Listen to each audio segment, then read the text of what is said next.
So this is technically our 4th session.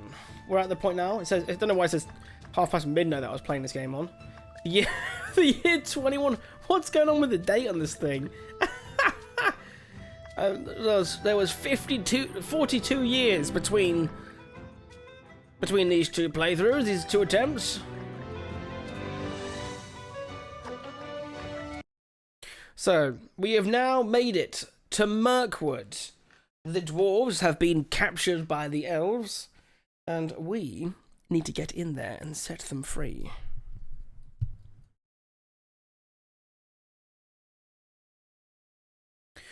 Chatting, I need Switch games to play, or games that are cool on the Switch. I'm eyeing up ZA and Age of Imprisonment, but if there is something else I need to play. Does it... I haven't got a game in mind yet, but does it need to be a Nintendo game? Because I know you've picked 2 Switch exclusives. But does it have to be a Switch exclusive? No? Okay. Are there any other games that you've been eyeing up that you could play on Steam, but you just want to be able to play it on your Switch? Or it depends how you do it. Like, I think we've all had like that era, right? I had that with my Wii U. I would buy literally any like game on my Wii U just so I could justify my purchase.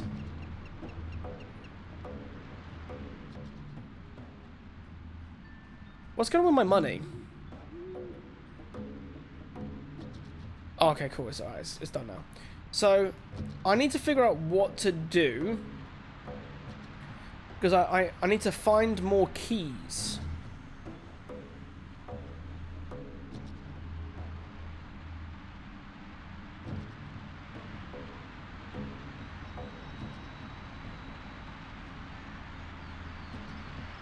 So if I go to here, you see, I can't unlock it, lads.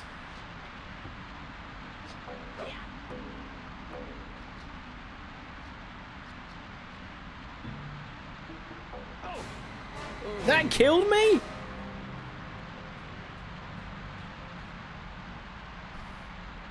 Okay. A Steam Deck would solve this issue, but but basically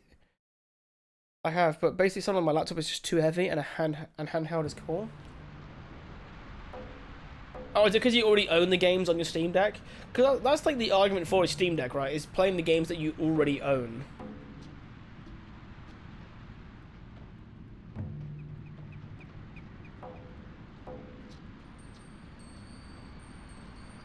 Alright, the more keys lying around elsewhere.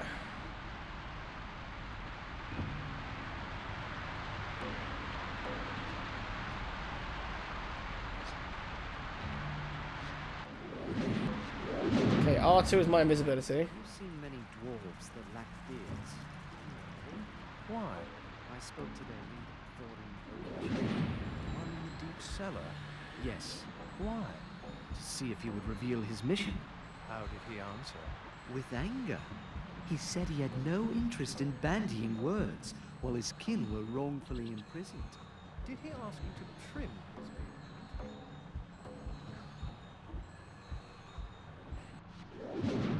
Okay, is there anywhere else I could go?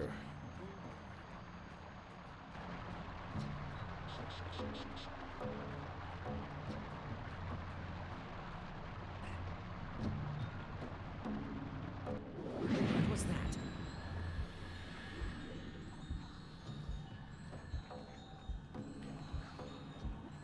I was sure I heard something. Team's gonna buy me an ROG Ally X as a late birthday present. Do you really want an ROG Ally X? You know you're never gonna use it. To speak like a parent.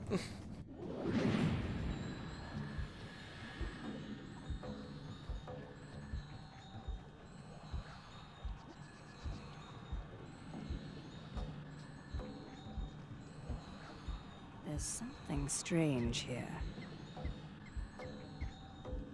There's nothing out there. Okay, there we go. The question, how do I get there?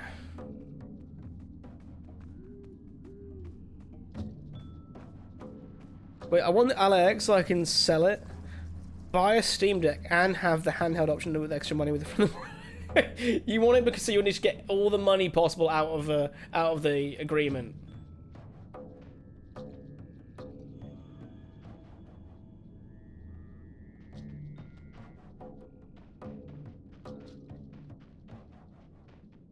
Pull it with the force.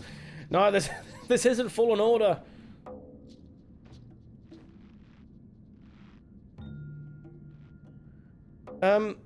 Ian. Question for you. Did you play Fallen Order on PC?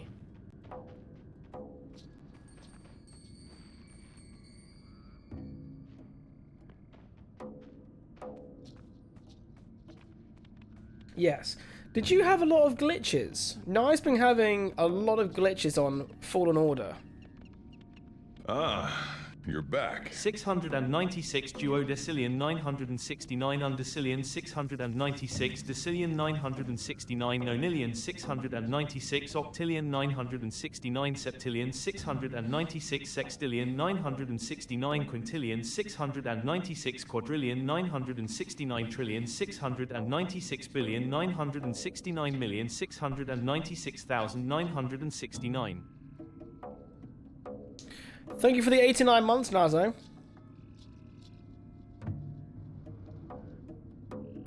Thanks, dude. How you doing, mate?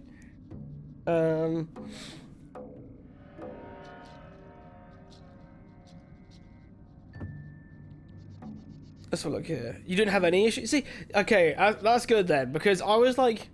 Naya messaged me about it. I think, was it last weekend, Naya? And I was like...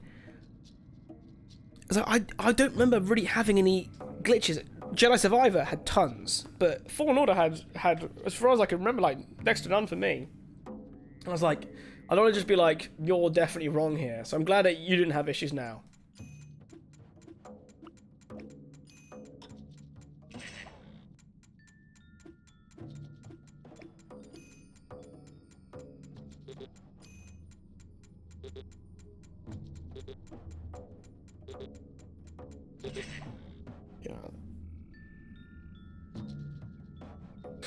With that context, I have a load of issues. You're wrong saying, shut up, Dad. Wait, also, but WoW kept crashing, but it might have been an add-on issue. What add-ons were you having on? Because I'm assuming did you just have your standard, like, Questy, Bagnon?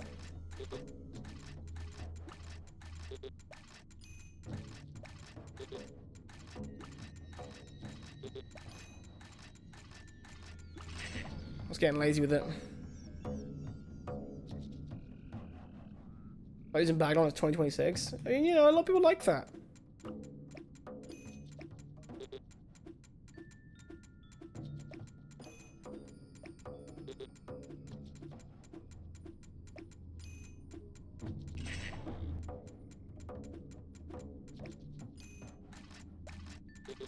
Fuck!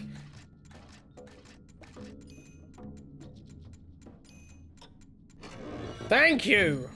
All that for a potion. Jesus.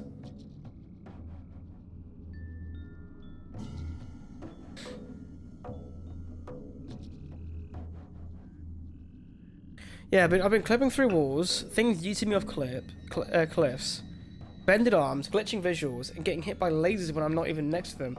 Yeah, it's really weird that.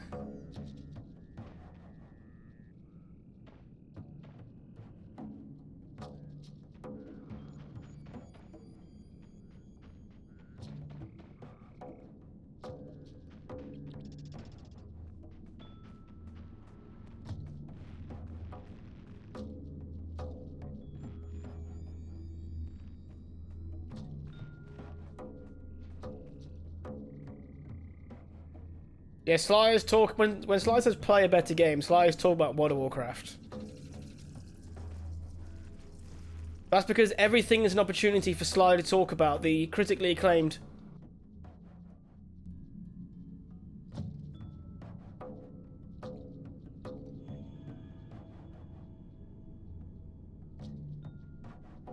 I was stuck here for 30 minutes.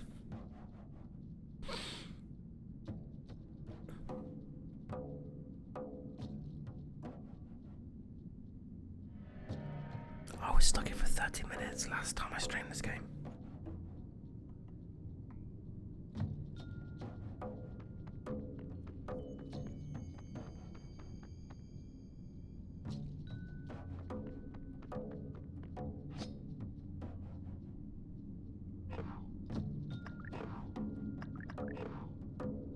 Oh. Hey, no, I'm right. Okay.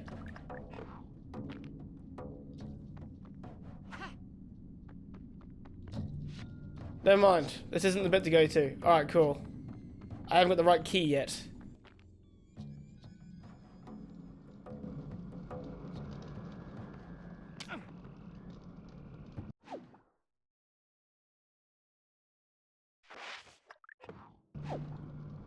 So how you doing, Jake? Good to see you, mate. When I die to an enemy, they gotta show me to get my XP back, but they don't.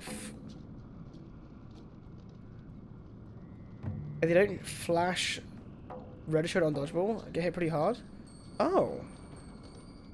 What difficulty are you playing on as well? There's something strange here. It must be the wind. There's nothing out there. What was that?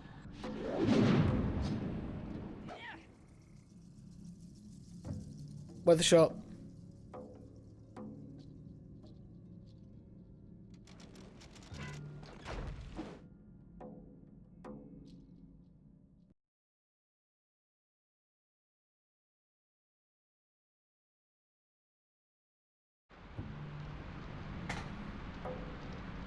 What am I missing?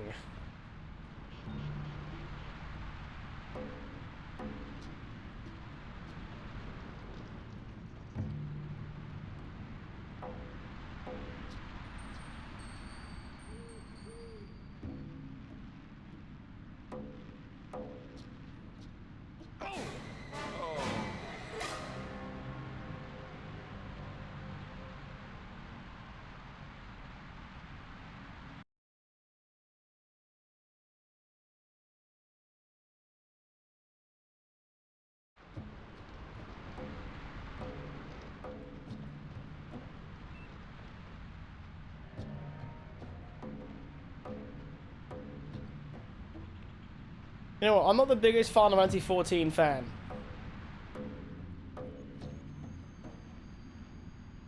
No! Oh. But seeing that message that you typed out there, Nazo, was borderline offensive.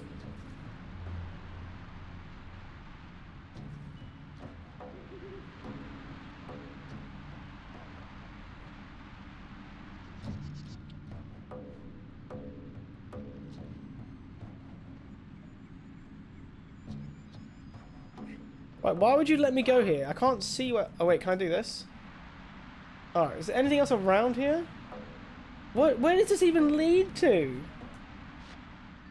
This doesn't lead to anywhere.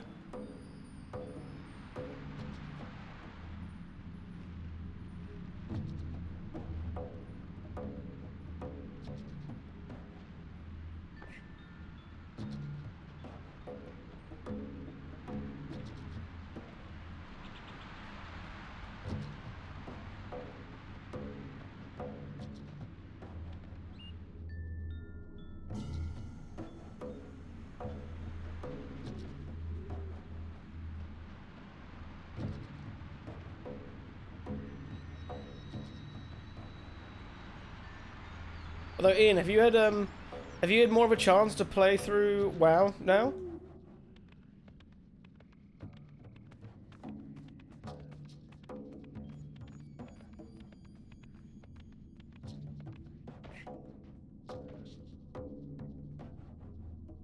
Yeah.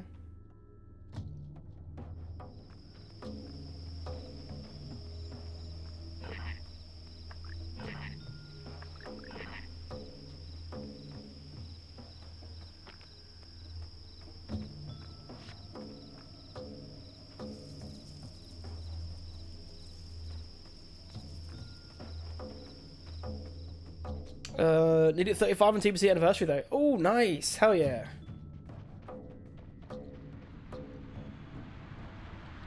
Well, I've been to like every...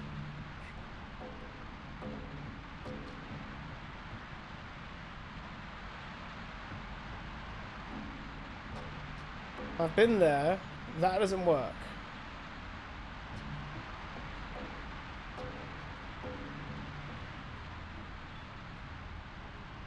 That just brings me to here anyway, which is up there. There was pretty collectibles.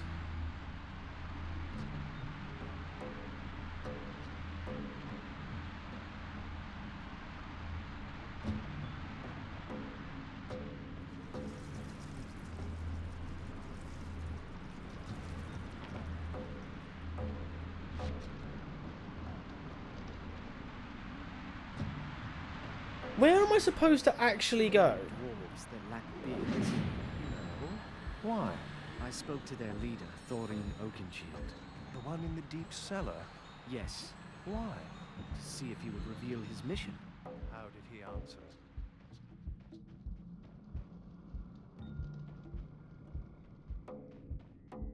I suppose it was nothing. There's something strange here. There's nothing out there.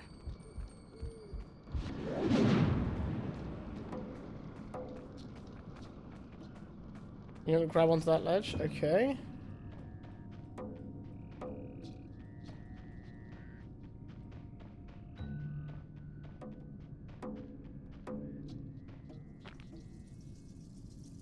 Do I need to get to that? Is that how I do it? Then how do I get this thing to lower? Do I hit it?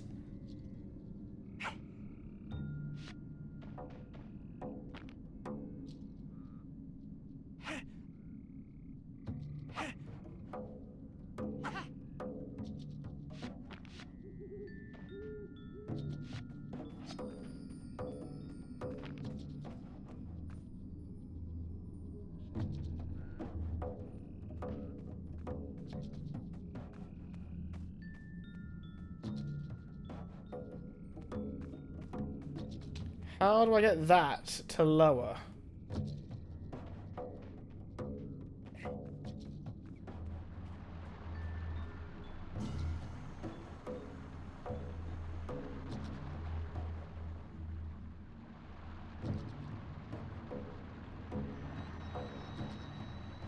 Find a hook shot. I wish.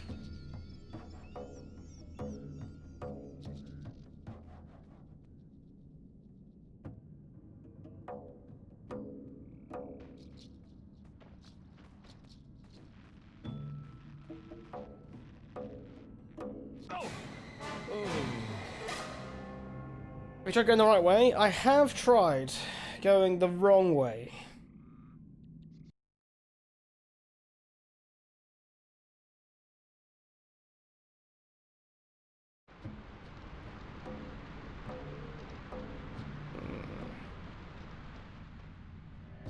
I might have to look at a bloody walk at this rate.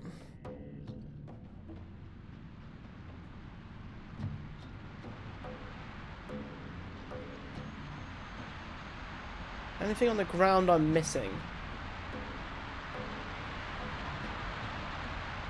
Can I swim in this game? Okay, no. Can't go that way. Oh, I've been spotted. Whoops. I should have put the ring on. My bad. Oh. I crashed it? No. It says, enter the halls of the Elven King, locate the stockade, and talk to Balin. And naturally, I did try...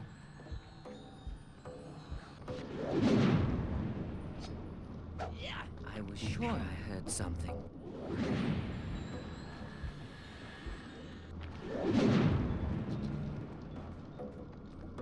For some reason, someone's locked the door. There's something strange here. You motherfucker! There was an interact point past them. Hello, Bilbo. You and your companions have done us no harm. I fear that we are the stubborn ones to keep your friends locked in our cellars. I will help you free them. To get into the cellars, you'll need 3 crystals. Elven King Thranduil keeps them close by his throne. Be wary of the other wood elves, Bilbo. I am the only friend you have here. Is she the one who tries to bone one of the dwarves? What's his name, like Killin or something? Oh, well done. I mean, It's not like this game has like a this is a lever or this is a button option. You know what I mean? Like, how am I supposed to know that was an interact point? Okay? I've been collecting these keys all over, and these little spin-off rooms were everywhere. And every time I went to one, it'd be like, you have the wrong key. You have 3 keys, but the wrong key. So it got a bit confusing. I sense an unseen presence wandering our halls. Minions of the necromancer? No, not evil. Oh, Just uninvited. my tablet has just crashed, so I can't actually see chat right now.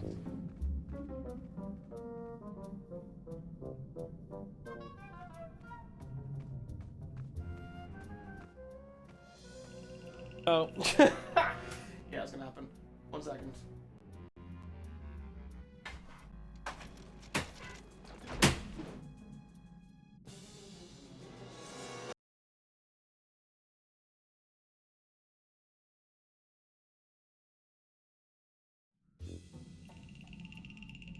And there we go. Chat's back. Chat is back. Perfect. Right, let's figure out what we're doing. I sense an unseen presence wandering our halls. Minions of the necromancer? No, not evil. Just uninvited. Strange.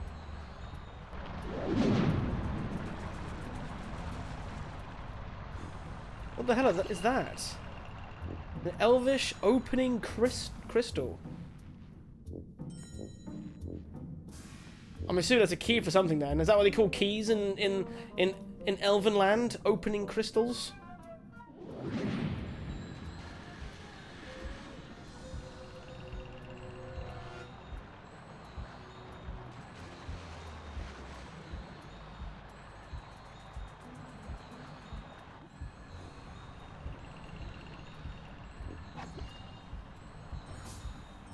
Woo! Yeah, we've got 2 of them now. Have the prisoners revealed the errand that brought them to trespass here? They still refuse to answer, my liege. Okay, anyone around here?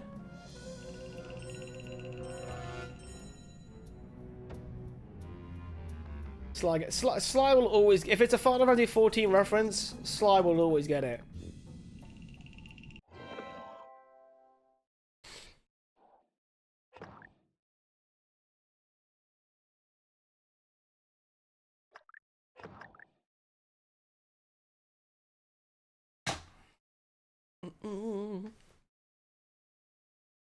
I think I wish I'd played more of Final Fantasy 14, but I wish I'd played it much earlier in its life. When there isn't like 6 expansions to catch up on.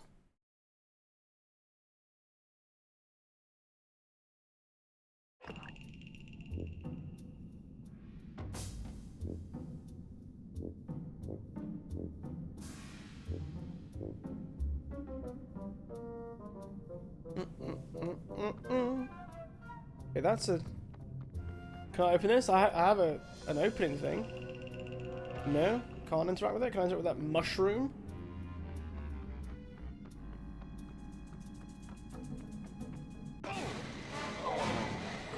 Did I just walk over the rope?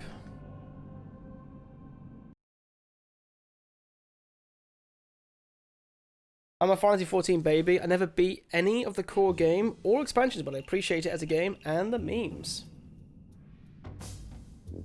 How much did I play? Oh, to be fair, the ropes go. I beat the base game, then haven't played anything else. I need 1 more.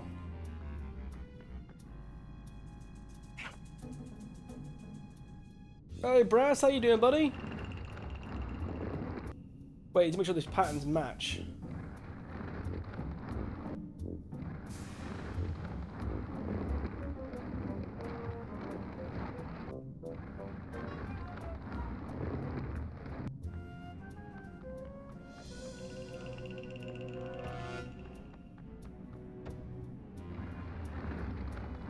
Doing well, working from home this morning. Hell yeah, dude. Just like old times, mate.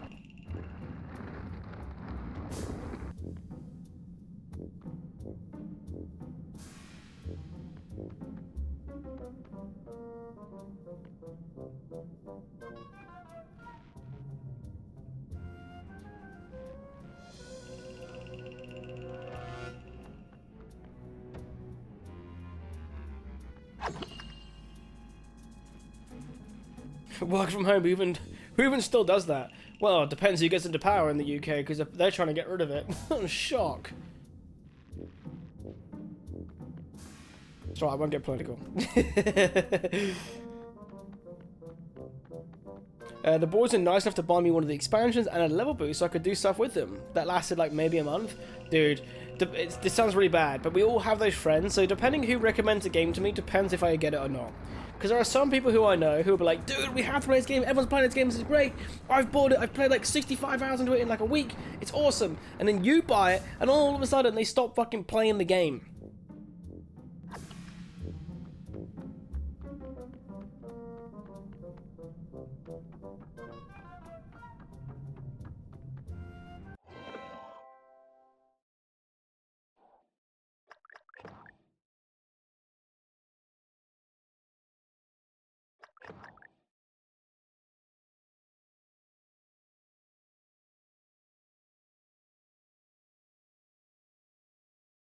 I'm not part of the problem, Ian. I don't vote that way. Wait, let's look here. Yeah, we do this every few months, exactly. But the games are still there if we choose to go back and play more. That's true. How many times have you done that?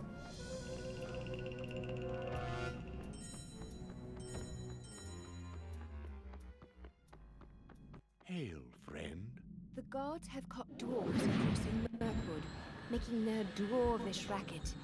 They have either great courage or great folly.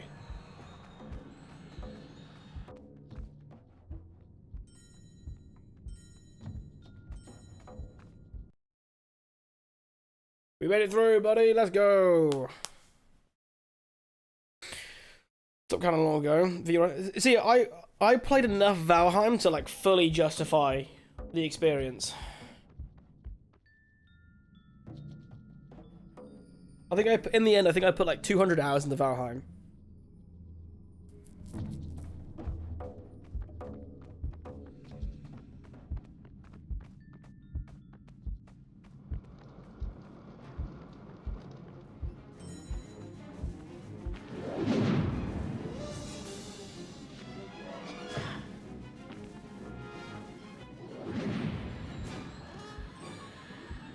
How do I free them?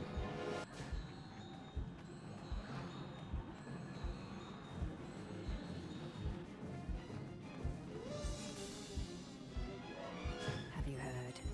The White Council has taken the fight to the Necromancer. That vile sorcerer has plagued this land long enough. Is someone there? Show yourself. There's nothing out there. Seems safe now. Oh god, that was close. Must be nothing.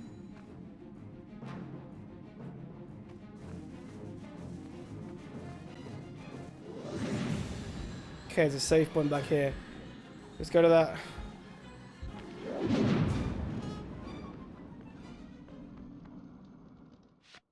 Ah, here we go. I thought I'd never see you again. Is everyone all right? You must find a way to escape, Bilbo. My ears may be old, but I swear I hear rushing water beyond that hallway. Explore that hole and see if you can find an escape route. Shouldn't I be trying to break these guys out?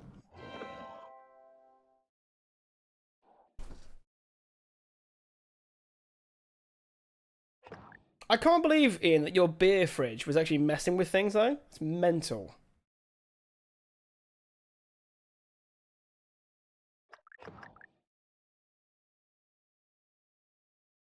I think for me, Brass, the way I'm always careful what games I buy to play with friends because I have to be careful how much I spend. I want to make sure I'm actually gonna like get good use out of it. So if there's like even the smallest chance that I'm gonna miss the window that everyone's playing, I just won't pick it up.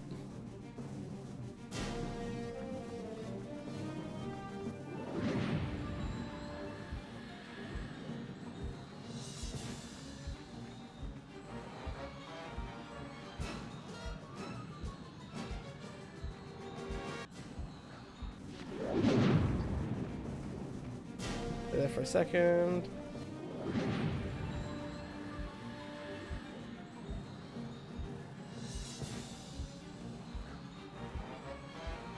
I think I heard footsteps. Show yourself. Nope. Seems safe now. Seems safe now.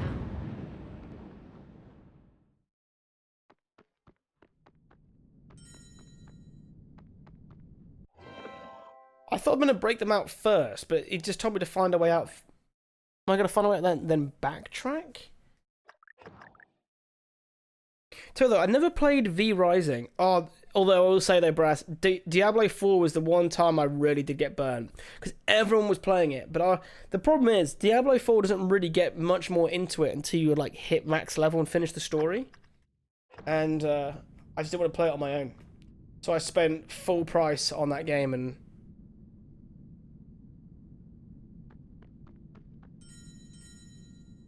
And at the time the end game started, yeah. So then that's the one game I bought in the last year and a half I really regretted buying.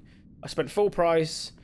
Everyone I know who was playing it stopped playing it. I never caught up. I think, and it was like, Ting, you're a seasoned beer drinker with a high tolerance, Kappa HD. I have a stout inspired by deep fried Mars bars in the fridge at the moment.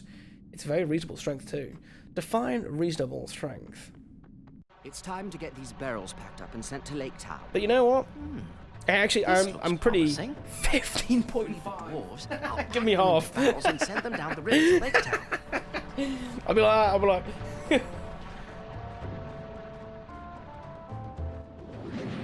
How did you Who not? is it?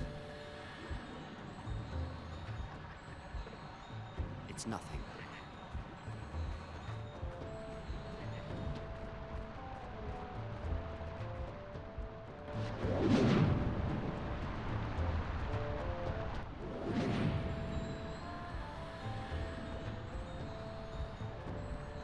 You love a good strong stout.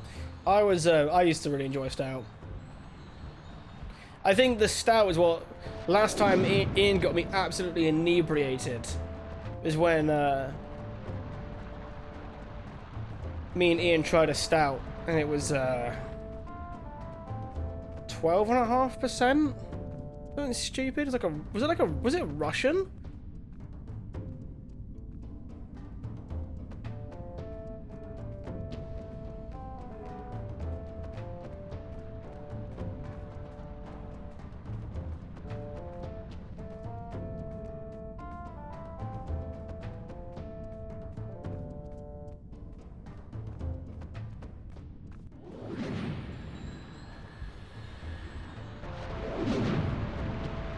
Mate, can you have a drink, please? You better have a drink.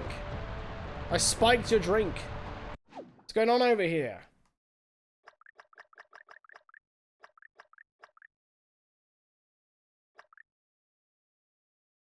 Oh, I need to tell him about the escape room. Ah, that's what. Okay. Never mind. Back we go. Oh, it wasn't the 10%. It wasn't. I don't think it was Swedish. I don't know why I think it was Russian, but I think it's just because it was called. It was an imperial stout, but that obviously doesn't mean it's Russian. My brain just went imperial Russian, but I remember it was like 12.5%. That's all I remember. Which is, to be fair, the funny thing is, right? I remember that entire day. Just ended a bit questionable.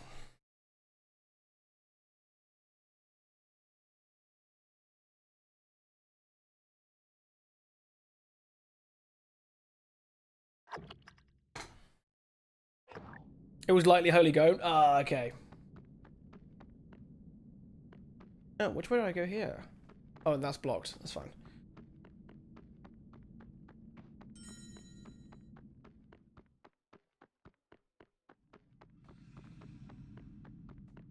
Show yourself.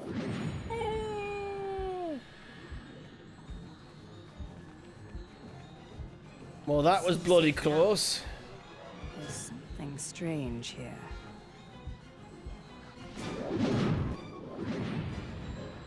Is someone there?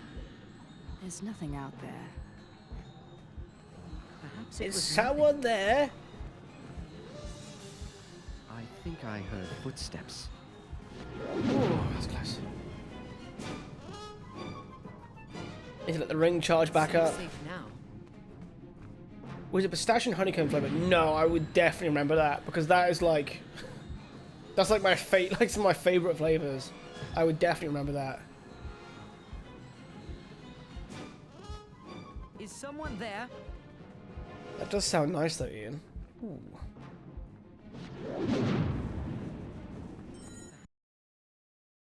I found a way out. The elves send barrels down the river to Lake Town. If we pack ourselves into barrels, the elves will make our escape for us. We shall be bruised and battered to pieces and drowned too. But I suppose we have no choice. You'll need to put Gallion the butler to sleep before you get Where did into you the come barrels. from? An elf. It's all right. She's a friend. You must make Gallion drowsy by putting 3 kinds of herbs in his drink. One herb is in the lake behind the throne room. Another is in a small clearing in the courtyard. The third is in an old cave in the courtyard. Beware. The caves were once home to spiders. This potion will gotta melt away the backtrack? thickest webs. Find those herbs, Bilbo. And don't worry about Gallion. The herbs won't harm him. Well, I've already done some of the work.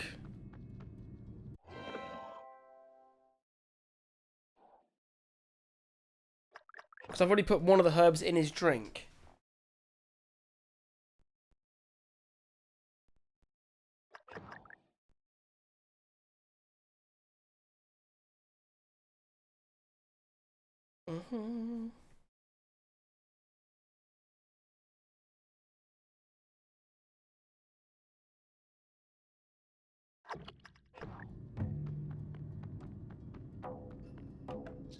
Okay, so where are we going then from in here? This is just a shortcut back to... I'm assuming the web potion... Oh, this is going to be the place that was blocked off before, I bet. Place I couldn't go to.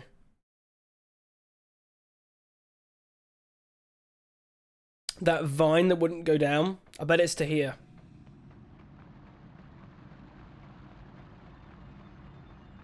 You son of a Great Gate bitch. is not the only entrance to these caves.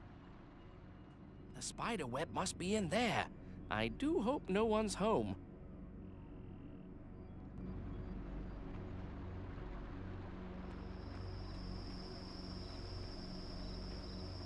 What do we think, guys? Do we think somebody's home in the spider house? Obviously. There you go.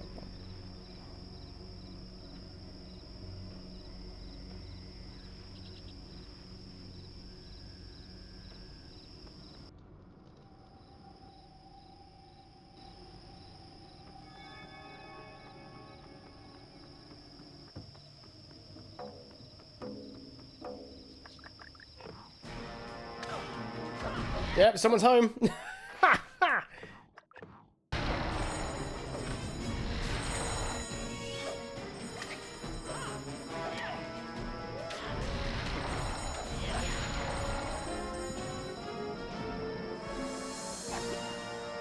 Hey, another cellar key. Wonderful.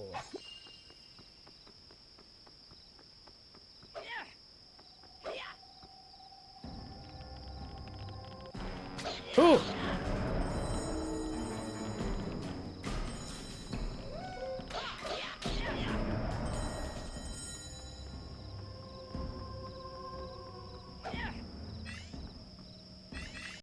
So, I was rewatching the Hobbit movies these past couple nights, and I can understand, genuinely, how people dislike them. They aren't great movies. No. Shouldn't have been a trilogy. The pacing was horrible. They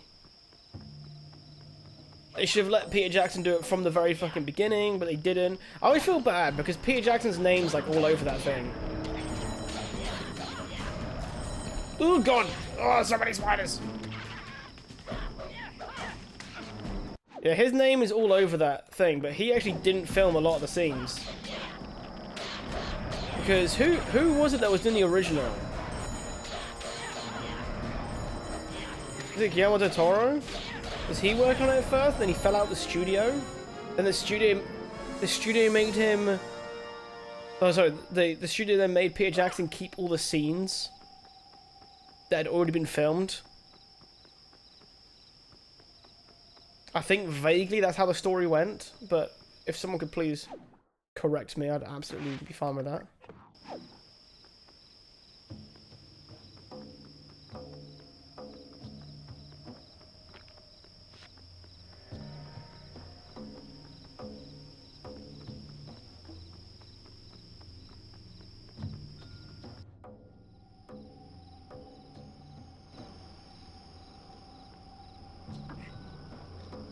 Oh god.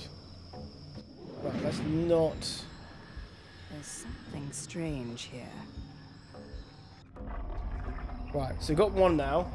We've already got the other one out here in this other spot. So there's one more in here, I think, right?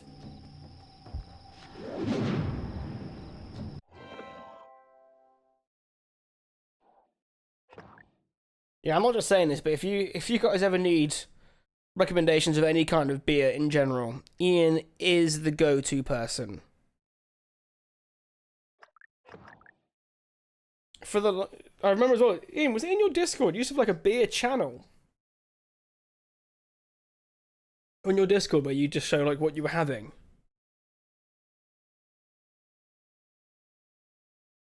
And it's always like a variety of like different stuff. You wouldn't go on there and be like Heineken, Stella Artois.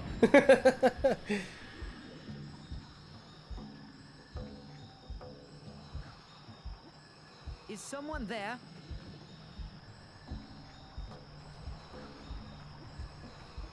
Perhaps it was nothing. It seems safe now. Nothing there after all.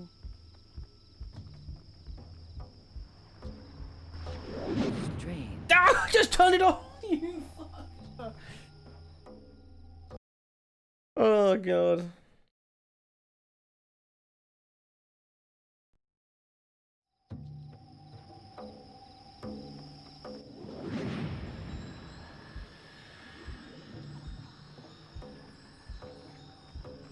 Is someone there?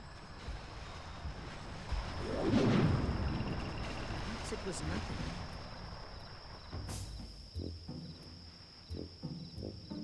Okay, is it that way? Oh no, okay.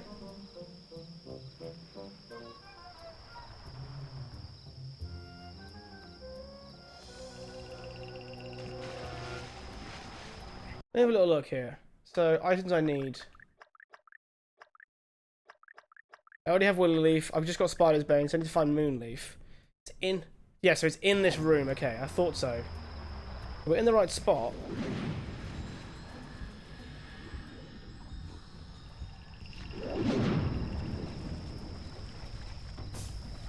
Through the waterfall? There's always secrets in waterfalls, right?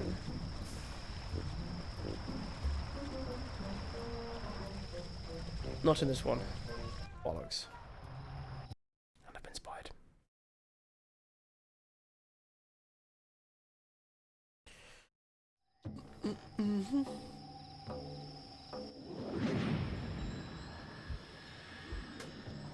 Is someone there?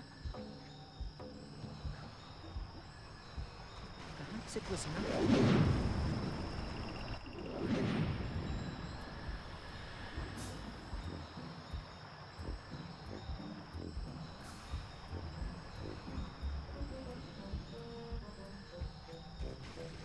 Oh, come on.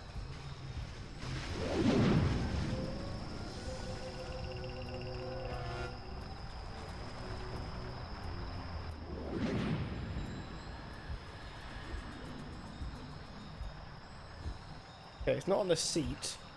Show yourself. Right, there's more than one way to go, so maybe it's up here instead? Yeah, I don't remember going this way, so let's check it out.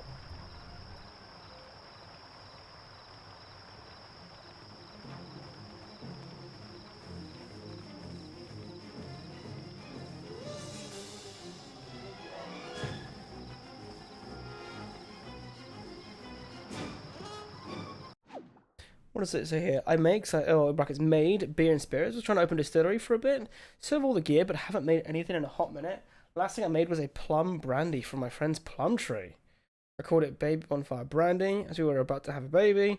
And there were wildfires, so the smoke was obscuring the entire city when I was making it. How was it? Was it good?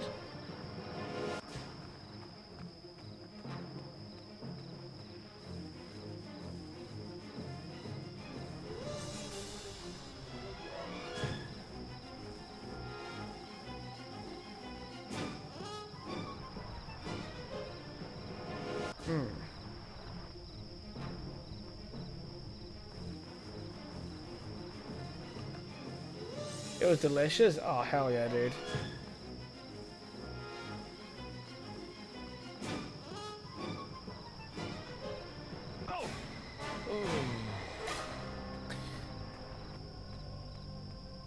My housemates and I homebrewed in our house when we were at university. That was a great financial decision, to be honest. What? Cause is that non-sarcasm? Did you sell it to friends, or was it sarcasm? I can't tell with you.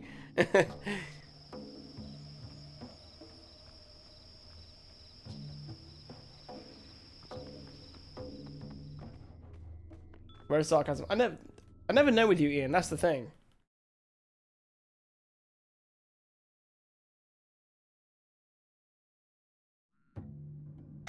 Oh, did you just save? Oh, did you save loads of money because you just weren't having to buy a load of beer?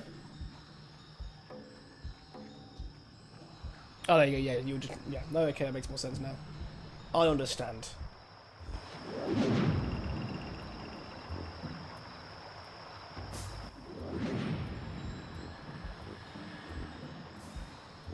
What was that?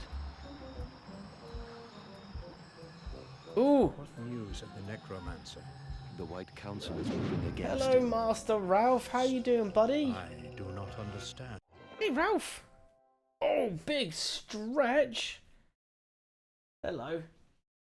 You want to give me your paw? What do you want? See, last time you did this, you wanted my seat. Hello, you two. Eh? We have to rest Ralph because he's hurt his shoulder playing too much. So we have to. He's allowed to go out for WALKs. I have to spell it because otherwise he'll get excited. But he can't go out and play. So he feels sad for himself right now. I feel sorry for himself. Just like Why they waited so got a little bit of a limp long. on him. He's fine. He told periodically them hurts his dangers shoulder. long We just got to ago. keep an eye on him. Isn't that right, Master Ralph? Oh boy.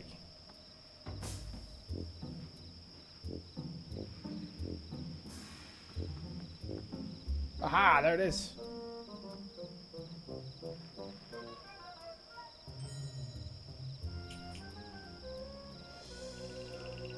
I hate to alarm you, Father, but I still desire your seat.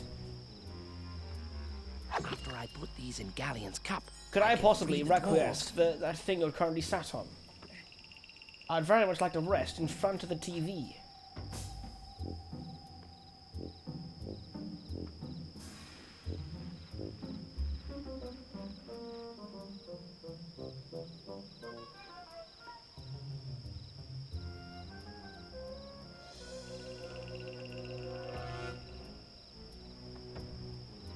If I go over here.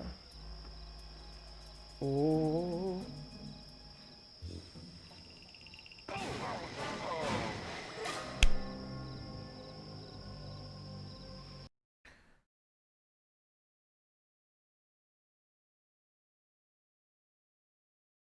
I had a buddy that worked at distributor and would just bring home leftover kegs from events to put in the... You don't have to pay for beer for like 2 years? Jesus. Nice.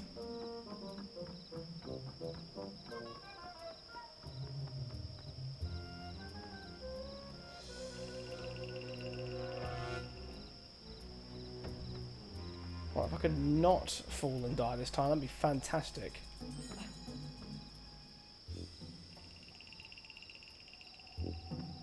It turns out Bilbo these in can't Galleon's swim. cup, I can free the dwarves.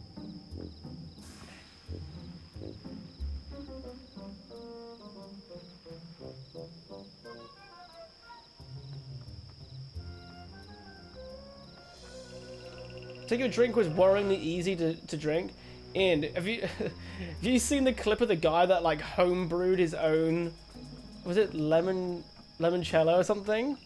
He goes like, oh yeah, I quite like this. I'm gonna try my first batch. It's like it went viral, the video, I think.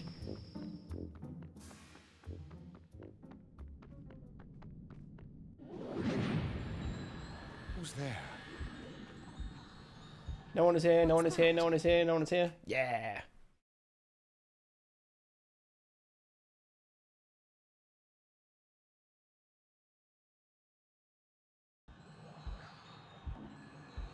There's no one there.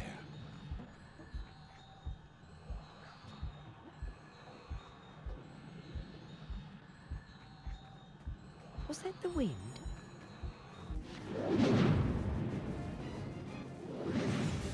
Keep going, keep going.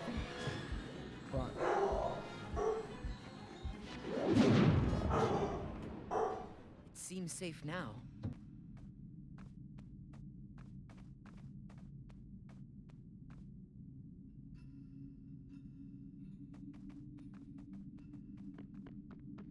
Could you hear that? Yeah, I got all the doors open because, well, no, you're a friend. You're good. Home distilling is much harder than home brewing. Or something like a lemon basis is potentially going to be real bad, even if you get it to the point where it's technically consumable. Yeah, because I think the guy was like, needs a lot more sugar.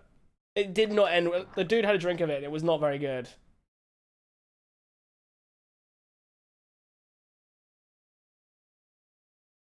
I don't know if you've seen the video, but it's quite a funny one. I think he's an English chap as well.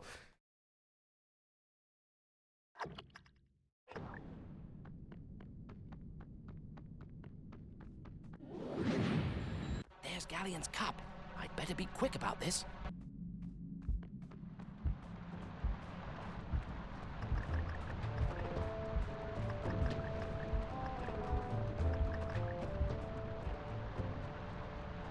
When the herbs take effect, this room will be wide open.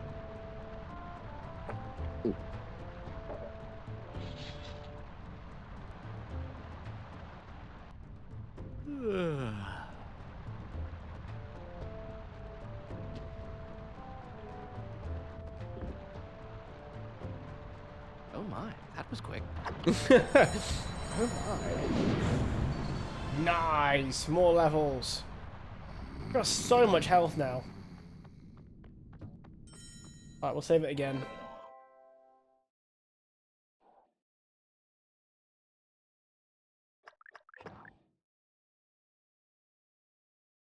I had a buddy of mine who makes his own limoncello and Chino for Christmas each year. He uses off-the-shelf grain alcohol for it. It's delicious but potent as hell.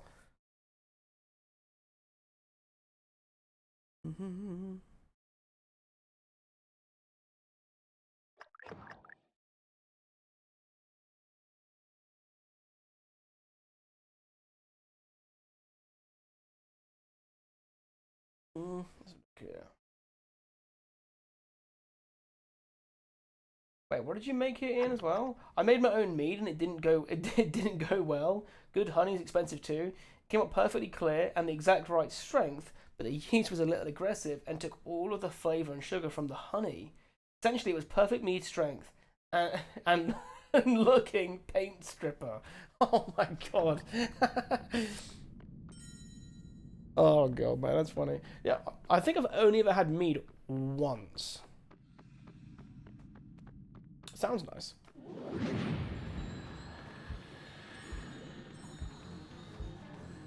Is someone there? The Lord of the Eagles? Flew right down into the trees. You should have seen Gandalf's face. Right. Mr. Baggins, you never cease to amaze. Now you must find Thorin. They won't tell us where he is. He is in the deep cellar. There is only one way into the deep cellars. Through the dark water caverns.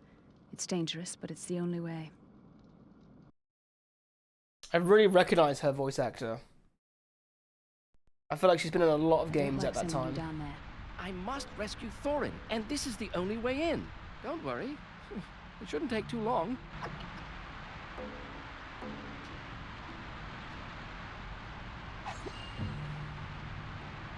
Hey, spin attacks. Nice.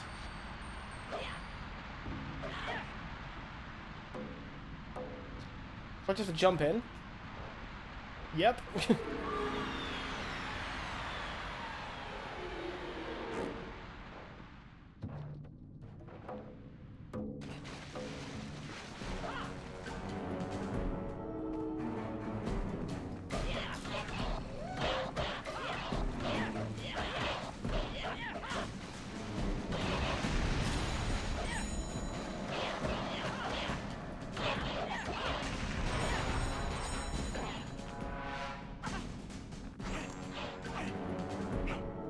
Can you stop dodging, please? Thank you very much.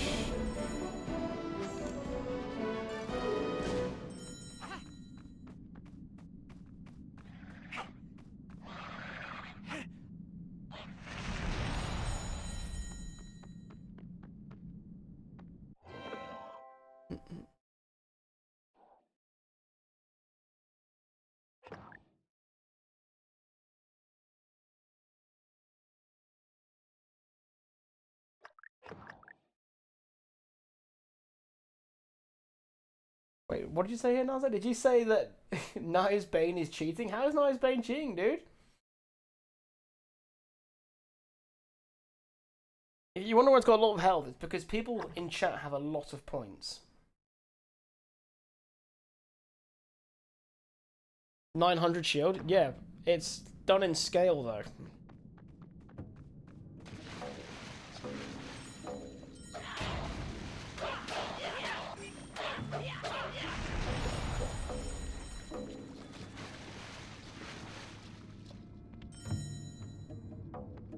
Hey, where am I actually going here? I'm just gonna guess. Yeah, fuck it. Woo!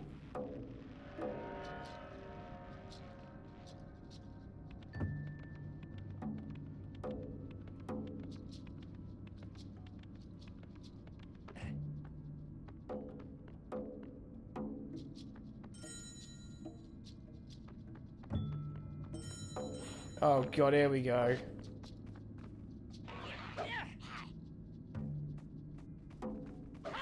Wait, are they all attacking him? Oh shit! Go on, get him, boys!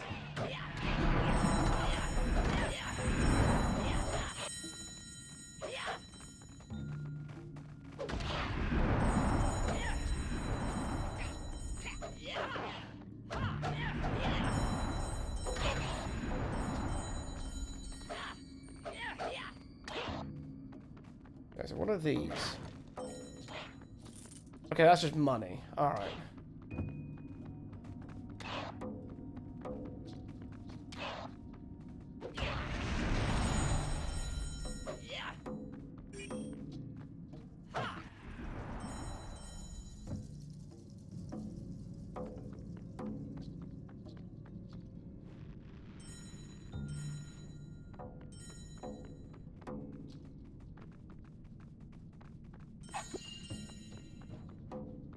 So is the deep caverns just one continually long path? I can't tell if I'm going to be finding, like, keys or crystals or whatever.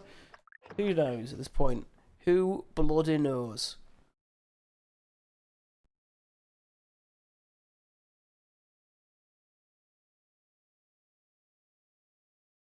Sure, what I'm going to do as well, though, at some point, because obviously you've got a few indie games that I do own that I should play through. We should have a look through which ones I have. Because I can't do, I know there's some ideas to do in like an indie thing. I can't do that permanently because I just can't buy that many games all the time. But I do have access to a lot of great indie games that I should play. So maybe we'll install Return of the Obra Dinn as well. I think I already have it. I think I've already installed it actually. Where is it?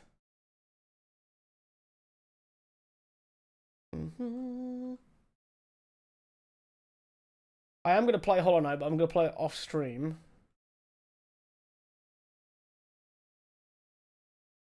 Yes, there we go. I have it right here. Cool.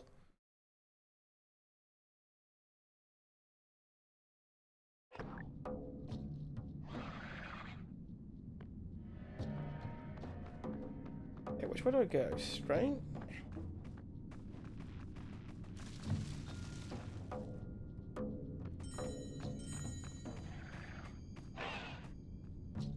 So there's a chest that way.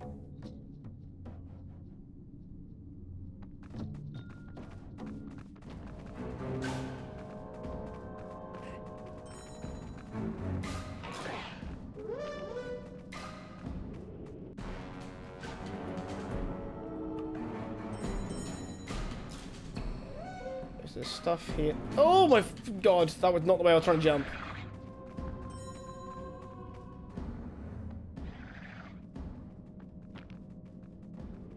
That's where I think I need to get to. But how do I get to there?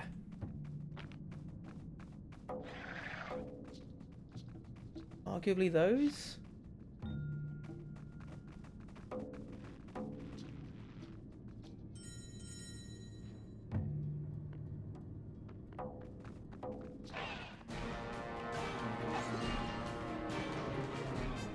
Okay, I think I've messed it up by falling. Oh god, run!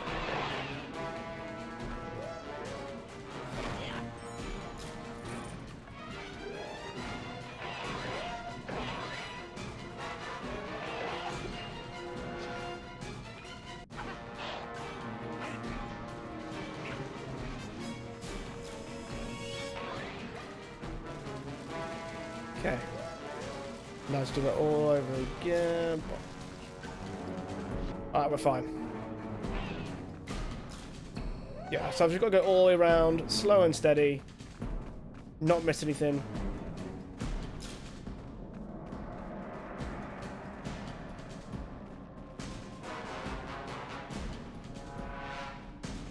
I didn't think I was jumping that way. Okay, so let's go through here. Wow, you took a lot of fall damage in this game.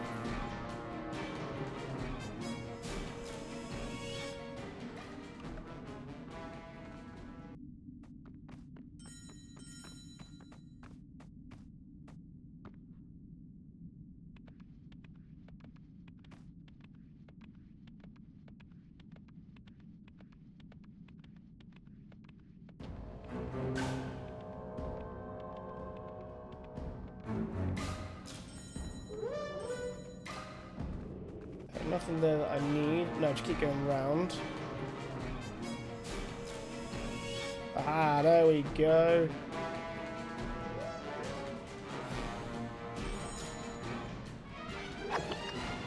Deep cellar key 2. So I have... Oh, here we go.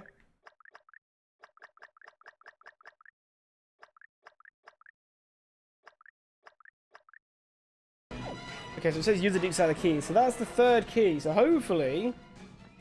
It's only 3 keys to get him out.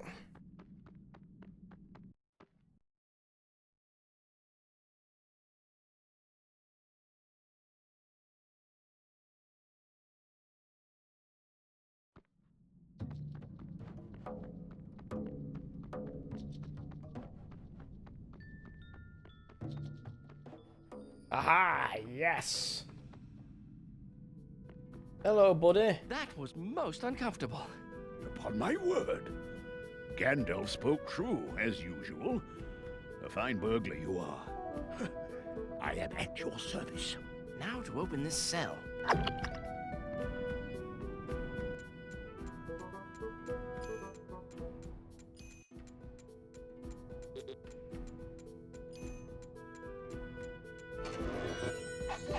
Nice. Is there a place where I put keys down onto?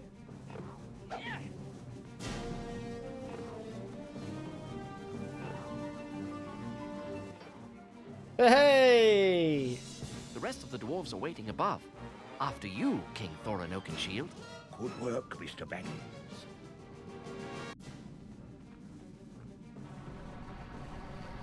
I suspect I'll be bruised and battered to pieces.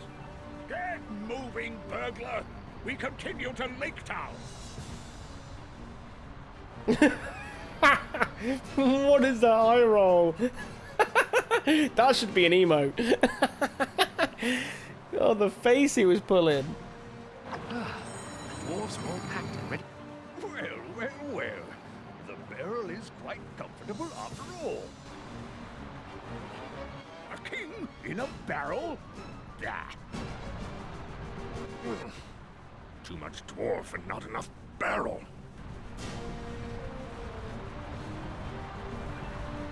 Keep up the good work. This is no fun, Baggins. Am I supposed to be kicking them all into the water?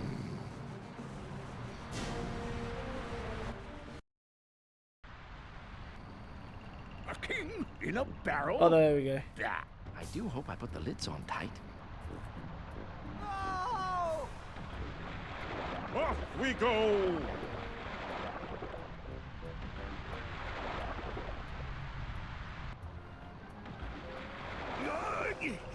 Dwarves were not meant for this sort of travel.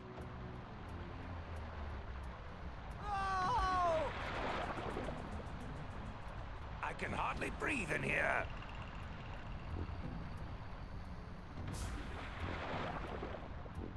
Wait for me! Does Bilbo not get in a barrel?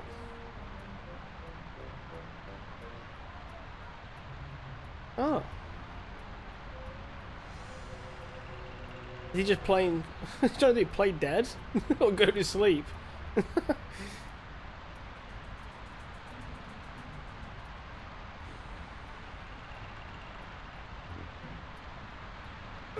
Hey, what's it? Baggins! Nice! We got through it.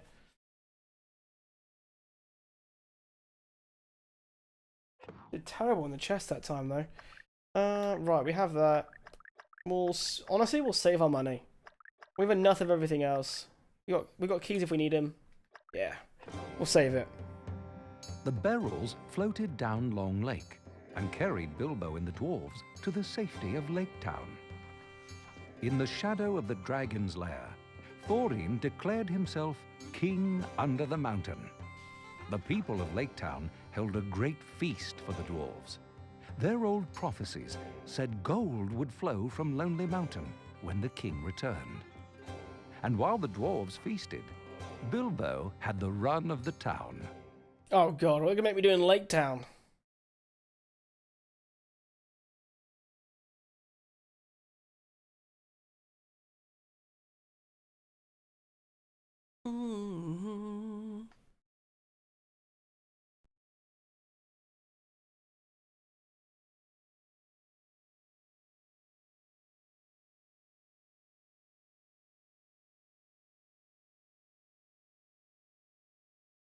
So this game has been enjoyable though.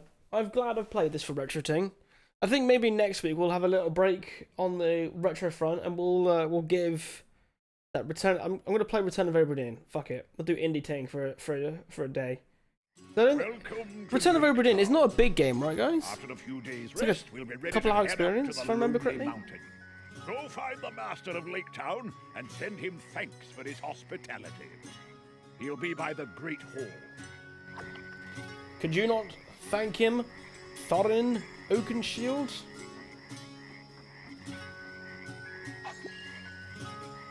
You've learned the new rock throwing technique. Your stone attacks now do more damage than before. Yeah, buddy. Right.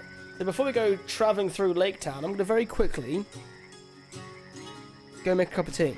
Depends on how good you are at solving stuff. Oh, okay, so it's a 7-stream thing then. Alright. 1 stream if you're competent, 7 streams if you're a moron. 7 streams it is. Alright, I'm back again in just a couple minutes, my dude. Yeah, like all the puzzle games, if goes fast if you're smart. Lovely cup of tea. I fancy a nice lovely cuppa. I got a cup of Yorkshire. Proper tea. It's true though, if you're getting tea, you get Yorkshire. Alright, cool. Right, I'm back again in just a couple of minutes. We're back, my dudes. We're back. Let's carry on, shall we? I have 2 dogs with me because they are hoping I have biscuits, but they've already had the biscuits I had a second ago. Isn't that right, Master Raph? Oh. Hello, mates.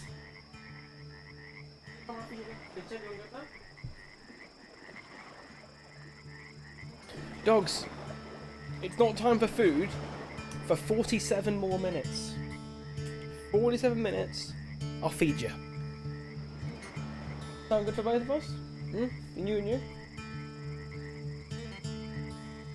Hey, Hagpo! How you doing, buddy? Good to see you, mate. It's always food time. I gave them snacks. They had some of my biscuits. These people treat us like kings. It feels good to be a legend.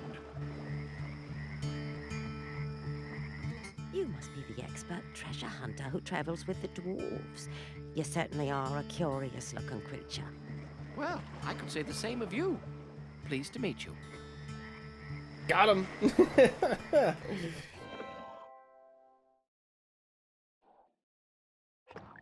What games have you been playing, Hagpo? Oh wait, no, Hagpo. Last time we spoke, you were playing through Horizon Zero Dawn, if I remember correctly. Why does it give me Ocarina of Time vibes? Because I tell you what, it's Zelda-like. It really is. If you play this game or Star Fox Adventures, both will feel a bit like a Zelda game.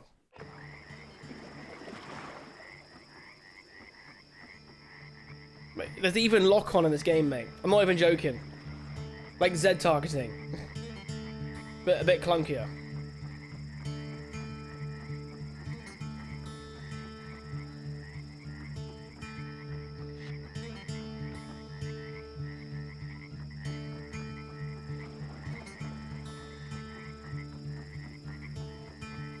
Marlene and Thorin are the only ones who have ever been inside Lonely Mountain.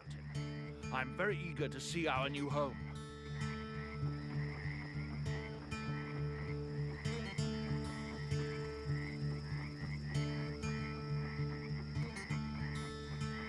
Ooh.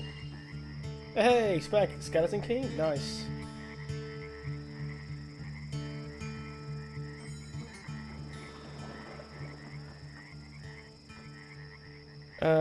Yeah, but I lately have the kind of have the seasonal down, so I haven't booted the console in weeks. Oh, I'm sorry, dude. I know this time of year is hard for a lot of people. You know, for example, not getting any sun just does not help literally anyone.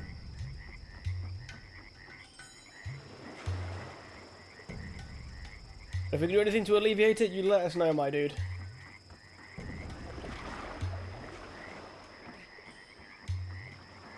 Is it a boat or a coffin? I think it's a boat.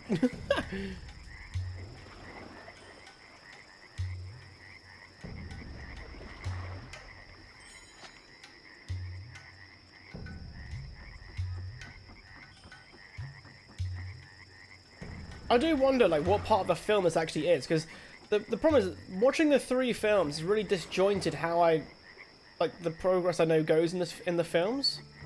Because they get to Lake Town and to the mountain in the first film, don't they? Then does Smaug die in the middle of the second film? Is that the weird pacing? And then you have the Battle of the 5 Armies, which is they just made into its own film, basically.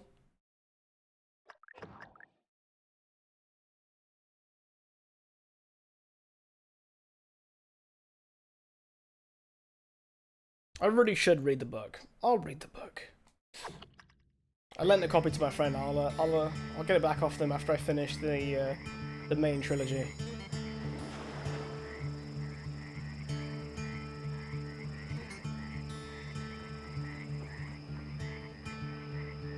Okay, a warehouse. I mean, we'll keep an eye out.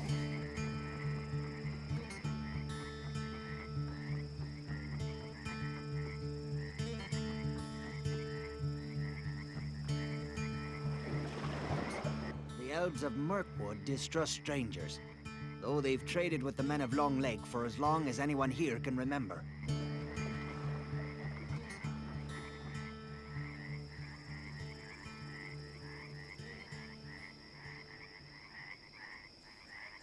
Even though I read the book. Yeah, but you read now. I actually don't really read.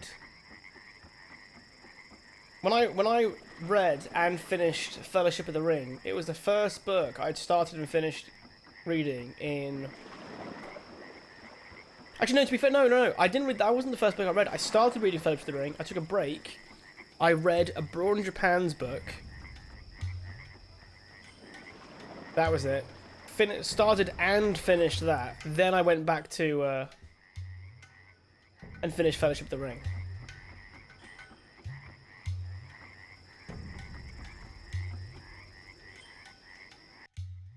The Hobbit book's around 150-ish pages. I think it's more than that, isn't it? I wanted to say it was like closer to 250, but maybe there's like, unless Tolkien did a classic thing like he did in Fellowship, where it had like a 70-page or 40-page beginning on like, here is all the hobbits you don't know. How many pages in The Hobbit?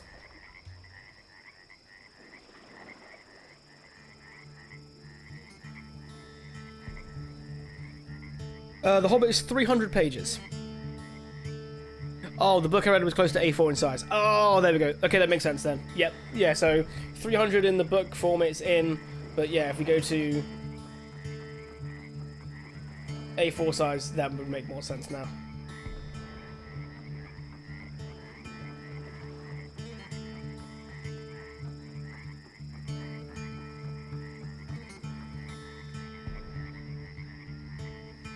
Oh god, where am I? Where are you? Sorry, I'll stop. I won't do it. Ah, this looks important. This is Bard, the captain of the town guard. We've heard of your many talents. We have a task for you. No. I hear they call you an expert treasure hunter. We need someone who can move unseen. No. The local wine merchants are in an uproar. Their wine barrels are being stolen at night. No. I want you to watch the wine stores. If you see anyone suspicious, follow him. But don't let him see you. If you learn anything, come to me. This is very important, Mr. Baggins. Your assistance in this matter is vital. Will you help? I am grateful for the hospitality you showed us after such an uncomfortable barrel ride. I would be glad to help. Please accept this as a token of our gratitude. I don't want to help him. Oh, it was in my native language too, so it's possibly possible for some cuts. Haven't read an English copy. Do you mind if I ask where you're from, Hekpo? I have a feeling you've told me, and I'm being a terrible streamer, and I've forgotten. Benedict Cumberbatch played a great Smaug. Have you seen the behind the scenes of him, like clambering around? The Balkans. Yes, of course, you did some of the Balkans. I remember now.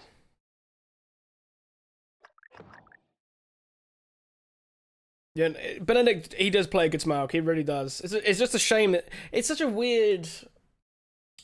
Just the whole film is just weird. Like, I really wanted to like it, but you know, I can watch.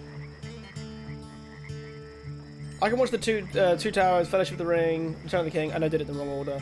I could watch that as many times, never get sick of it. But unfortunately, the Hobbit films are not the same. Ah, a perfect place to hide.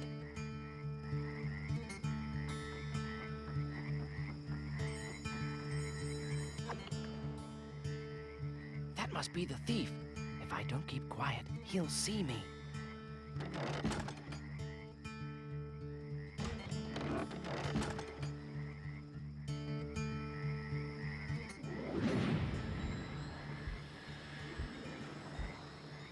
What is that?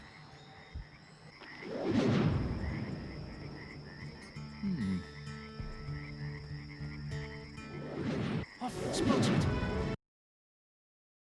I got the fucking One Ring! How is he sensing me? I could sprint through Mirkwood. Oh, God. Watch the wine stores. Watch the wine stores, damn Hobbit. Alright.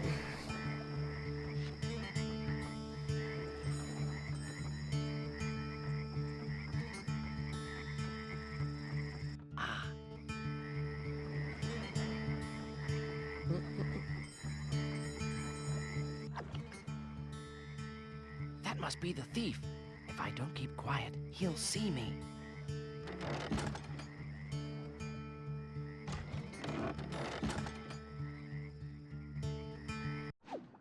There's let's look here. The Hobbit was Tolkien's attempt at more of a kid-friendly book, and Jackson trying to carry over the tone from the Lord of the Rings. The Hobbit movie didn't really mesh, besides the fact they couldn't do the whole story in one 3-hour movie. Well, actually, but Peter Jackson wasn't the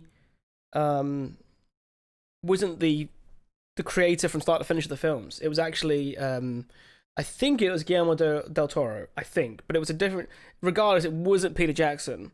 And the original director fell out with the studio, and then Peter Jackson took over, and he made him reuse everything the previous guy had already done. Scripts, what they'd filmed, all that kind of stuff. So if it feels jarring for that one reason, that will be one of them. But you're right, the Hobbit was it was written to be a children's book, and I think he wrote it down because, and I've been told this, it was a story he would tell his kids at night, and every now and then a few details would change. They'd be like, Dad, you said Bilbo's cloak was green, not blue, for example. And because they kept correcting him, I think he was like, I'm going to finally write this down into an actual book to read my children properly. And that's how I've got The Hobbit.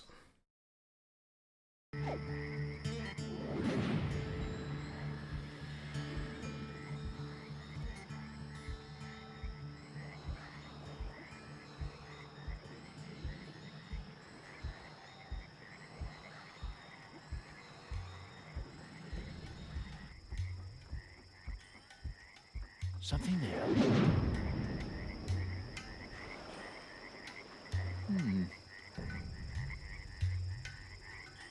You don't see anything.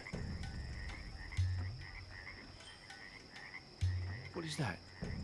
Yeah, mate, you ain't getting up here, buddy. Although I'm going to have to jump down, which is a problem.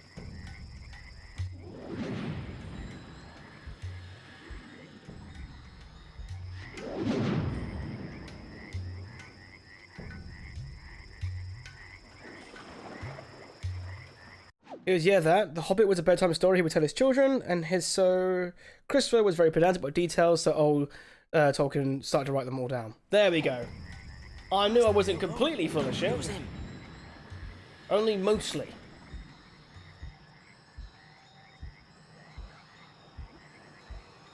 Hey, JD! What's good, mate? How you been? I've been good, dude. Been good. Something there. We're making really good progress on my Sly Cooper video. I am at the very end of writing the whole thing. I just have to play through a game, which I'm going to be dedicating pretty much my entire weekend to beating. What is that?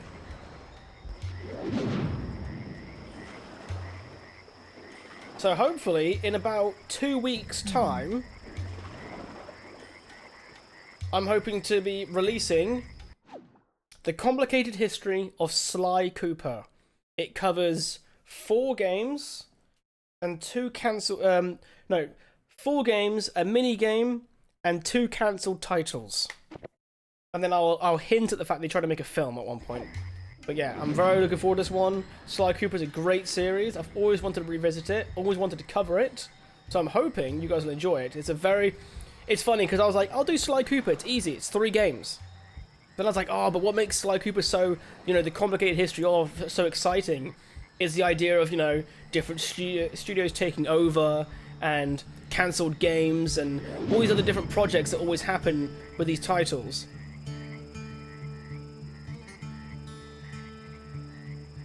You're like, oh, okay, I'm going to have to cover everything else as well then. And then by the time you get to that one, the thing just balloons in size. But, that's why, starting though, next week, we are moving to a 3-day-a-week stream. So, the preliminary dates I'm picking, guys, is Monday, Wednesday, Friday. So you can expect streams. The streams will be between 5 or 6 hours on those days. But the whole point is I need to allow myself a bit more time to be working on these videos, because I know not everything is about this, but basically I hit all the thresholds I need for YouTube Partner, besides actually releasing more videos. So I need to release more videos. And then I spoke to YouTube and I was like, hey, I make long form and I work. I don't really have time to release 3 of these videos in a 90-day period. And they were like, release one shorter one then. I'm like, can't argue that logic. It was quite funny. I was like, yeah, I should have expected that response.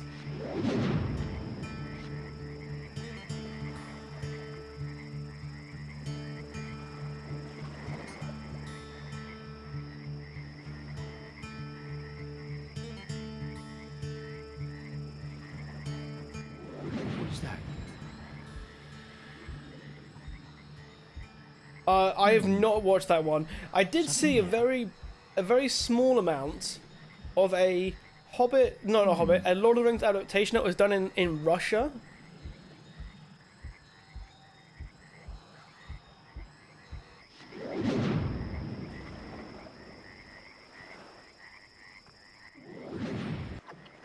Strange.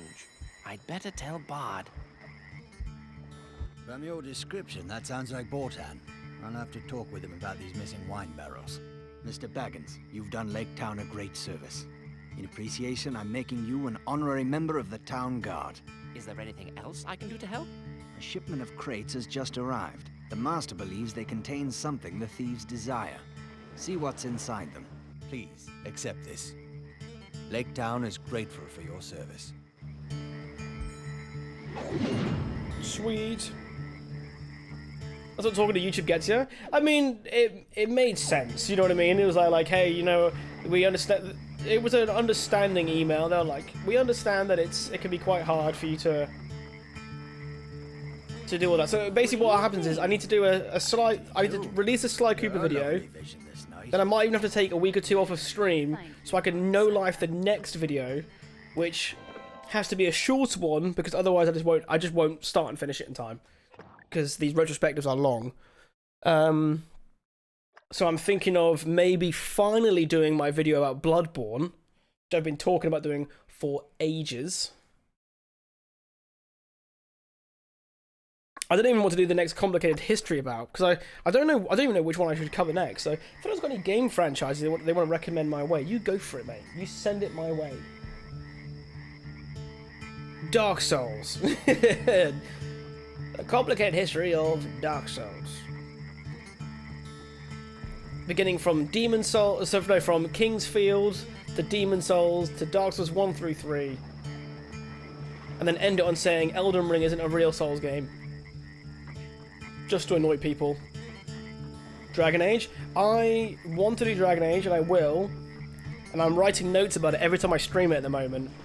Just so I can keep fresh in my mind what's going on. But I'll tell you what, Dragon Age is too big for me to tackle relatively quickly.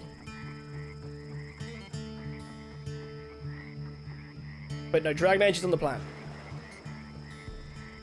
Obligatory hatred, statement of my hatred, yeah. Of course, Brass, of course. We'd be remiss to not acknowledge your statement of hatred for Dark Souls.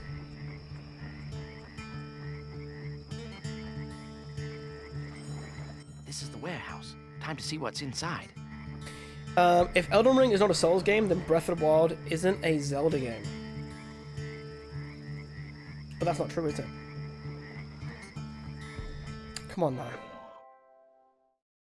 You could see how Zelda 1 got to Breath of the Wild, kind of. Apparently, you never know how true it is. You know, like when a creative person says, "This is what I always wanted to do but couldn't do it," and in some ways you do get it. You're like, "Oh, okay, the limitations of different things." And Anuma always says their intention was always a game like Breath of the Wild, and you could see the footsteps of it with Zelda 1. Technically speaking, if you look at it, Link Between Worlds, because you could go in any direction, in any way, you know what I mean? You could just rent the weapon you need, which I really love the idea of Link Between Worlds, a very underrated feature, was that you could rent any item, so you could tackle, and they would tell you what item was required for that dungeon, so you could tackle any dungeon in any order you wanted, and I loved that feature. Then obviously and then you would lose it if you died, but then you could pay a bit extra and you'd own the item. And I always really liked how Link Between Worlds did it. Very good game. So you can kind of see it there. I actually enjoyed Elden Ring, therefore not a Souls game. You see, this is what's funny. So Elden Ring, for me, is a game I like less because I can replay it less. But most people don't replay games. So then there's like, can I really rate Elden Ring worse? Because, like, for me, I probably would I'd replay the first half of Dark Souls 1. Genuinely. I'd replay the first half of Dark Souls 1. Anytime. That bit was much better, the bosses were better, the world design was cooler, you didn't have to go to the magma or the lava areas or whatever. That was great. Once you start hitting the lava areas and you have to go through like the bed of chaos, it's just terrible. And usually if you've played the game properly, you're so powerful by that point that, you know, everything's a bit easier. And no, I don't want to like artificially hamstring myself so it feels more of a challenge. But my problem with Elden Ring is that it's a giant expansive area, but on your next playthrough you realise that you actually don't need to go into almost all of it.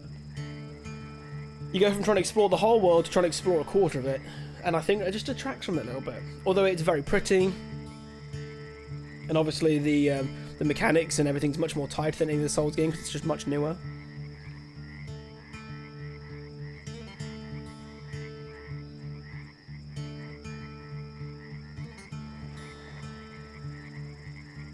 Grey, dark, and combat feels like you're in mud. No thank you. Do you really hate the mid-rolling and the fat rolling? The complicated history of Beyond Good and Evil. I've never played those games. Or that game. How many did they release? Because there was meant to be a remake, right? Did that get cancelled or not? Ubisoft was meant to be making it, so it probably got cancelled.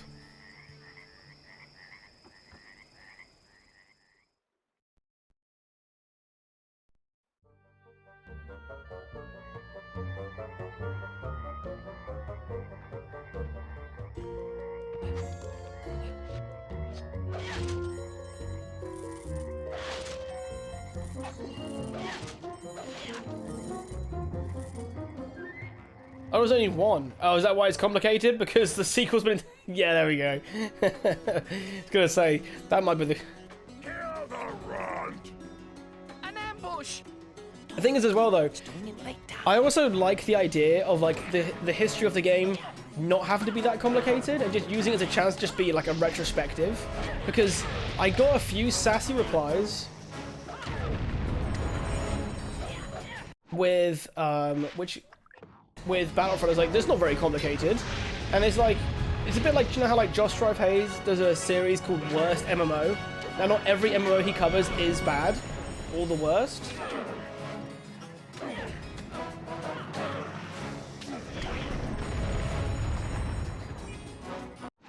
Same kind of logic.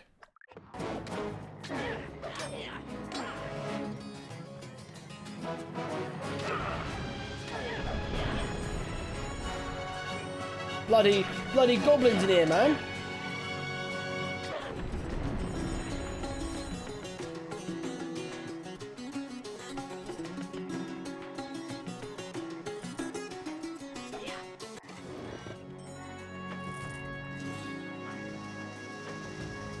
Wait, who's throwing shit at me? Let's have a look here. The sequel is called Cursed by some especially after the surprising passing of the director at the age of 40 back in 2023. Oh man, that's sad. So is Beyond Good and Evil a really good game then, as well? Because what other games that didn't get... Wasn't Perfect Dark meant to get a remake as well, and that got cancelled too?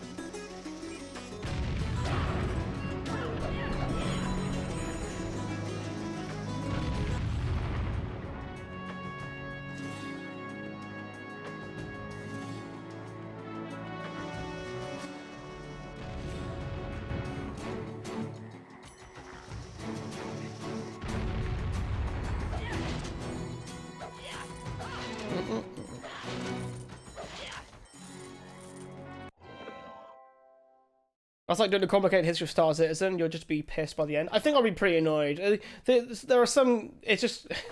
how do you word it? Just feels like a pretty egregious way of just taking advantage of your player base, to be honest. But loads of people love it, so it keeps getting away with it. Because at this point, Star Citizen has just been a funnel for Squadron 42, or whatever the fuck they call it.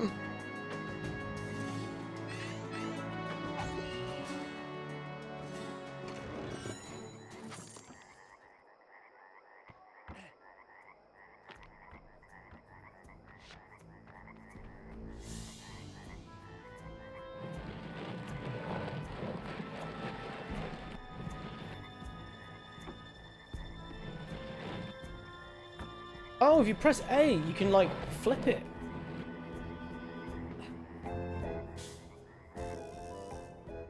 Aha! Perfect.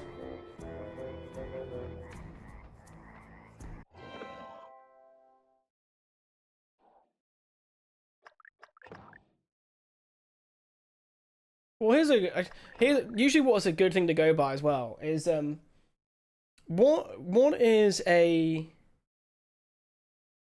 do you know what game series I should cover? Because ironically, so what's funny is a couple of years ago I was leaning towards the idea of making longer videos and different kinds of videos, and I made a retrospective on the game Jak 2, the sequel to Jak and Daxter, precursor Legacy.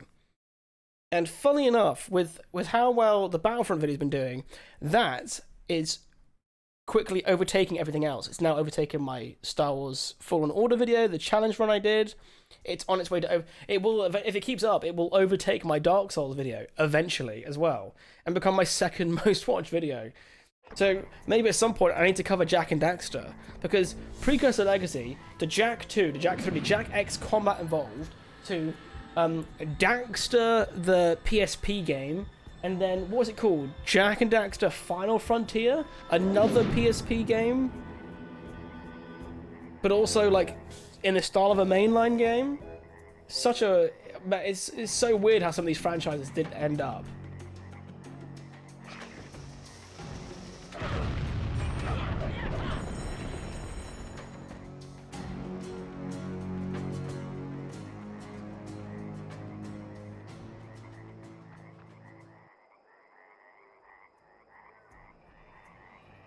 Right, is there...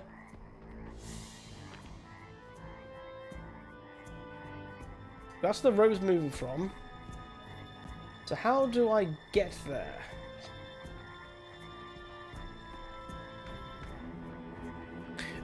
It's fun. It's that perfect 2000s story, golden line of being funny but serious, hooking you into the story when it needs you. Oh, okay. Alright, so maybe we'll give a Beyond Good and Evil a little playthrough and just see how it goes.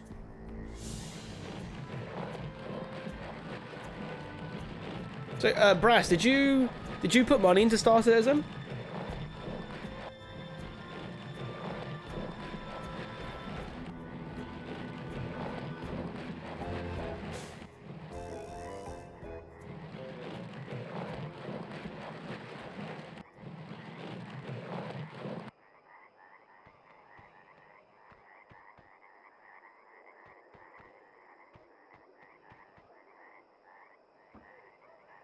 Oh. Oh, what a silly bastard. Never mind, just kill yourself. Sounds like a good idea. Can't say that. Ooh. Speaking of rich space gaming companies, Eve Vanguard could be fun. I really enjoyed Dust 514 when that launched way back in the day.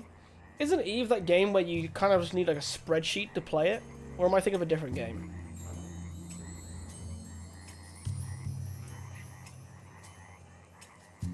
Alright, Sam, you're gonna make the jump eventually.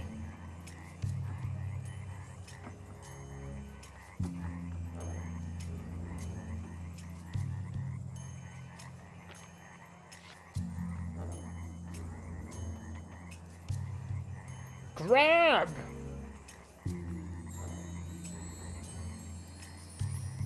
Stardew technically needs a spreadsheet? Does it?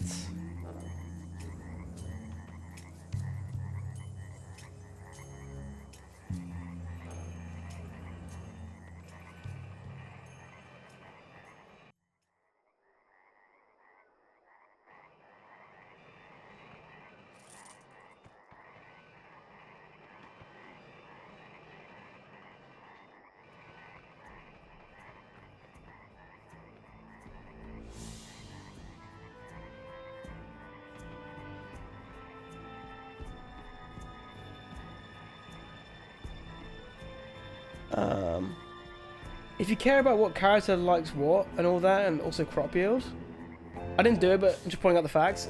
Well, the thing is though, Eve, I don't know if you know the history of Eve, Nazo, but if you're even slightly interested, Eve needs a spreadsheet. I'm not like, technically, you know, if you're not playing the game efficiently, you're just not playing it properly.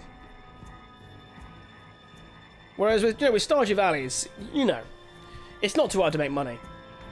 That's the reason why I like the community center and stuff in Stardew Valley, because otherwise I just don't have the incentive to really grind out the game, because just getting just seeing money go up isn't enough for me. The warehouse was more dangerous than I thought. Meet me at the cider house, Bilbo. I may have something else for you to do. No! You're not making the dwarves do anything! I'm a part of their companion! Why? Thieves broke into the armory.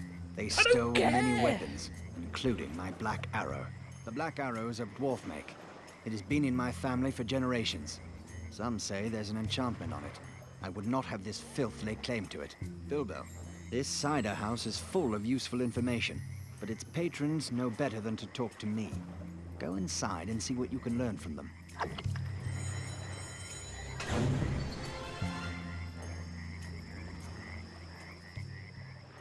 Am I at max health?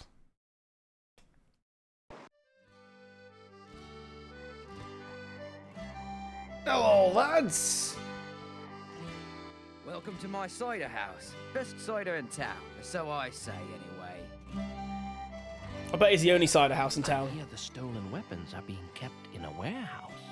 Von stole those weapons. In league with goblins, he is. Whatever they're planning, it must be stopped. What, in the warehouse I just got out of? Or is there another warehouse? Did you hear? Thieves took all the weapons in town, keeping them at some warehouse. I bet one of these nasty lot knows where.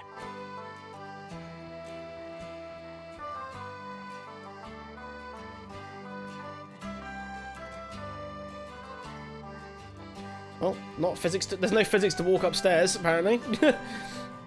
Hey, buddy. Vaughn and the goblins stole all those weapons. Do you know anything about it? Goblins? Then I'm through. No self-respecting thief arms goblins against his own. The weapons are in Renard's warehouse. Now leave me be.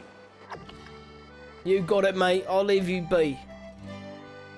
Depends on your goal. Eve has made some big jumps in allowing for more casual system-generated content rather than just the complex player-run sandbox. That's still the bulk of the game, but they've made it more accessible for new players. Oh, cool. I've always wanted a good space game to get like a proper like sim hookup to. Like I would love to. Oh, what's it called? There's another flying game. It's a lot easy. It's usually pretty cheap too, like a tenner. Oh, guys, mention space flying games to me, and I'll say if that's the one. I'll know it if I see it. That's it. Boom. Elite Dangerous. Yep. That game looks pretty fun to play. Find those weapons, Bilbo. If you learn anything, report to me.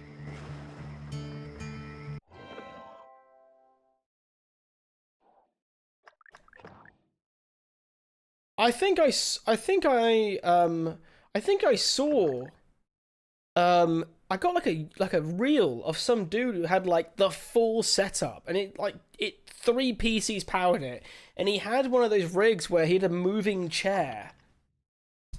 When he you know what I mean? Like it did everything. I was like, whoa, okay, like next level setup. R-type vinyl. Is that one of those bullet hells?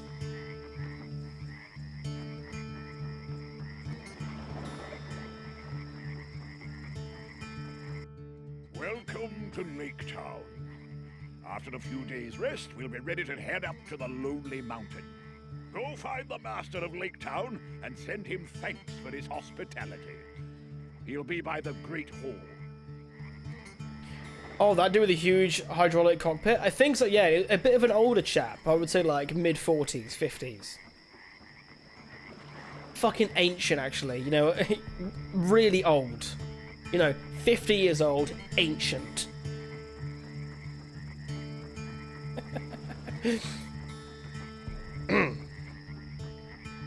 On death's door, mate. You know what I mean?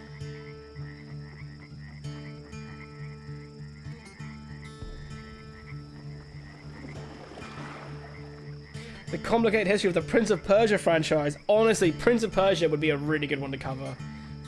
This is where I struggle, right? Because Prince of Persia's now got a lot of games, right? So you've got the old, one or two original old games, right? Then you have like the 3 modern ones, which are like, I say modern, when I was a kid, which was like Sands of Time and so on. Warrior Within.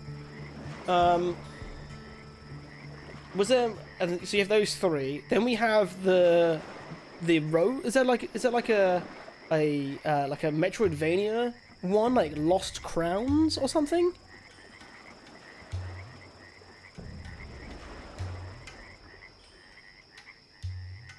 Ting, how come you won the career ladder and didn't tell us? Oh man, I've seen that. Does someone look like me on there? It's time for the career ladder. I hear the stone. I haven't clicked on that in ages, man. I don't doom scroll Instagram anymore. I miss so much of my good shit. Warehouse, aren't they? I suspected as much. Here's the key. Clean the place out, sir, for the good of Lake Town. Ramsey was on career ladder. What is the fucking value of that? It's like, how did he not? And it's not me, Nazo. It's my dad. That's always a running joke.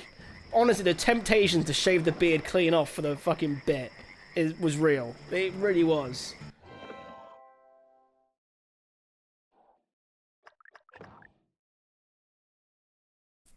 So yeah, don't forget. Yeah, Prince Persia 3D from 99. Okay, I need to add Prince of Persia to the list. I think Prince of Persia could be a really good one, and I've always wanted to play through those games. So the thing is though, sometimes I want someone sat with. Do you know? It's because I'm so stupid, and obviously this is where streaming does come in.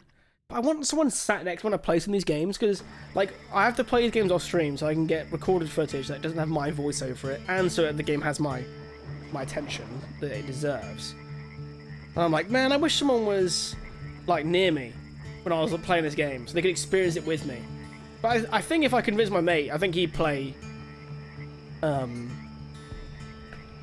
think he would play Prince of Persia with me. Then my hair's getting a lot darker now. A lot darker. Being in the sun, like there being no sun and everything.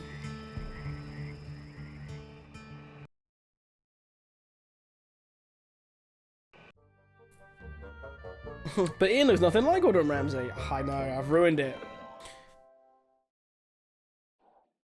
Oh, it's nothing massive, but guys, I am actually getting some stuff made up for stream.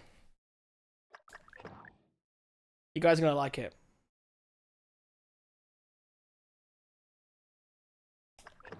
Stream them more on Discord. Unironically try and tune in more. I do stream on Discord a fair amount at the moment. I've been doing a bit more of it. The only thing with Discord that I need to do, I need to figure out, sometimes anyway, how to separate audio. So I could like not mute myself entirely on it.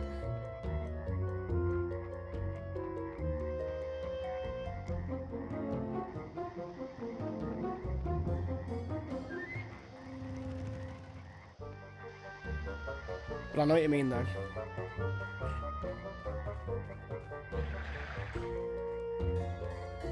Just run through. YOLO! Well, that worked out. Nice.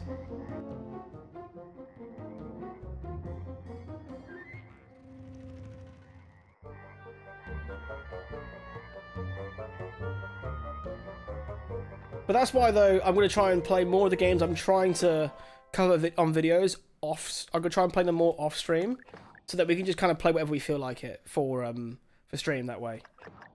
So we can kind of like just have a bit more fun with it.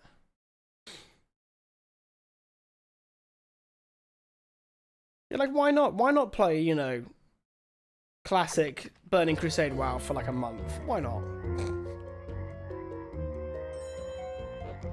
Why not play like these few indie games that I need to finally play through?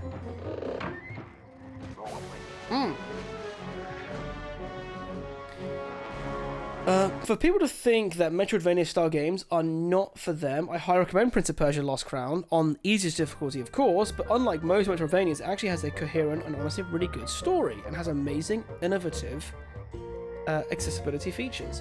My problems with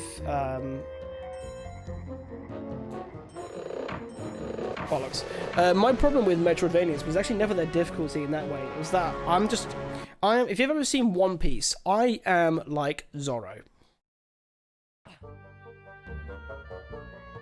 I get lost very easily, but I'm trying to alleviate it. I am playing through Hollow Knight at the moment to see how much that runs true.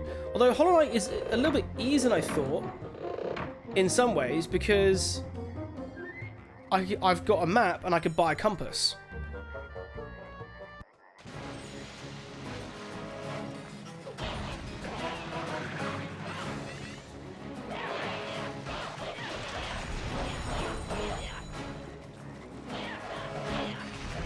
If you like Dark Souls but not Metroidvanias, please seek help. Could you argue in some ways that Dark Souls 1's map design is a bit Metroidvania-esque?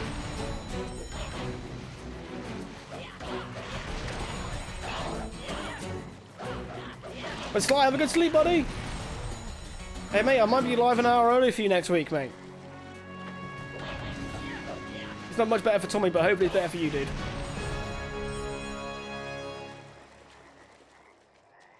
Have a good weekend. I'll no doubt be chatting to you over the weekend at some point. Oh, and if anyone wondering, I will be live on Discord over this weekend. I will be no-lifing this game. I need to play and beat it for the video, so I'm going to be that's all I'm going to be doing. I might even Discord stream tonight for a little bit.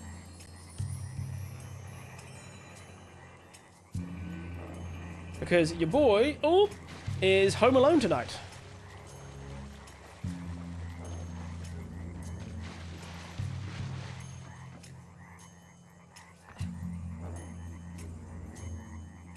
For people that think, oh wait, no, sorry, I've already read that one. My personal style to Metroidvania is Gato Roboto. It plays more like a Metroid than a typical Metroidvania. Gato Roboto. Oh, you've told me about that game. I always don't know why. Whenever I hear Gato Roboto, I actually think of Chibi Robo. I know it's not the same game. Bollocks.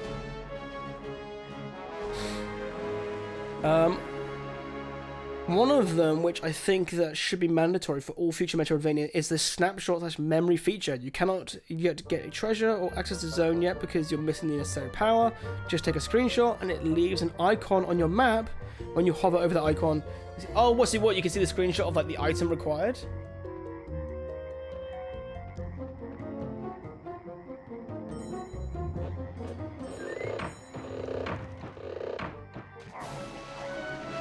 Home alone so I can whisper sweet nothings in your ear. Honey, I'm home. Stop. Fresh lawsuit and a drama dropped on Ashes of Creation debacle. What, you mean how they released the game in an unfinished state to get out of their clause that they'd written that said if the game isn't released we'll refund you all the money you put into our Kickstarter? It just feels illegal, you know what I mean? Like,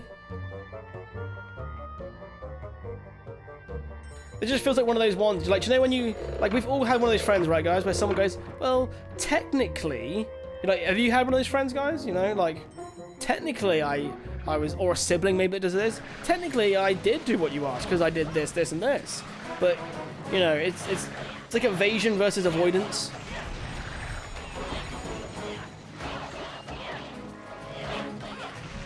It's like, yeah, you're technically correct, but we both know what we meant, and it wasn't that.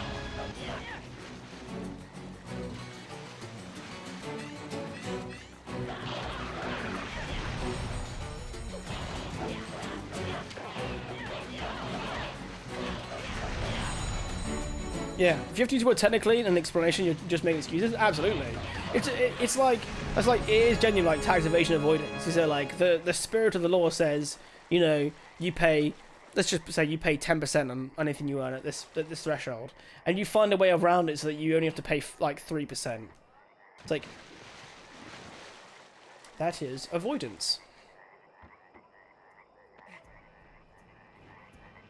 Because you're using a loophole to do it rather than just outright not paying it. I think I have that correct. Ah, there we go. Oh, Master Ralph, it's 5 p.m. Do I need to be feeding you, do I? Oh, God. Hey, dogs. Oh, and Toby's here too. Hello, Lord Tobias. All right, boys, tonight we're having pizza. Yes, pizza tonight. Fantastic, isn't it, boys? Hey? Bloody fantastic.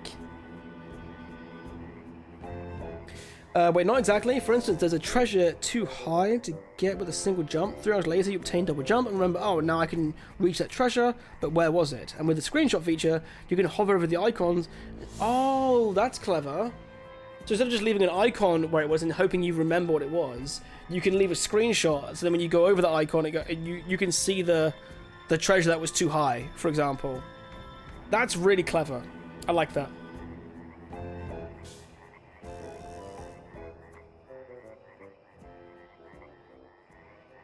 Doggos? Yeah, well, I do need to feed them in a second. I'll just look at these other messages quickly. The catastrophe around this whole situation is just fucking beautiful. I mean, it sucks because Ash of Creation was actually looking like it was shaping up to be something really fun, and I feel for the staff, but also holy shit, the rest of it is like pop some popcorn. I think it's time for yet another public statement.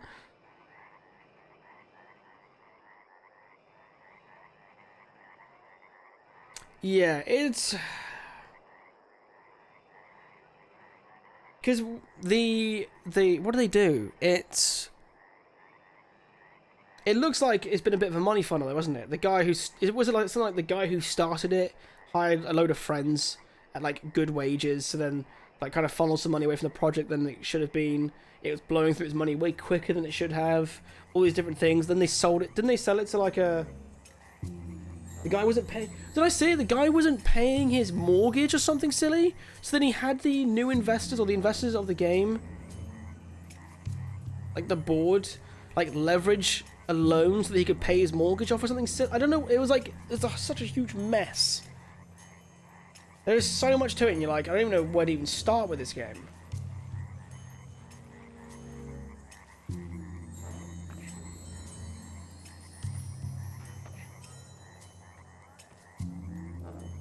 So as I said, yeah, must include for Metroidvanias from now on, in my opinion. I think for the future of these games to exist, I think quality of life is where it comes in.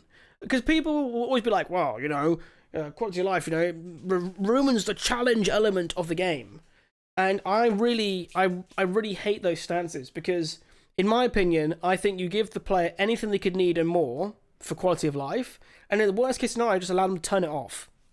That's my approach, has always been. I want as many people to be able to start and finish the game, and then just allow me to tailor it. You know, I choose when I play any of the new Zelda games, Breath of the Wild, Tears of the Kingdom, to turn off my UI. I do that. It's more of a chat. I turn off my UI. I turn off my sensor, so it's a harder game, and I enjoy that, and that's how I want to play the game. But equally, there's the ability to tune the sensor to find exactly what you need when and where. And that's good. That is good. Because we can both have fun, both playing the game, and both do it in our own way. When I play Dark Souls 1, I grab a cool weapon that I think looks sick, upgrade it to all hell, and bonk enemies on the head, you know, as easy as possible. Someone else will do a tarnished run, where they can only... you know, if an enemy breathes on them, they collapse into nothingness. While I like to kid around, here's the thing. If the game isn't fun to you, don't play it. Exactly. It's a bit like, you know, had it with Elden Ring. You could get a mimic tier. So if I remember correctly, a mimic tier is a thing you could summon that summons you. Another like an NPC version of yourself. And some people be like, you're not playing Elden Ring properly if you use the mimic tier. It's like, well, it's in the game. So, they are. You know, it's this weird little thing that people would use to, like, discount how others played something. So yeah, it's I've always been a favor of quality, like of those kind of services for people, you know, especially in JRPGs. You know, JRPGs are more accessible now than ever thanks to quality of life features. Final Fantasy VI is one of the better Final Fantasy games, but I will say leveling can be a little rough. So being able to turn on double XP, double magical AP, being able to turn off encounters when you want to because you've allowed for double XP, fantastic. Now, some people will turn on double XP and double magical AP. They won't turn off encounters. They'll just massively over level so they can smash the final boss into oblivion. Some people love that, and that's fine. It's not for me. That's why I do double XP and then turn off encounters so I can then explore without being attacked by, you know, Moblin number 74. Let's look here. Oh, because I'm also like Zora from One Piece, I've become lost in IKEA shops like multiple times. Sorry, I shouldn't find that funny, but it is funny. And then you're really like lost crowd. Okay, I'll give it a go. I will. Yeah, just because I don't like Final Fantasy X doesn't mean it's a bad game. It's just not for me. Yeah, I mean, it was another good example. Final Fantasy 16, right? Final Fantasy 16, when it launched, the very beginning of the prologue area, you could, I'll unpause so you got some music. You could get, I think it was like 3 accessories, like 3 different rings, and you could wear all of them. And one was auto parry, auto dodge. So I said auto counter, auto parry, auto dodge, and auto combo, or something like along those lines. And then the first thing that happened was someone posted a video just them just doing this.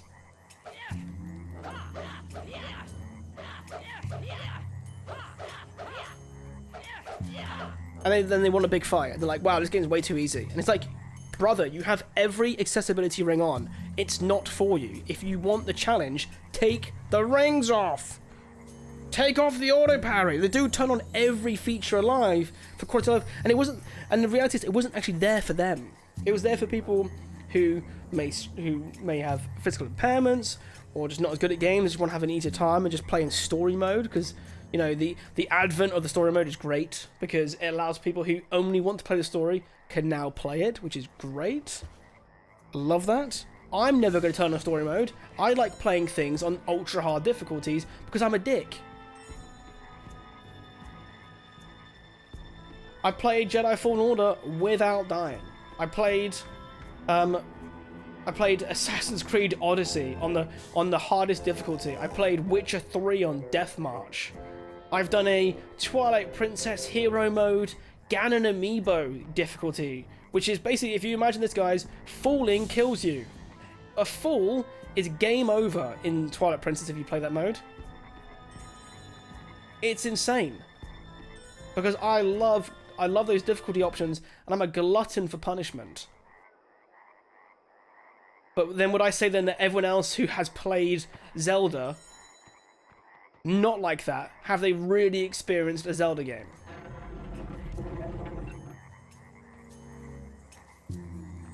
No, why would I say that? That's a horrible thing to say. You have the black arrow. Yes, and if you don't scuttle your way out of here, I'll run you through with it. Oh, I wish you would. Away from me, Toad. Run me through, Daddy.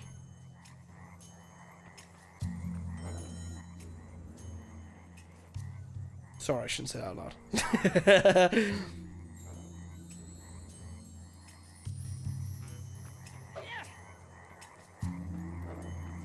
If you don't have enough going on in your life that you get pissed at how other people like to have fun, turn your computer or console off, take it outside and set it on fire. Then go get a fucking hobby. Try meeting people in real life, get a grip, form relationships, find something to actually give a shit about. Exactly. Do you know what you could do? Play golf. Because then you'll realise that there is something that you will always be shit at. You pride yourself being great at games? Play golf. Golf will humble you instantly. And anyone who says golf doesn't humble them isn't playing it. Because, man, is it a humbling sport.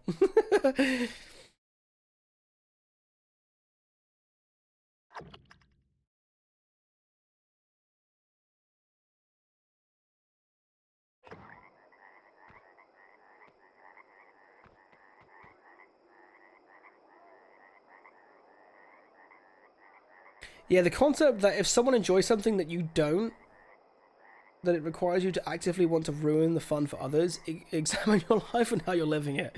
Yeah, absolutely. Play golf. You can focus all your hatred into a little white dimpled spawn of Satan that doesn't do what you want it to. Yeah, did you know you left the club 0.8 degrees open, so it just fucked off to the right? Which, by the way, that is how savage it can be. The Lost Crown, unlike Hollow Knight, has an awesome and fleshed out combat mechanics, which includes parry. Ooh. You haven't played Silk... If I remember, you haven't played Silksong, right? I think Silksong... Does Silksong have parrying? It might do.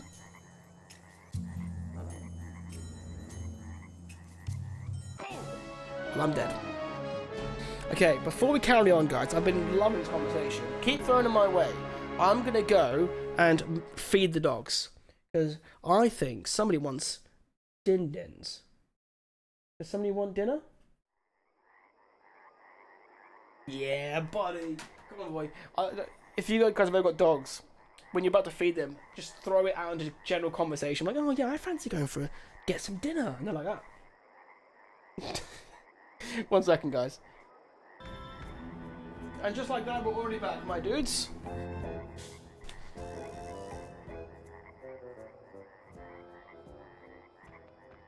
Watch as Tim dies when he's AFK. Was he, what, was I slowly moving?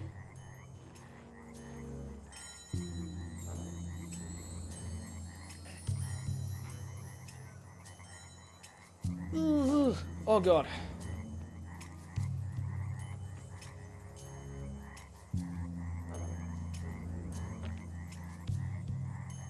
Ah. I'll get over there.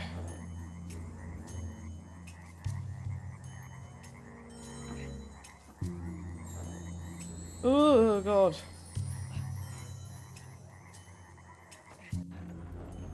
Aha! Excellent. Now I was hoping an enemy would come behind you and bonk you. Well, I saved it knowing that couldn't happen. But I think that actually has happened before. Not in this game, but it wouldn't surprise me. It's something silly that I would do. So Hollow Knight technically has a parry, but to trigger it, you have to time it so your attack hits the enemy's attack. Just right timing, just tight timing wise for it to trigger. It's unreliable as hell. Oh, I see.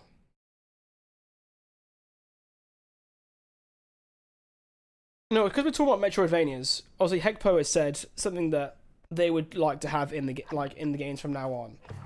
Nazo. Anyone else who's a Metroidvania enjoyer? What is one? If you could put one thing in all future Metroidvania games, what would it be? And it can't be what Hekpo said. That screenshot feature, because to be fair, that's really good. But just so we have a bit more of a varied discussion, what is one thing you'd have to see in there?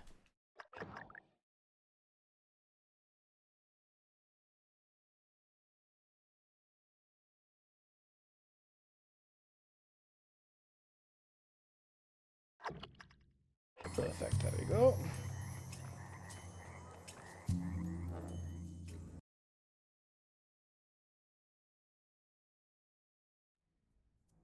What do they have planned? There is an old thief named Malak who spends time in the cider house. He's been reformed for years, but he still knows many thieves. He may know the location of the thieves' hideout. Oh, there we go. Perhaps he would tell a fellow burglar. Going to the cider house now. Okay.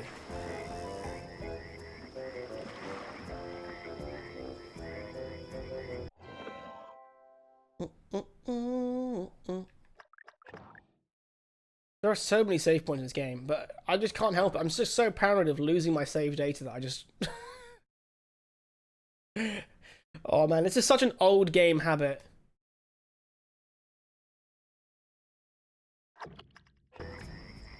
And we all learn with one game in particular why you should be saving more often. The most recent example for me was Witcher 3. That was diabolical.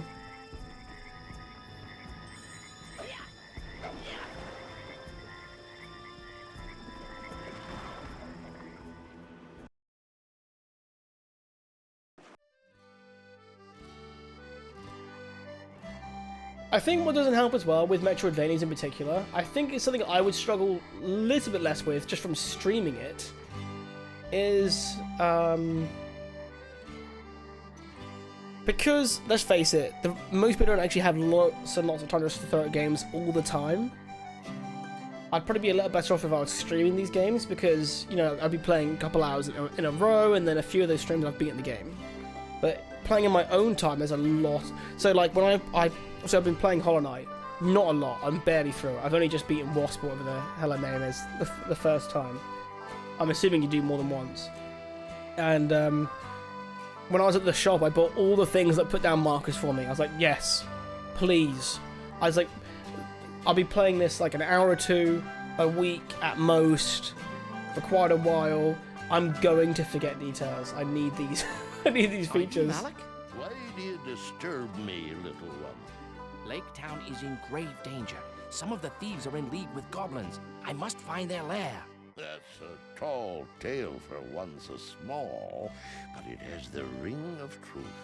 I'll help you if you do me a favor in return. There's an heirloom that's been in me family for years. The golden dagger. It was stolen years ago by Ron and his thieves. It's in me old house, which is now full of the thieving vermin. Use this key to get in and bring back my dagger. I'm surprised at just how many quests are actually in here. This makes me feel like that when we get to the Lonely Mountain, there's not going to be a lot to do there. I wonder if this game will end with Smaug.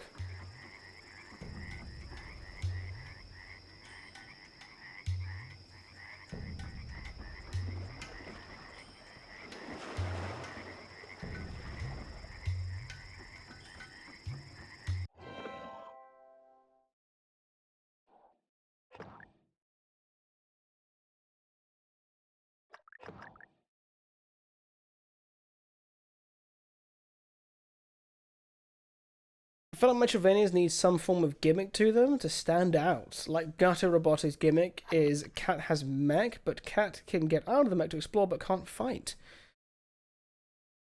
In Portrait of Ruin, its gimmick is that you own a giant castle, but it's sectioned off into small maps that are portraits. The castle itself is a level. A bit like Super Mario 64 a little bit. Obviously not, but yeah. Sorry, it's giving me SM64 vibes.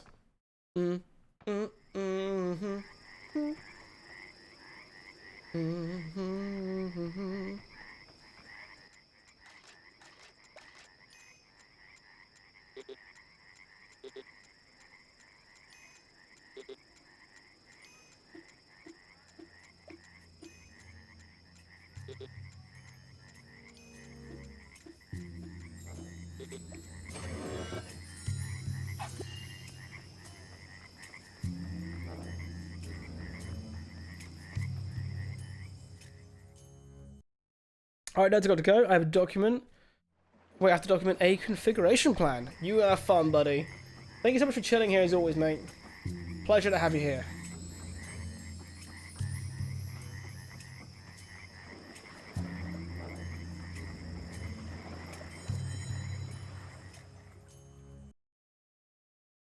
So wait, kinda, but in a Metroidvania setting. I can, and I totally can see it. Sweet.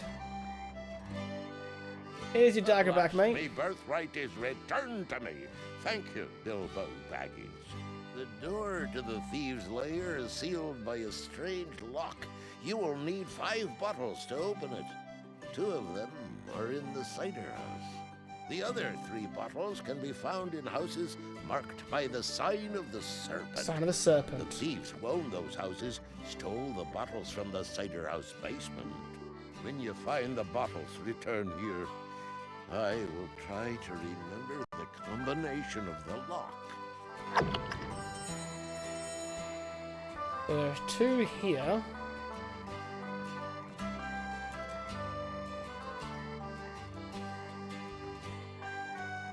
Oh wait, there's suddenly a down. I swear that the downstairs wasn't here before.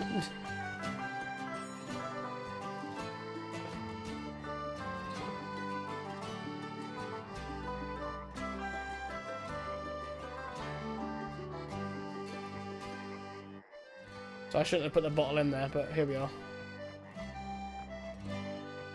Did you know that there is a secret entrance to the thieves' hideout in your cellar? There is. Oh my. Oh my. Here, take this. Get them out of here. Aha! Yes. Okay, now I just need to go to the serpent houses, which so it's the doors with the purple markings on them. We actually have seen a few of them. There's one or two in the centre here, but we need to do 3 of them. There's one right there. We'll keep checking along the way, just in case.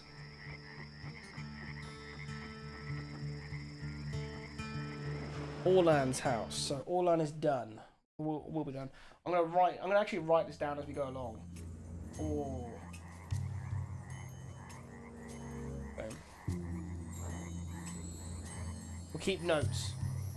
It's changed it to Orlando, but I'll get it hopefully.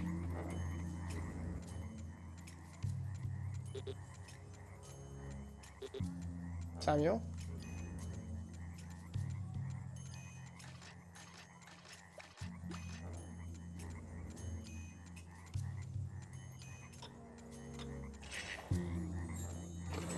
Just use my skeleton key. Right, that one done. It's a good job that none of these thieves are home, aren't they? It's making this a lot easier. Good evening. And to you. You're a lovely vision this night. Oh, thank you, kind sir. One more there, perfect. Alec.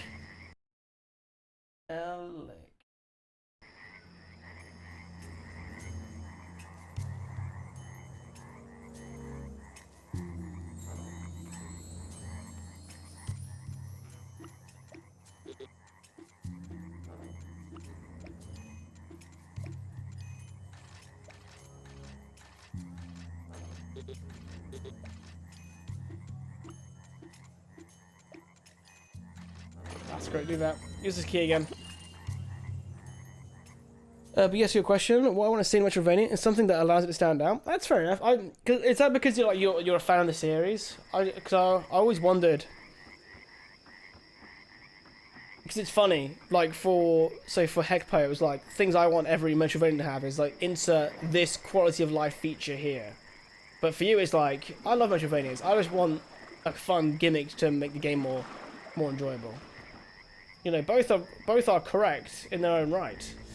It's just good to see like how everyone's priorities are a little bit different.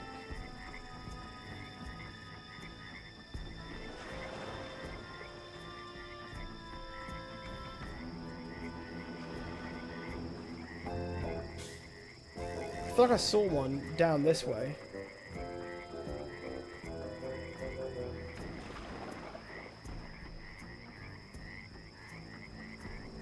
Where is it? Okay,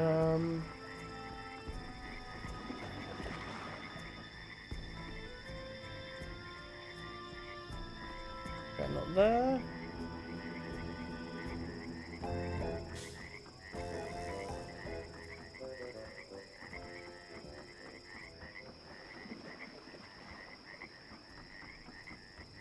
We done being up top now? We are. So let's just double check underneath now, just in case. Oh god, the camera's stuck. There we go. Any doors here I might have missed? No. So a lot of Metroidvanias can get very samey. You can like double jump, you can break walls, you can switch positions with an enemy and so on. There are only so many power-ups you can rehash before it feels like you're just copying someone else's Metroidvania. Well, I never mind I never really mind if a game does the same thing as someone else, just so long as it implements it well. Your boy's officially busy with music for any devs. I literally have a full-ass plate over the next few months. Hell yeah, dude, that's awesome, man.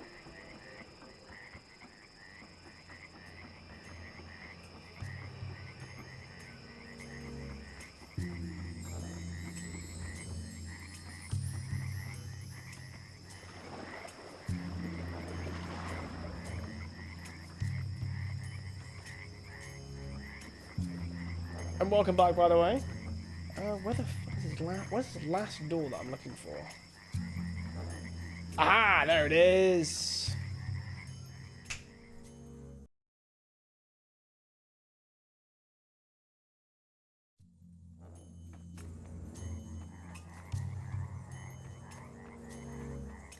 Right, let's have a potion, just so that if I get it wrong, I don't have to buy a skeleton key that way.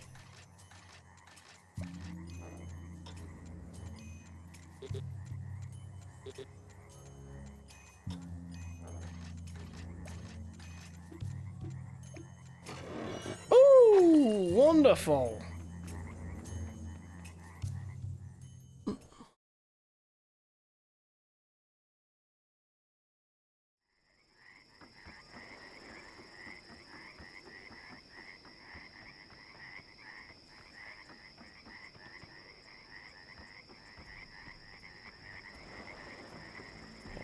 Done all that, so need to go to the cider house now. Let's save it first, actually, just in case.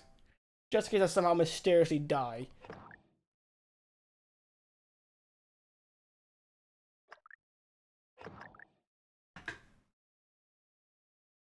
What you got planned for the rest of your day, Butterfan? Anything fun, my dude?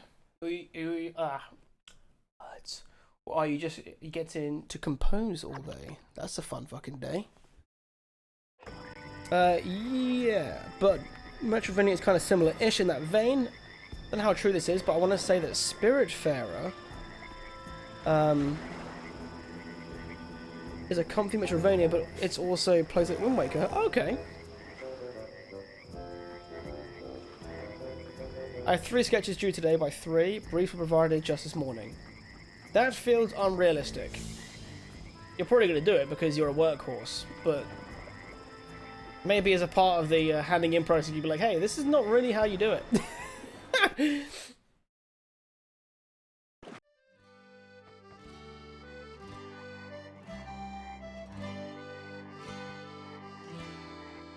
When you find the bottles, return here. I do have the bottles. Is it, or is it because I put them all in there?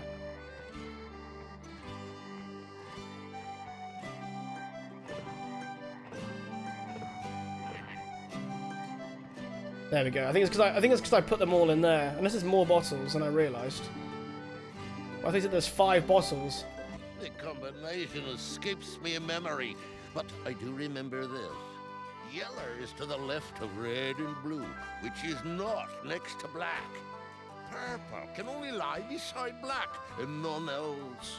Black is to the right of yeller. I regret I can't remember more. No, most devs want sketches in under 3 hours.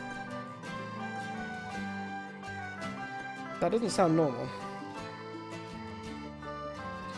Wait, I've turned a few down that wanted to watch me make it over Discord? Jesus, that sounds horrible.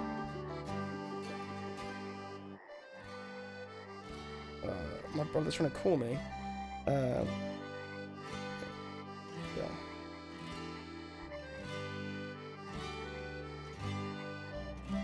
Okay, let's take down some notes here for this thing. God, I couldn't imagine anything worse than someone being in the room with you while you try to... Like, I get the idea of, like, someone being around once you've, like, shown the piece so you can, like, do tweaks to it live with them. But, like, the creation process? Like, could you imagine, like, anytime you're in some kind of, like, workflow, someone just starts talking, you're like, ah, no. The combination escapes me in memory. Right, let's try and write this down. I do remember this. Yeller is to the left of red and blue, which is not next to black. Purple can only lie beside black, and none else. Black is to the right of yeller. I regret I can't remember more.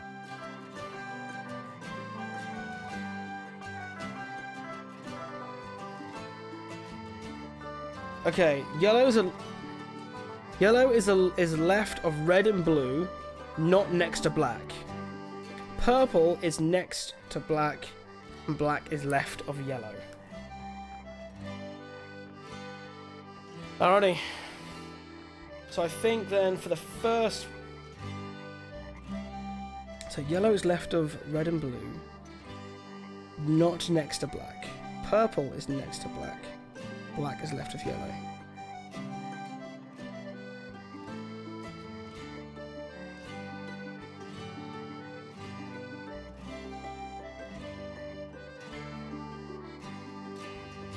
So I think it must go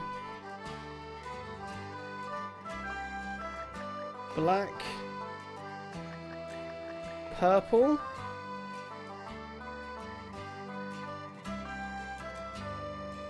yellow.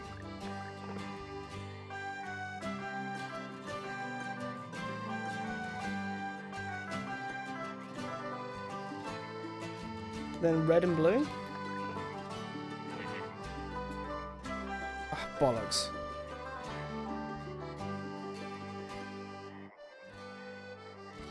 Oh, for any trailer-related beliefs, they wanted like an hour from notification because they're pushing to release the trailer next day. So basically, they just haven't adequately allowed their time.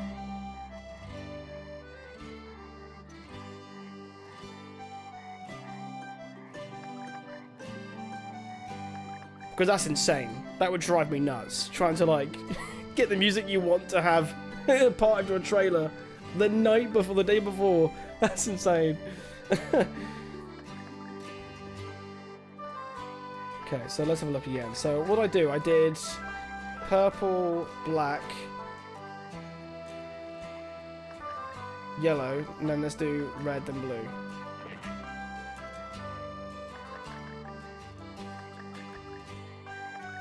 Purple, black, yellow, blue.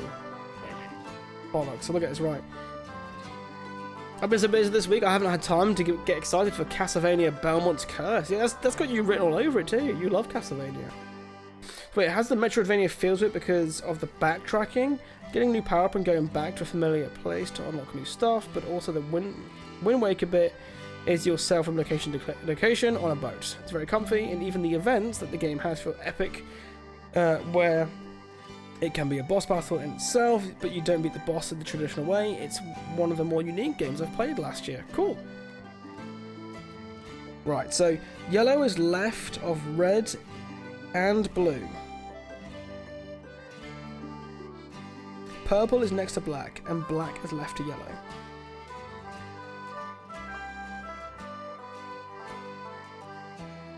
So let's maybe go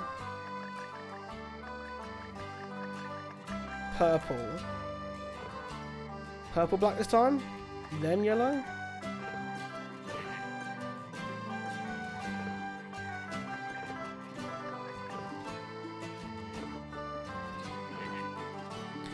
Oh god, what am I doing? Let's double check my notes. Oh, this game is not like stairs, is it? Right, old man, what is it again? The combination escapes me in memory, but I do remember this. Yellow is to the left of red and blue, which is not next to black. Purple can only lie beside black and none else. Okay, purple and black. Is to the right of yellow. I regret I can't remember more. Oh, black. Oh, I missed that at the end. The combination escapes me in memory, but I do remember this. Yellow is to the left of red and blue, which is not next to black. Purple can only lie beside black and none else. Black is to the right of yellow. I regret I can't remember more.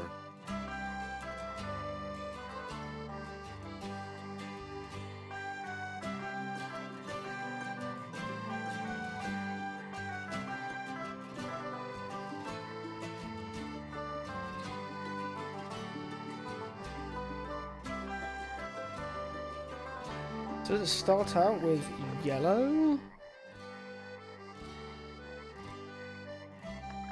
Purple, black.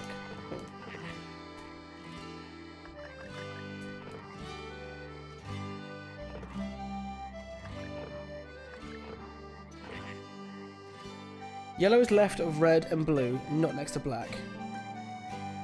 Purple is next to black, and black is right of yellow.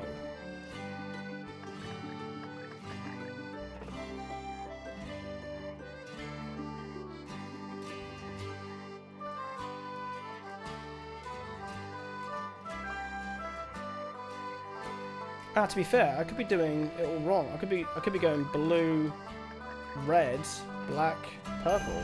Oh ho ho! Come on!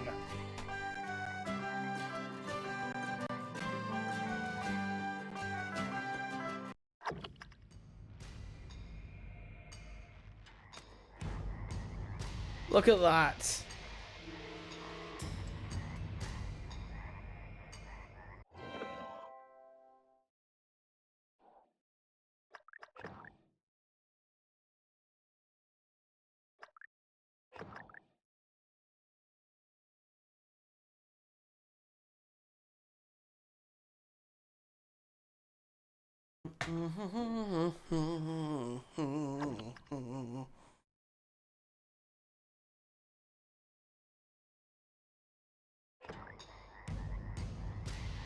Yeah, so I can mess with these apparently.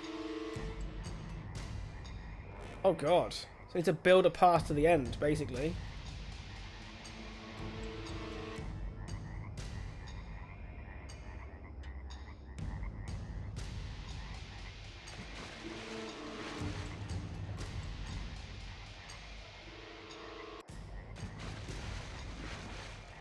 So I need a... Oh wait, do I need to access all of it at some point? There's 4 different corners to go off to. Ah, okay. So let's do this for now then. Like that.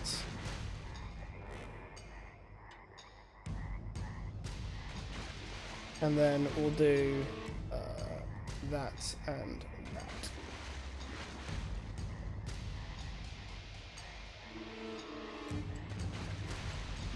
Ironically, I've actually sorted out 2 of the ways to go. But I'm assuming I have to go down each one. Oh, no I don't. Maybe later on I have to do that?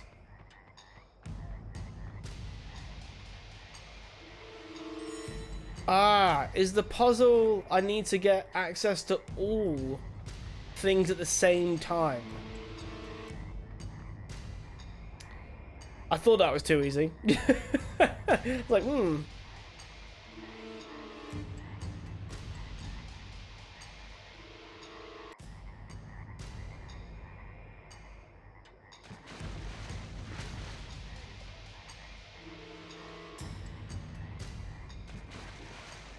Oh no, to be fair, that needs to go there. That can. Oh, that piece can only. No, it can't. It can't go there.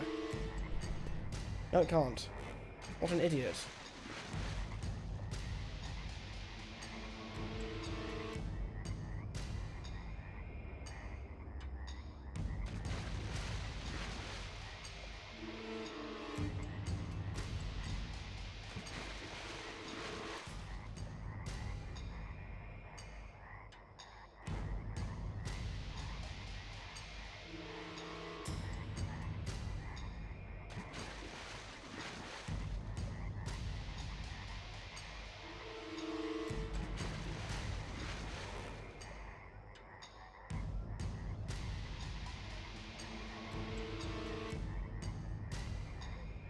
The day after Josh leaves Hawaii, we have rain, rain, rain, wind, wind, and more wind. Dude, I know the feel. I know the fucking feel. We had like 1/2 day of sun in the entirety of this year so far.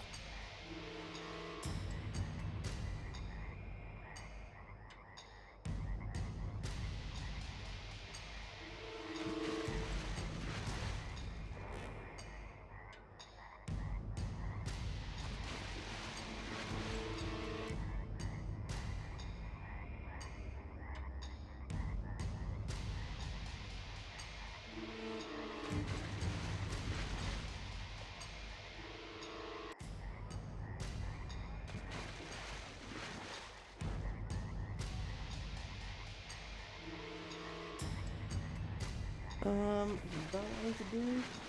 Put that there.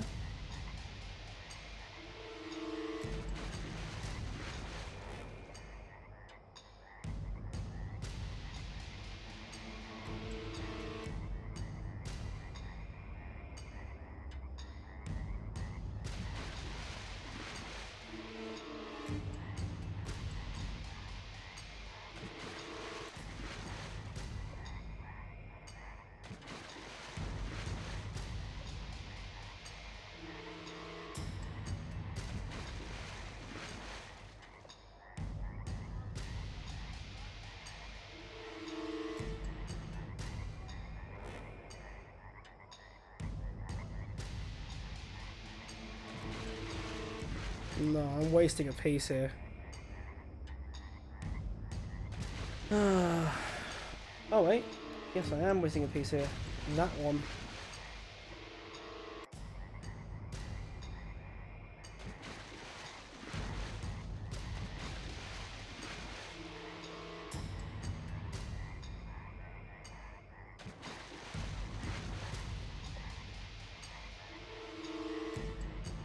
feel like that's I can now access. Oh no, I can't because I can't get rid of the left side. Bollocks.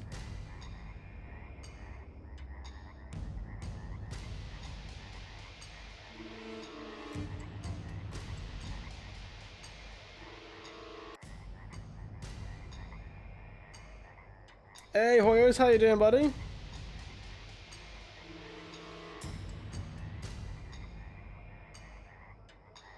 Here I am, you know, everyone's like, hey, Ting, you should play Blueprints at some point. And here I am proving that I shouldn't play any freaking puzzle game.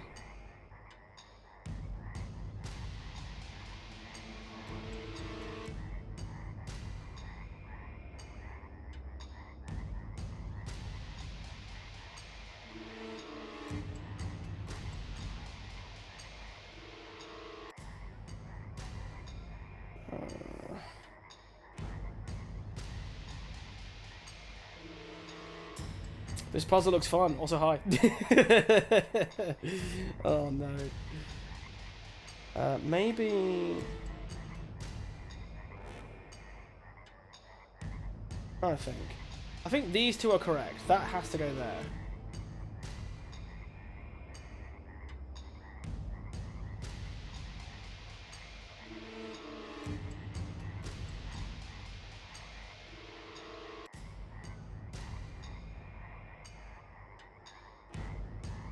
I think I have those pieces in the right spot. Maybe it's just no, maybe not.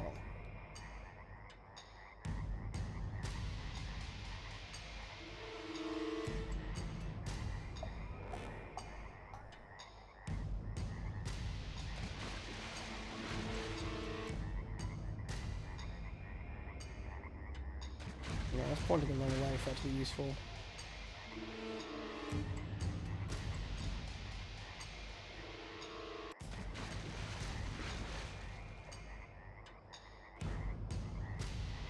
So happy Friday, Hoyers. Hope you're doing well, mate. Same goes for you, Dragon Wolf. What have you all got planned this weekend, my dudes? Anyone doing anything fun? Got any good plans? You playing any games? What we doing?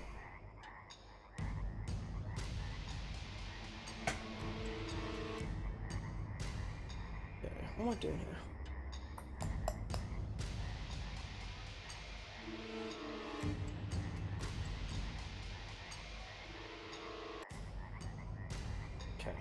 Actually, that one in the corner is the wrong one. That one in the corner has to be...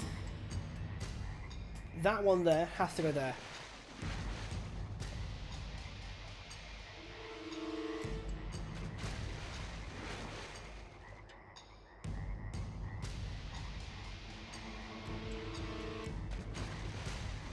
No, that can't be it.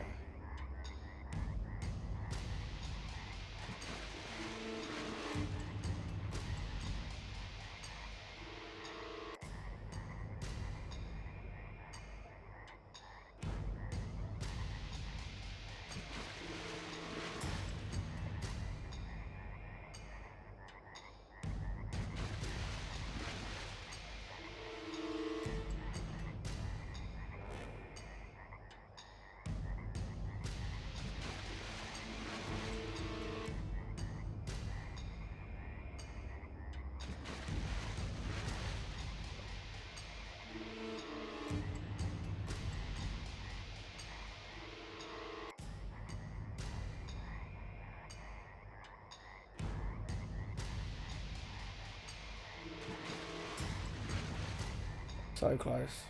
It's so close to greatness.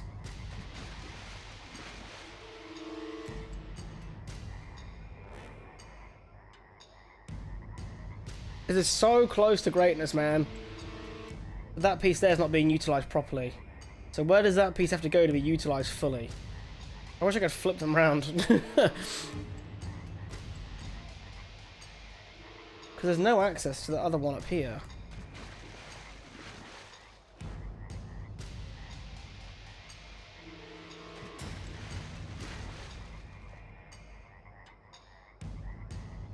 Then you could say that piece isn't really being utilised properly, so let's put that there for a second.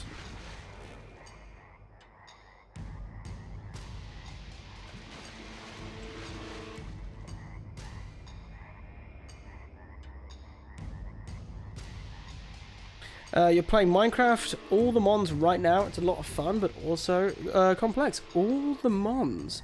Is that like a Pokemon themed mod or something? Like Pixelmon is or something, right?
Oh, this is so annoying.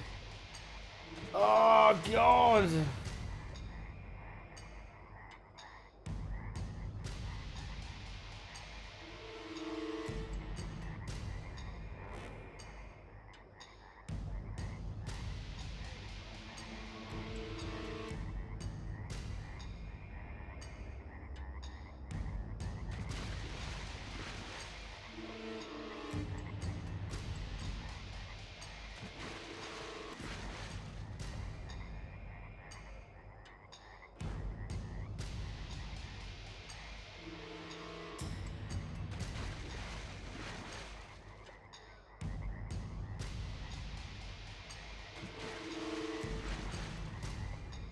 Do you guys ever just think that you're really stupid?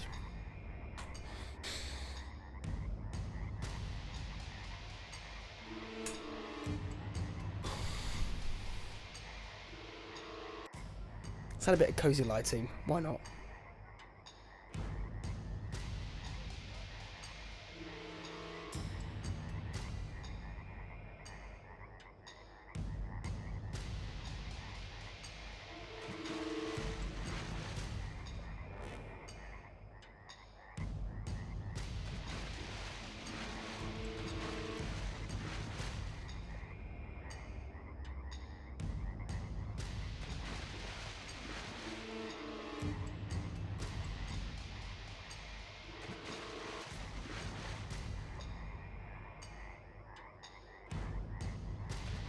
Just brought back the old shape again.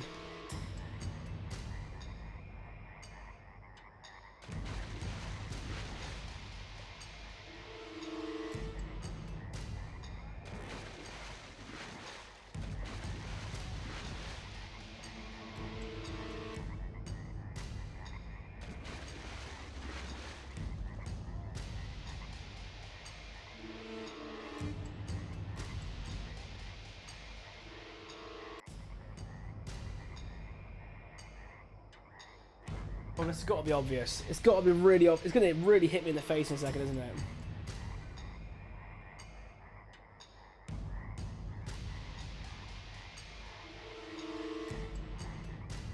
I'm just going to double check that I can't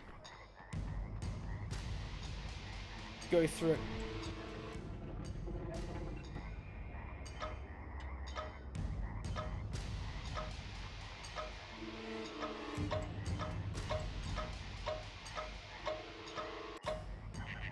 I'm trying to solve a puzzle that wasn't a fucking puzzle.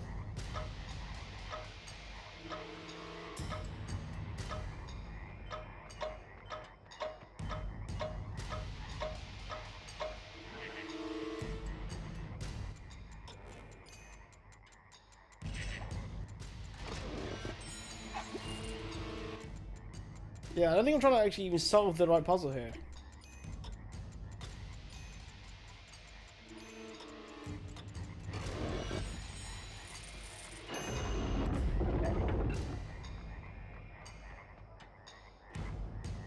And now, I'm going to open this one here. Oh, God.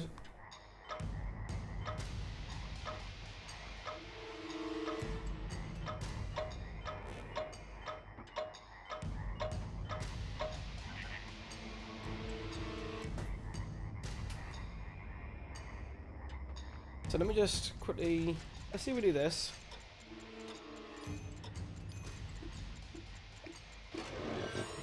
Oh. Yeah, I have a feeling that actually this is just going to permanently unlock the next door.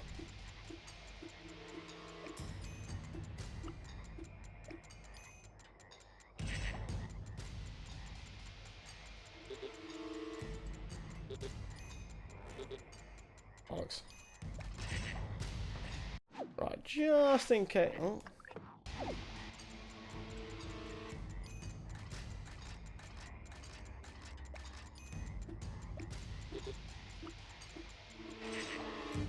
That's a really harsh puzzle.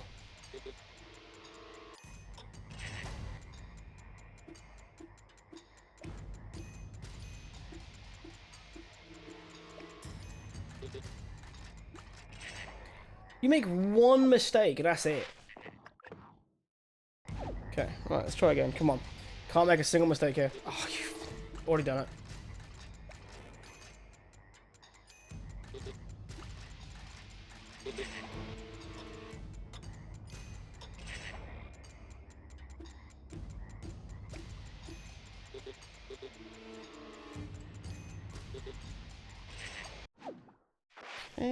This is not going well.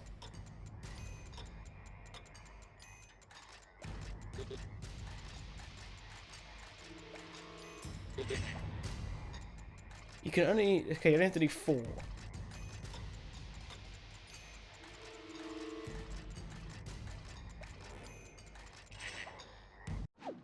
You miss one rotation on one of these things, and that's it.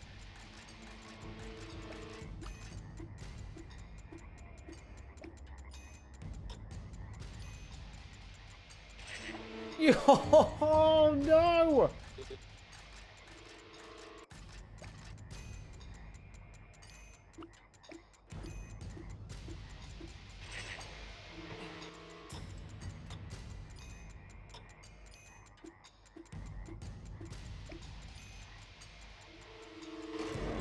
Thank you!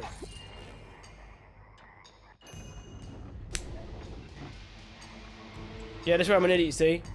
Because that isn't timed. So here I was, trying to make sure the puzzle fit every single one perfectly. So I was right, I had to connect up the starting area and the 4 corners, but I didn't have to do the other bit. So... But now I can just do a bloody straight run.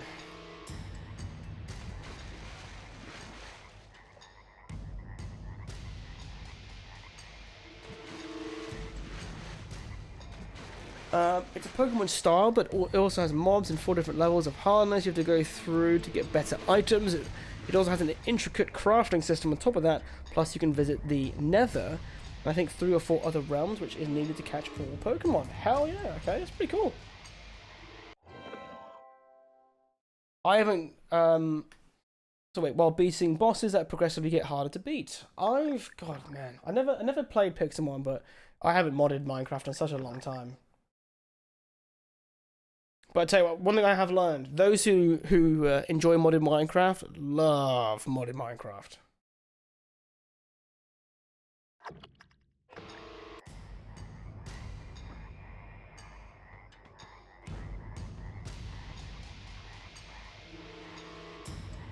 Oh man, we've got another puzzle now. Jesus.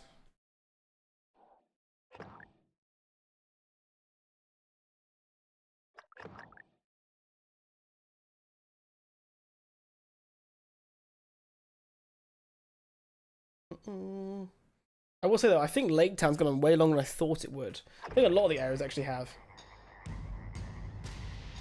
Okay, so I think how full these are means something here.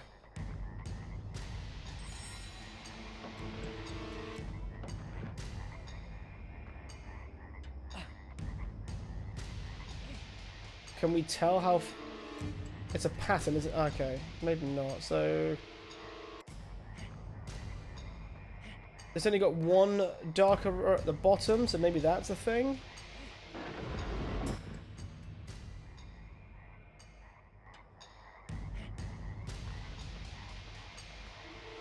This one it looks like all of them are darker, so grab one that's got 3.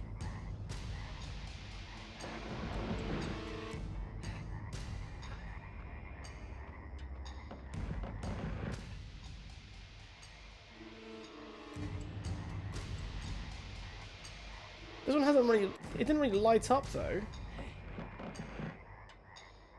Then that didn't do a cutscene at all, so.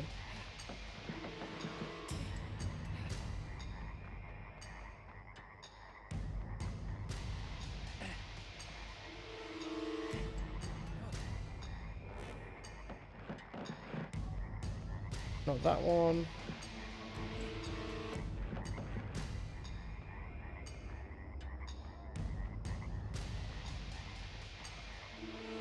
Has it unlocked it? No. Okay, so I need it to fully open.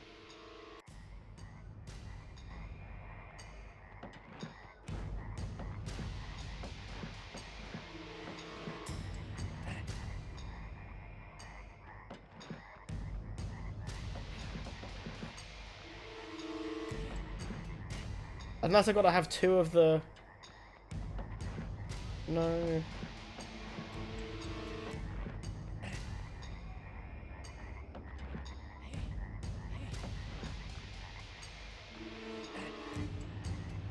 Paladin in Diablo 4 is nothing. This build I made gives me extra 1.8% bonus damage per armor and block rating. I'm sitting at 3k% bonus damage, 100% block. I just exist on the screen and shit dies. It's like 100% block. Do you just not have to do anything then?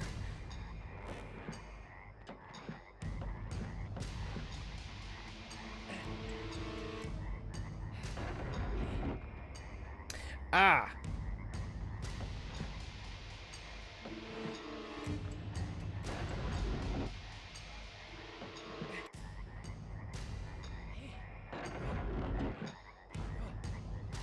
And then, yep, there we go. Now I figured it out.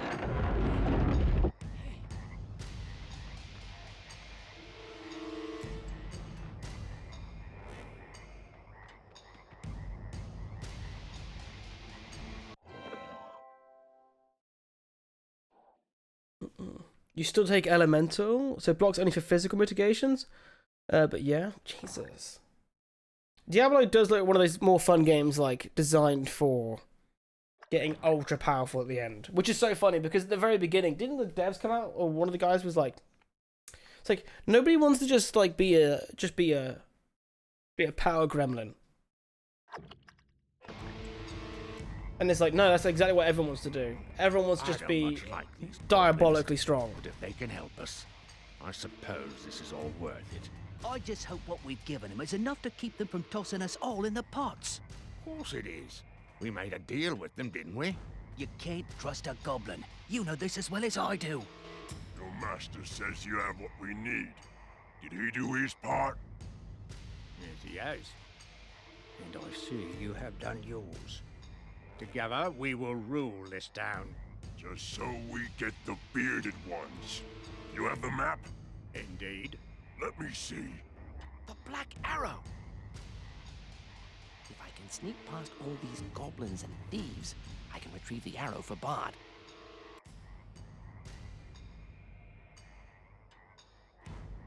Here we go. Well, here we bloody go.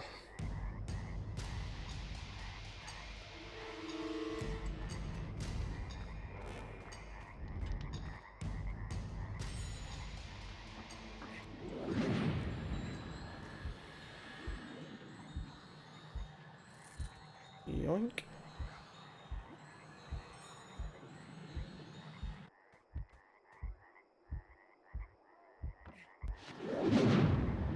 Can't see me there, can he? No. I got a plan. Alright, you... Ooh, no, you can't! You can't use a staff in that mode. Bollocks. Got it. Yeah, the devs say that, but the community's like, nah, fam, I want to destroy the entire map with just walking forward. Which is funny because I always knew Diablo 2 is like the game where people love to play, like, do hardcore runs. I don't much like. Your master said. The Black Arrow. Like that's how that's the gameplay I knew of about Diablo before. I'd see someone playing Diablo 2 and they'd be like, yeah, doing a hardcore run with the friends.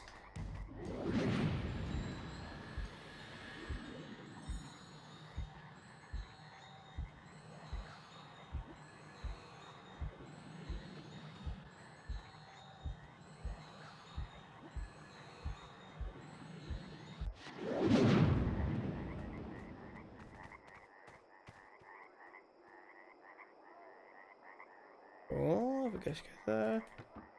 Oh, this is going to be the way out, so we might as well just do this now.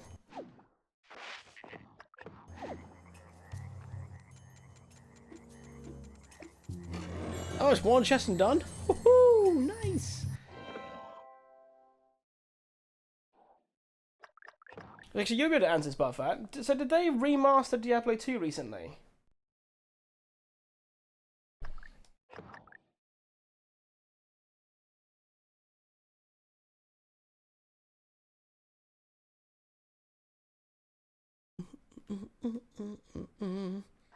Diablo 2 Resurrected. On the Xbox Game Pass? See, that's not... Yeah, I'm not surprised it's on the Game Pass.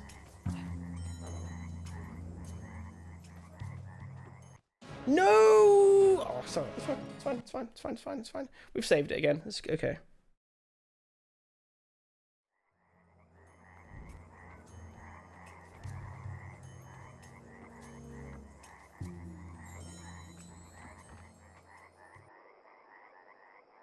Do people still use the Xbox Game Pass quite a bit? Because ever since obviously its price increased, I think it's...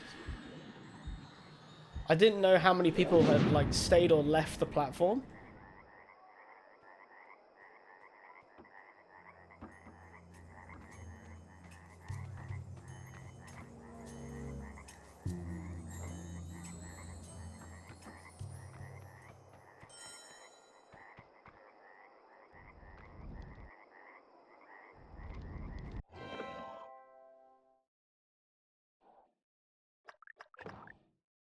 I resubscribed after half a dozen or so games I've been wanting to play are on there.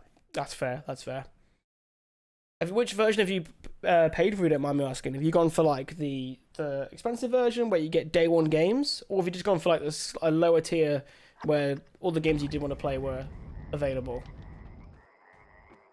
The PC version. Ah, okay. Have they separated it again? I don't know how it worked. I thought because there's like a PC Ultimate, right? There's like two different Ultimates, is it? There's like a PC one and a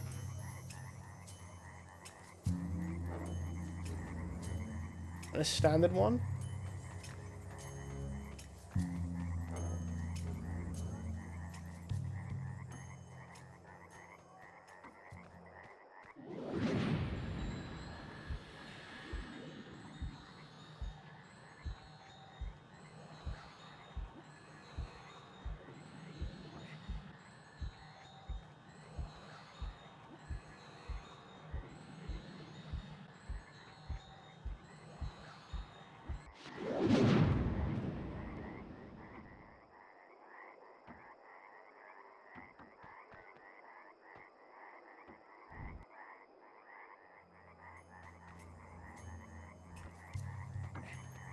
Oh, I know what I meant to do. Go up here. Oh, God. They knew what they were doing, bastards. The dwarves will try to slay the dragon. If they do, then the gold is ours. The Black Arrow. You stole the Black Arrow. It was there. Betrayal. Men, slay the goblin thieves. Fight, goblins! Fight! I have them right where we want them. Now, if I can just get out and get to Bard, he can round them up.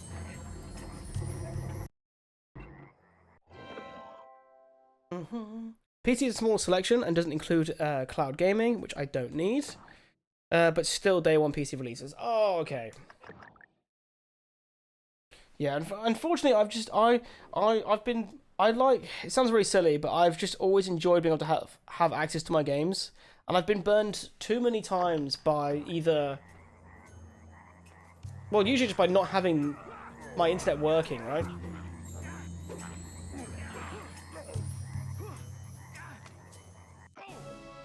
Yeah. Usually like games like with like online DRM only, because I live in the countryside. Ironically, a lot of times I can get my games playing. So because the way our power works, right? So my internet is hosted somewhere else. So sometimes what happens is they've lost power, but I haven't, because we're on 2 different power networks. We're like in between places, which means sometimes if I've somehow retained power but they haven't, I have all the power to play my consoles, but I have no internet, which means DRM games or maybe even cloud games I can't play.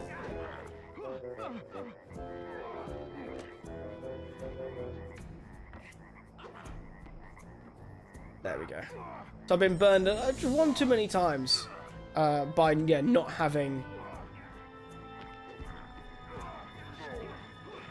internet. Is that open back up? Oh, I forgot to say it's open up now, isn't it? Yeah.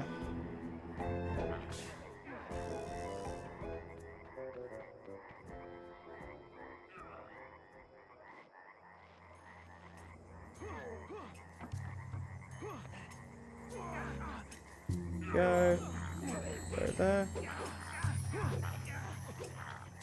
Excellent. Done. The thieves and goblins are all trapped inside. Get into that warehouse, men. You wait here, Bilbo. The town guard will finish this. The most silly example I have of this one, and it wasn't the most offensive thing that's happened to me before. So small could be so useful. But I was playing PGA Tour 2K23. It came with my PSN Plus, and I was like, "Oh, I've got no power.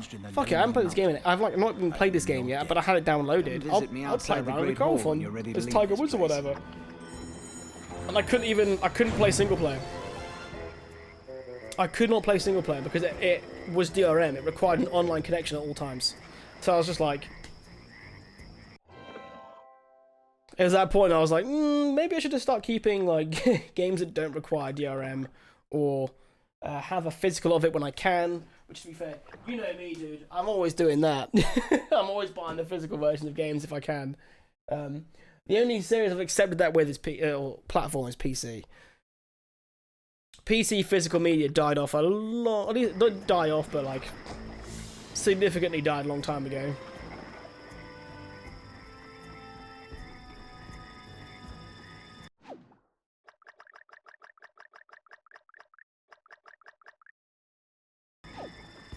Good evening. Right, where is he? You're a lovely vision this night. Okay, the PG games are so tied into online modes that they're pretty useless without the web. Exactly, which obviously was something I didn't know because I hadn't played the game yet. I was like, oh, perfect. I'll give it a go. I've got literally nothing else to do. I have no power. I can't, because which sounds really stupid, but because I don't use like word processing software, I use Google Docs. So sometimes I can't even write without the internet. Welcome to Lake Town. You should. Wait, who am I giving the... I didn't actually pay attention. Who am I giving the bloody black arrow to?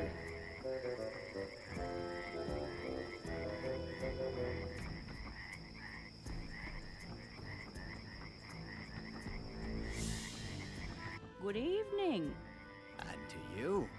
You're a lovely vision this night. Thank you again, Bilbo Baggins. This town is in your debt. Good luck on the mountain, and perhaps one day we'll meet again. Oh.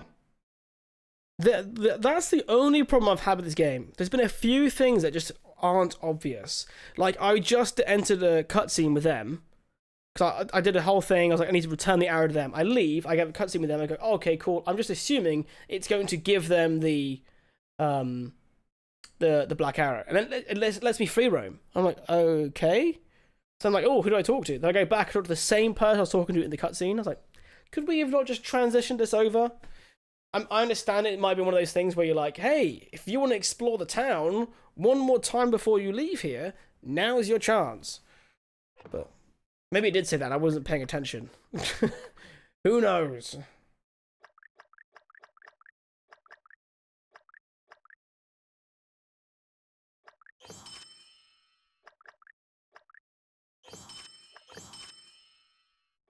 Perfect, let's do that.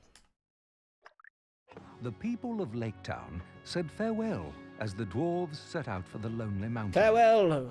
They passed through the lands destroyed by the dragon, the desolation of Smaug. High in the mountain, Bilbo saw a thrush cracking snails.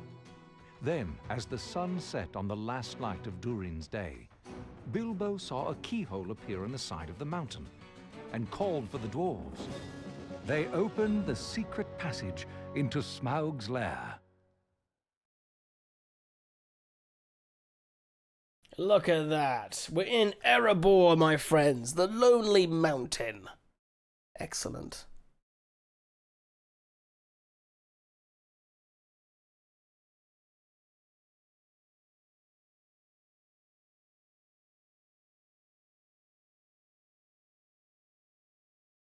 I think I can hear my wife's alarm going off for some reason. She's not actually here.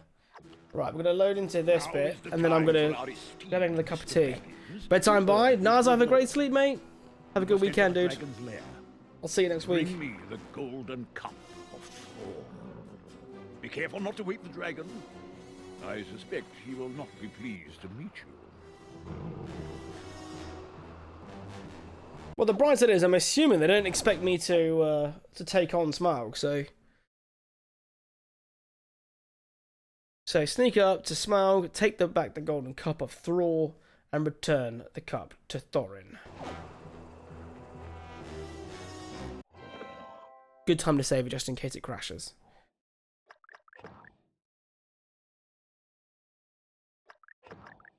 Okay, right, I'm going to very quickly just be right back. I'll be a couple of minutes.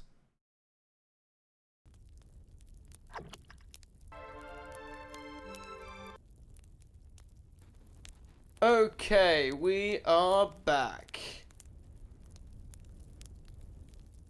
Let's carry on. Oh, wrong scene. There it is. Right, let's go.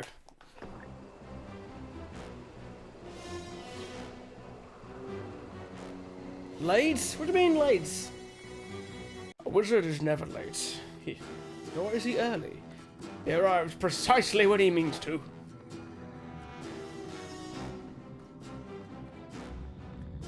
I was having a standoff with Ralph. He started woofing his stuff outside. I was like, oh, okay, come back in. And he was like, nope.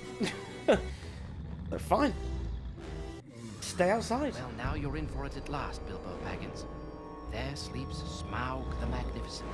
Ooh. If ever I am to prove my worth as a burglar, it is now. He looks so cozy. Look at him. Smaug.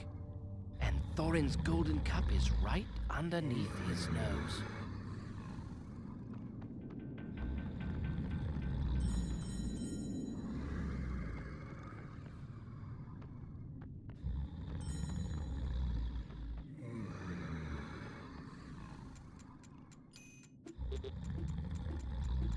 Yeah, if this thing blows up, is it gonna like let him know?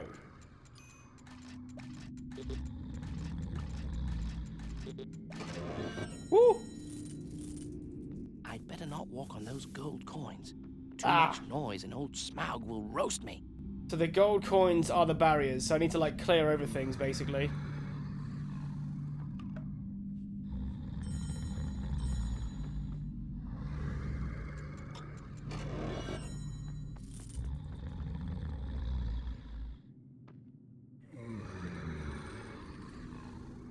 How's messing with the app and everything? Yeah, she's doing good. Yeah, it was like we'd already had like, so this was it was like a rework of the existing one, but she's a lot happier with it now, so that's good.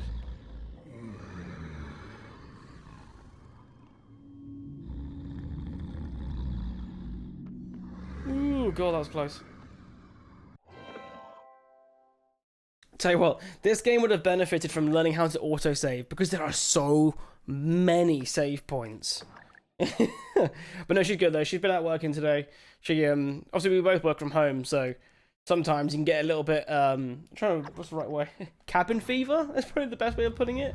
So she went to a cafe to do some work today, and then now she's gonna go see a friend. So tonight for me, I'm going to be having pizza. And chilling out. That looks like a dead end, so we need to go this way, I think.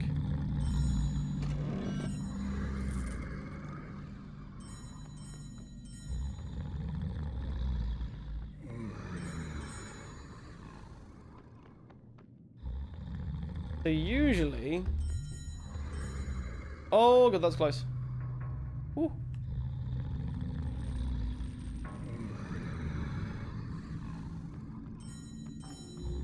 Oh, so that's going to push it back there. The experience crystals seem to be what are the...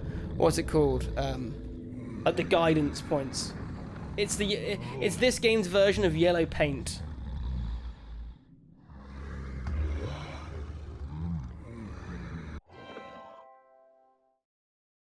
But there's no point in me not saving it, even if it does take a couple seconds. I didn't even bring my tea. Wait, or did I? Is it there? No, I made my tea and I left it. Oh, for God's sake. I'll get it in a bit. Silly bastard.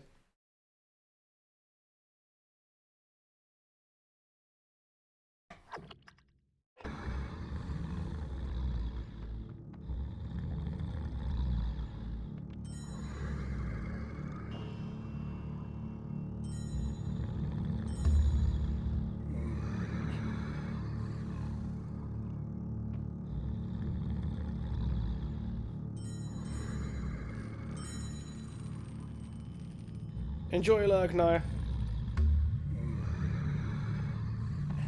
And get that chain there. Oh. Good news today. What's that, my dude?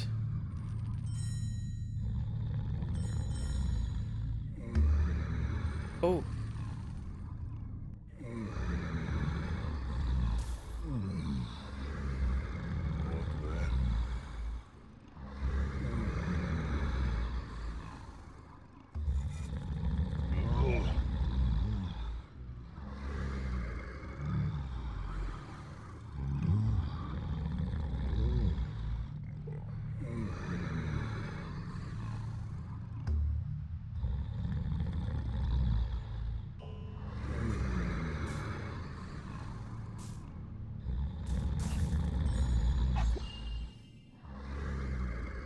Ooh.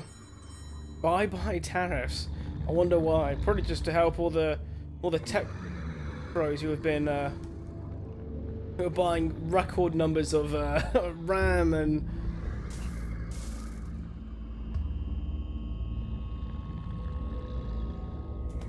other components in general, just so they can, for their data centers.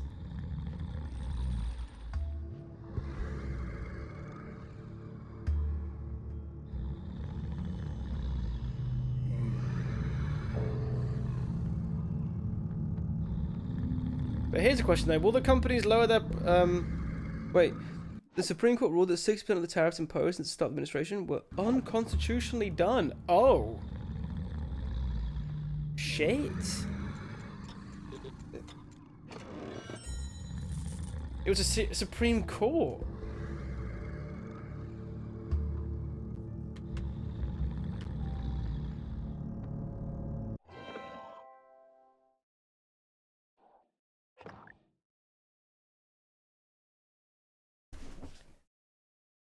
Do I even ask the question, how does one unconstitutionally apply tariffs? I thought you could just apply tariffs. That's wild. Okay. So does that mean your guys' tech prices will finally go down?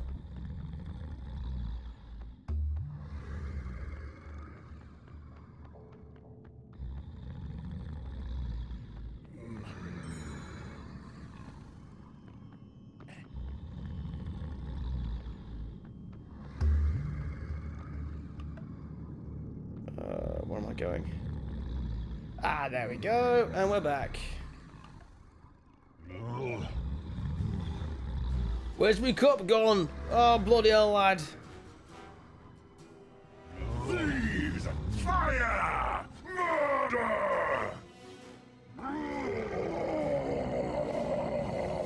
This is indeed the cup of my grandfather. Bilbo has courage and resource far exceeding his size, and good luck far exceeding the usual allowance. All of our trials have led to this moment. Now we slay the dragon Smaug, and our home and treasure regain. And how do we do that? You have no plan. Well, every worm has his weak spot, as my father used to say. Though, not from personal experience. Well, I suppose I could have a look. I do have this ring, after all.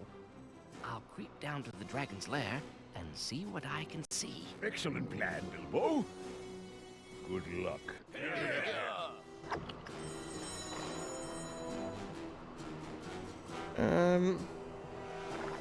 Gonna say Smaug. I know, right? Like, I feel like, why send me in here to steal, right, the cup, when you could just have killed Smaug to begin with, and you wouldn't even need the thief.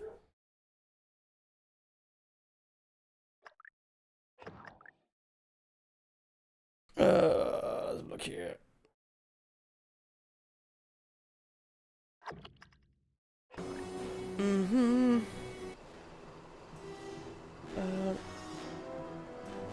Oh, so they're gonna do it under my... Okay, that makes sense. Alright.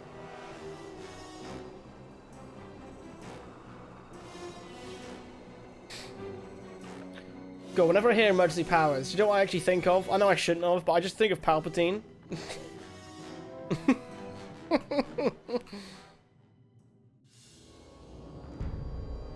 Thief. I smell you and I feel your air. Come into the light, where I can get a look at you. Do I recognize that?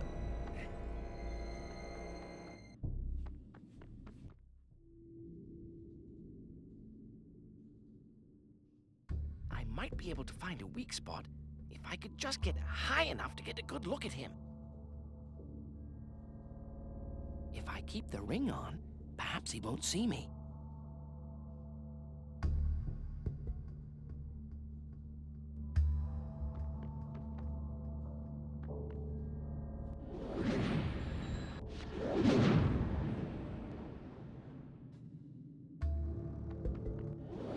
Show yourself, thief.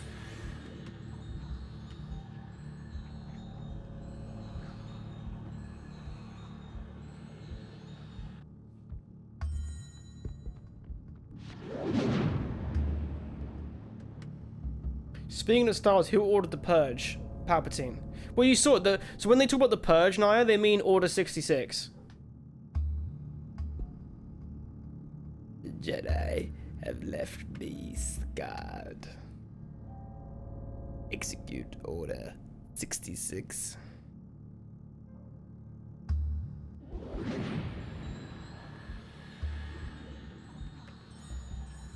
Run and hide all you like.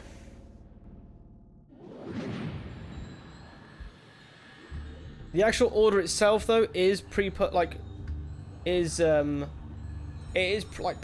into the clones, the inhibitor chips. That's what they have in them. That's what makes them compelled to do the orders. This place, burglar. But they still had to be. They had to be activated by the Chancellor for it to actually take an effect.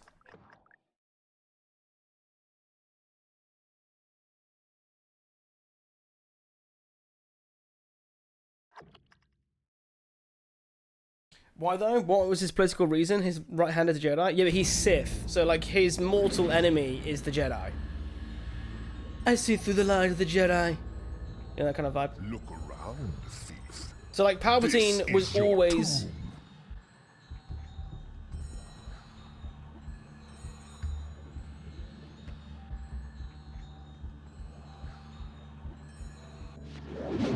Oh!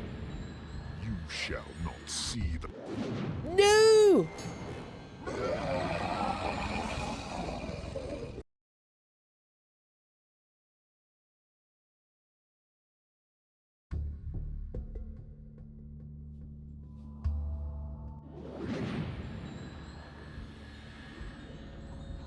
So wait, not all Force users are Jedi.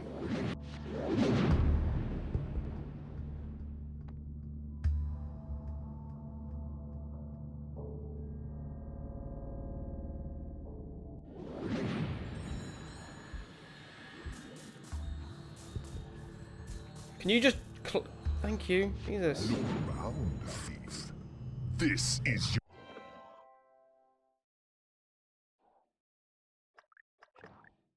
So basically, the way to look at it is the Jedi are the Force if you like listen to the will of the Force and you only did good things.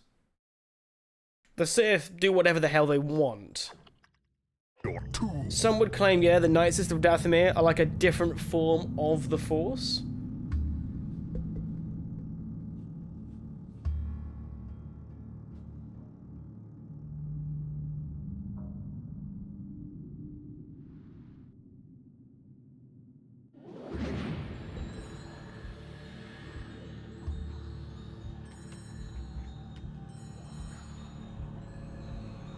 That's why they sometimes they'll call like other beings that aren't necessarily the light of day. They're not necessarily Sith, but they might call them like Dark Jedi, for example. Can you be a Sith? I always wonder why the whole like it's always seen as cool to want to be a Sith, right? But like the Siths are just such colossal dicks. Some of the Sith fanboys will just put like they'll be like, yeah, you never. You know, Sith just want to be free and do whatever the hell they want. They're just full of passion.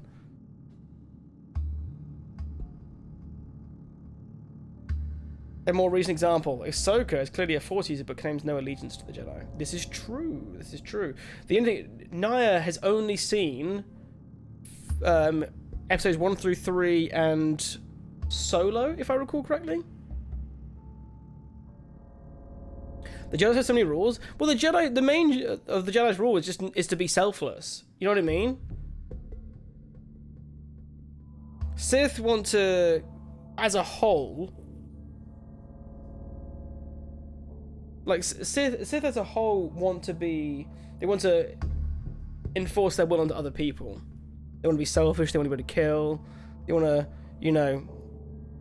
You could say they want to have attachments because the Jedi can't. But actually, that's a more later version of the Jedi. You know, Jedi's like later on, you know, like talking about post everything, you know, eventually can have like a wife and kids, and you know all this other stuff. I smell you, thief.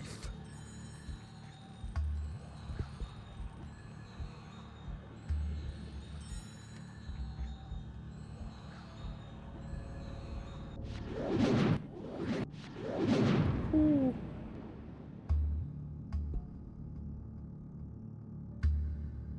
Being selfish in my books, just letting go of your rights. I know it's not that black and white. So, we kind of had like the light side more cleared up in later books. And actually a book I actually did read. And if you were like true light side of the Force, right? It basically just means you do things because they're good and because they're right. They're the correct thing to do. And depending on which Jedi you look at, it's like following the will of the Force. Whereas a Sith is all about bending the will of the Force to their needs, their desires. I will make the Force do what I want it to do because this is what I want to do. Whereas the Jedi traditionally, before they became, you know, a glorified police force for the Chancellor, they listened to the Force and that's how they did it. The most recent best example of this is Qui-Gon. Qui-Gon Jinn is the best example.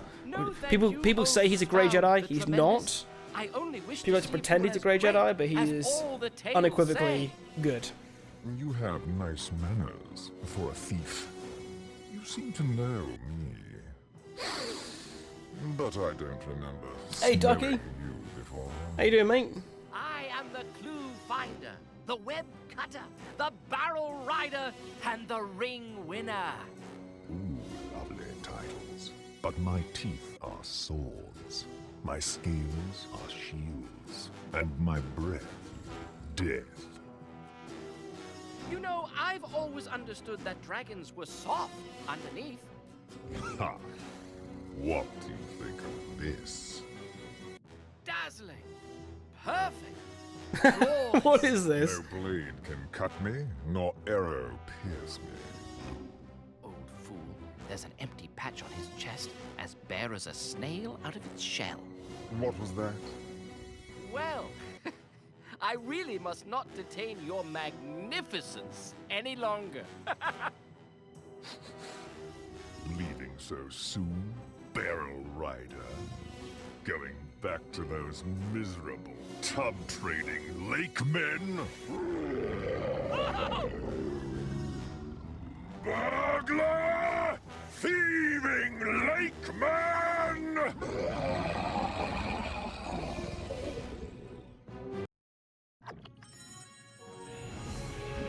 Elizabeth Sparks roars to time his attacks. Hide behind debris and avoid... Okay, cool.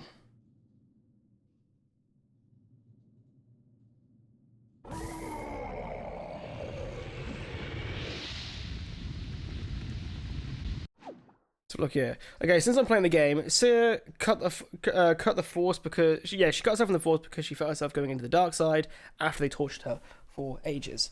Yeah. Her unleashing her rage is bad in Jedi books. Yes, because like rage. I think it's basically because you wouldn't use rage to enforce.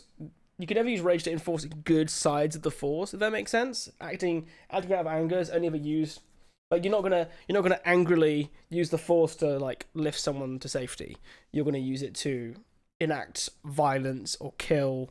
You know, it's a bit of an oxymoron, but the Jedi generally don't want to kill. They want people to surrender. They want to have them go to, you know, Star Wars prison, all these different things. They don't actually want to kill them, and even if it's a necessity, it's not always the best. Like they don't always want to do it.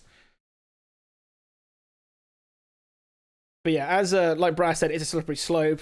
So Anakin's whole thing is like it's arrogance, you know, and arrogance it's like a dark side adjacent feeling.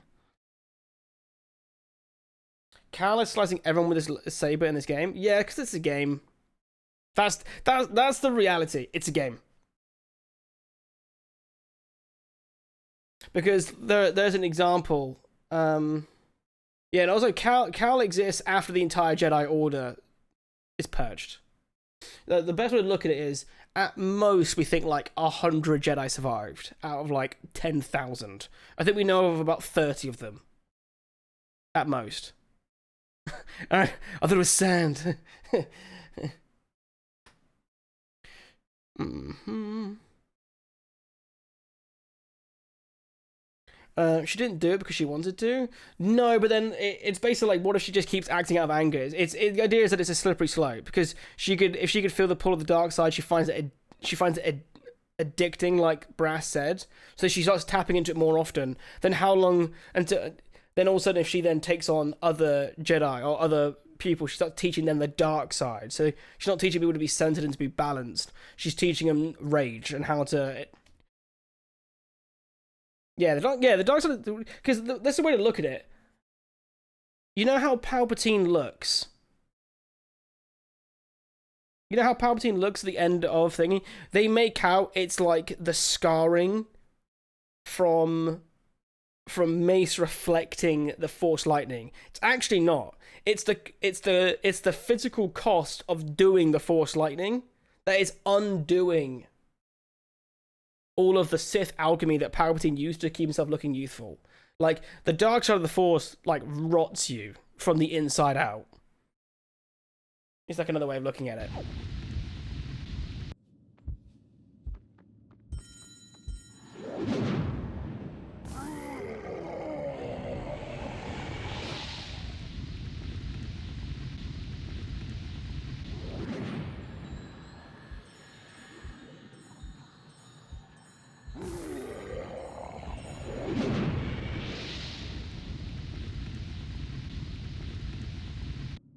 It's not the fact she said if she slipped once it's bad.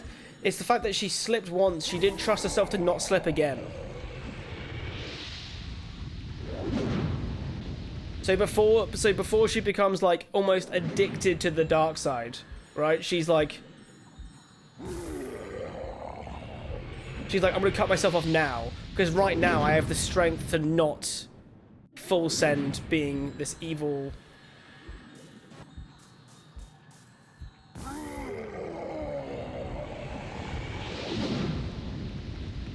then what's all that training for?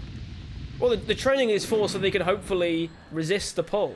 And you got to think about it. She did for like a long time. She was tortured for weeks after her entire order was killed and she was hunted. You know what I mean? It's like an extreme circumstance. The Jedi were taught Jedi training not to resist great purges, but to be negotiators of peace. Oh, it's just under. Oh, for God's sake, it's not auto-save, does it? Let's save the game.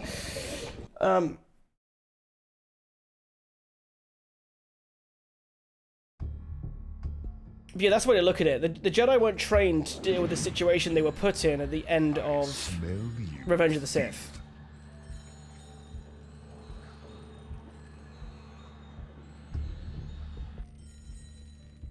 I didn't mean to do that.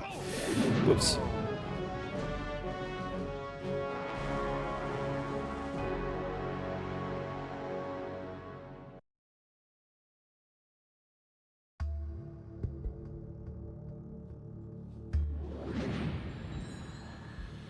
Another way of looking at the dark side as well is that it's like easy mode, essentially.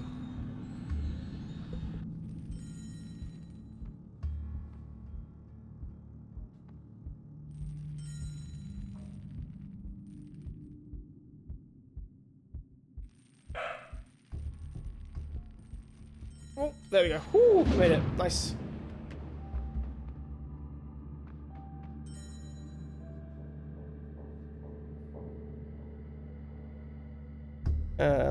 Are Siths all killers in Star Wars universe? Generally speaking, yes. Originally, if you go far enough back, Sith were actually a race of people, right? They were a species.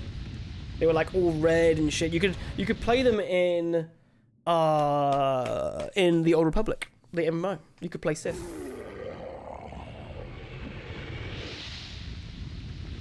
I think it's like they're not necessarily killers, but they do whatever the hell they want. So it's like killer adjacent.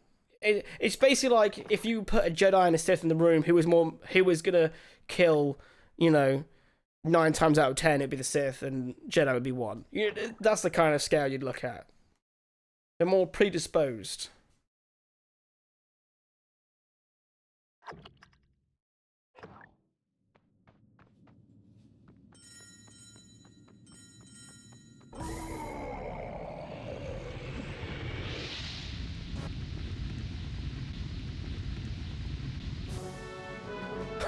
I'm still behind the. God damn it! Well, at least I saved it this time.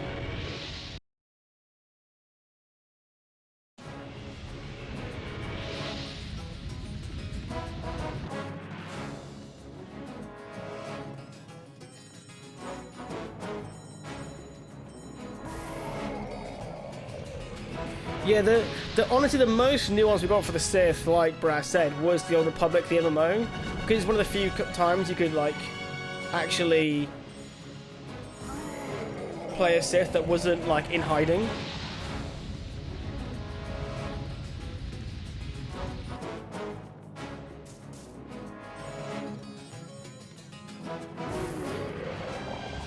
You could be a light side leaning Sith. Well, yeah, God. I don't know how much you played of Sator, Brass, but if you do the Jedi Knight storyline, you get hunted by a guy called Lord Scourge, and you can get him to join you.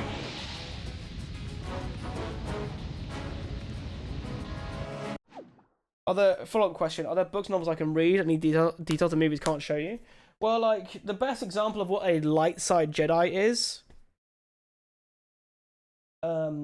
newer one, genuinely, is the book on Qui-Gon, because Qui-Gon's like the modern example, and he talks at length about the problems of the Jedi as they are.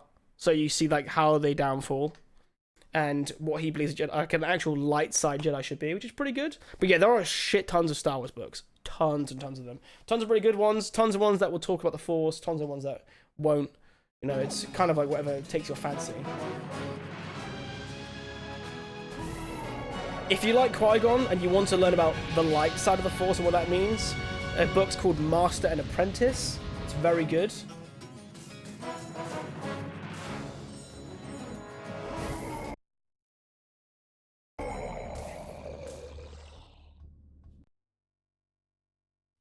canon. Yes, this one is canon. Bilbo It's a new told book, them all so yes. about the hollow spot on the dragon's chest. The thrush listened, and then flew away toward Lake Town. Suddenly, It's not. the wind It's not a touch of. I'll explain it. They barely made it into the I'll secret explain the whole passage decanonizing. before Lots the of Star Wars dragons fans got really smashed funny the about it, but it mountainside. made sense. Bilbo and the dwarves were trapped in Smaug's lair. So here's the short end of the history. When Disney bought Star Wars, they decanonized a lot of the books. So what I mean by that one is these are not books that were written by Lucas or Lucasfilm or anything like that. Basically what happened was, and Brass and Casper actually lived this, obviously I didn't. Basically George Lucas was like, hey, if you don't write your books around this time frame, I don't really care what you do. Do what you want. So there wasn't really this whole thing of like books were like individually approved by George Lucas. He had to stay. Like Heir of the Empire, for example. You know, cool book. You know, but there were certain things they couldn't have. So then what they did is they made the Thrawn books. So the Thrawn ones are the new ones, which are like in line with what they wanted Star Wars to be. Yeah, plenty of examples of what. Yeah, Brass in particular didn't like the new Jedi Order series because it felt very Marvel, ironically, before, you know, Marvel was in TV, but obviously just the comics. But what happened was, Disney was like, right, all books aren't canon anymore. Any book that came before, they became known as legends. They were legends books. And what's happened is, periodically, whenever they make a new show or reference something, generally speaking, Dave Filoni will be like, hey, what's this really cool thing that already exists in the expanded universe that we can bring into canon? That's how you get characters like Thrawn. So,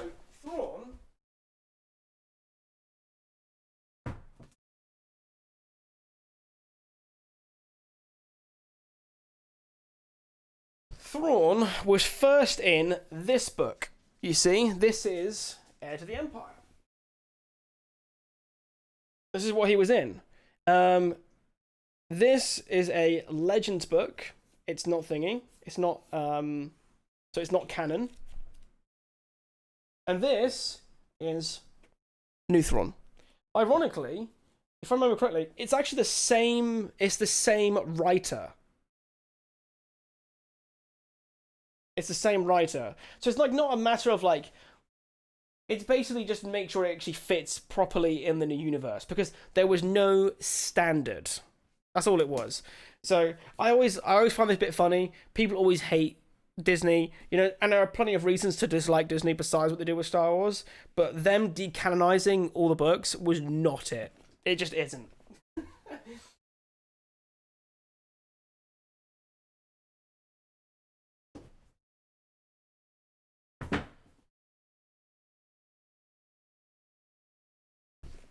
I wasn't activating. Hey, it wasn't activating a TISM. No, I was asking about the books, so I was just showing it. Just trying to give an example. Because it won't be like, oh, I don't want all the Disney stuff, because there are good things that were Disney. The Master and Apprentice book is Disney era. But yeah. We must leave this place before the dragon returns. Get us across that chasm, Bilbo. I'll go read the Anakin fanfics. Nah, you've already written them. Why would you go read them? Don't be silly. Yeah, Lucas didn't have rules. It's pretty much when he was asked if someone else could write a book about a subject, he'd approve it or not. No real hard guidelines. And he was also aware of the context in which those things were being created. Like, George Lucas approved Starkiller. But that was because he knew that Starkiller was in a fucking game. Starkiller was never meant to go into TV or a movie in the way he is in the game. But the Dwarf King, yeah, that's Thorin. He's very different in the game than he is in the film.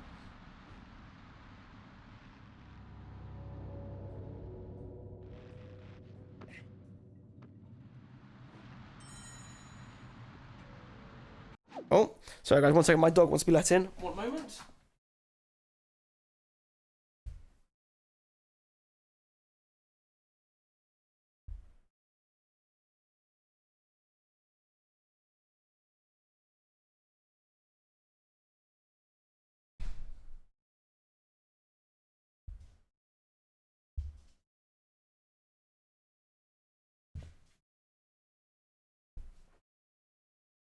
Right, there we go. Sorry for making you wait, guys. Why did they make him so hot in the movies? When I read the books, I imagined him as a grumpy old man. Oh, perfect then. I rather enjoyed the first Dark Horse comic series, Dark Empire as well. Luke joined the dark side, and Palpatine revealed to be not dead. The entire storyline is gone now, but it was the first post-original trilogy. Yeah. But that's why I always say, like, the best thing for people to realize with Star Wars is, like, whatever you want your Star Wars universe to be, just pick. You know what I mean? Just pick whatever you enjoy out of all of it, and just do that. This weird insistence of making everyone believe the same thing.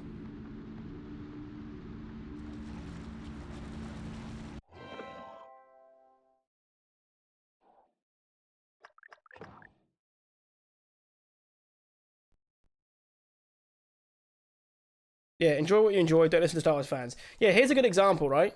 So, believe it or not, I think if I really tried a bit more, as a whole, until my recent Battlefront video, my Star Wars channel, where I just talked about Star Wars theories and lore, did better than anything gaming related I could make. However, I found the Star Wars community in general so annoyingly insufferable that I actually stopped making anything for that channel. Because I couldn't be bothered with how horrible the animosity was to everyone.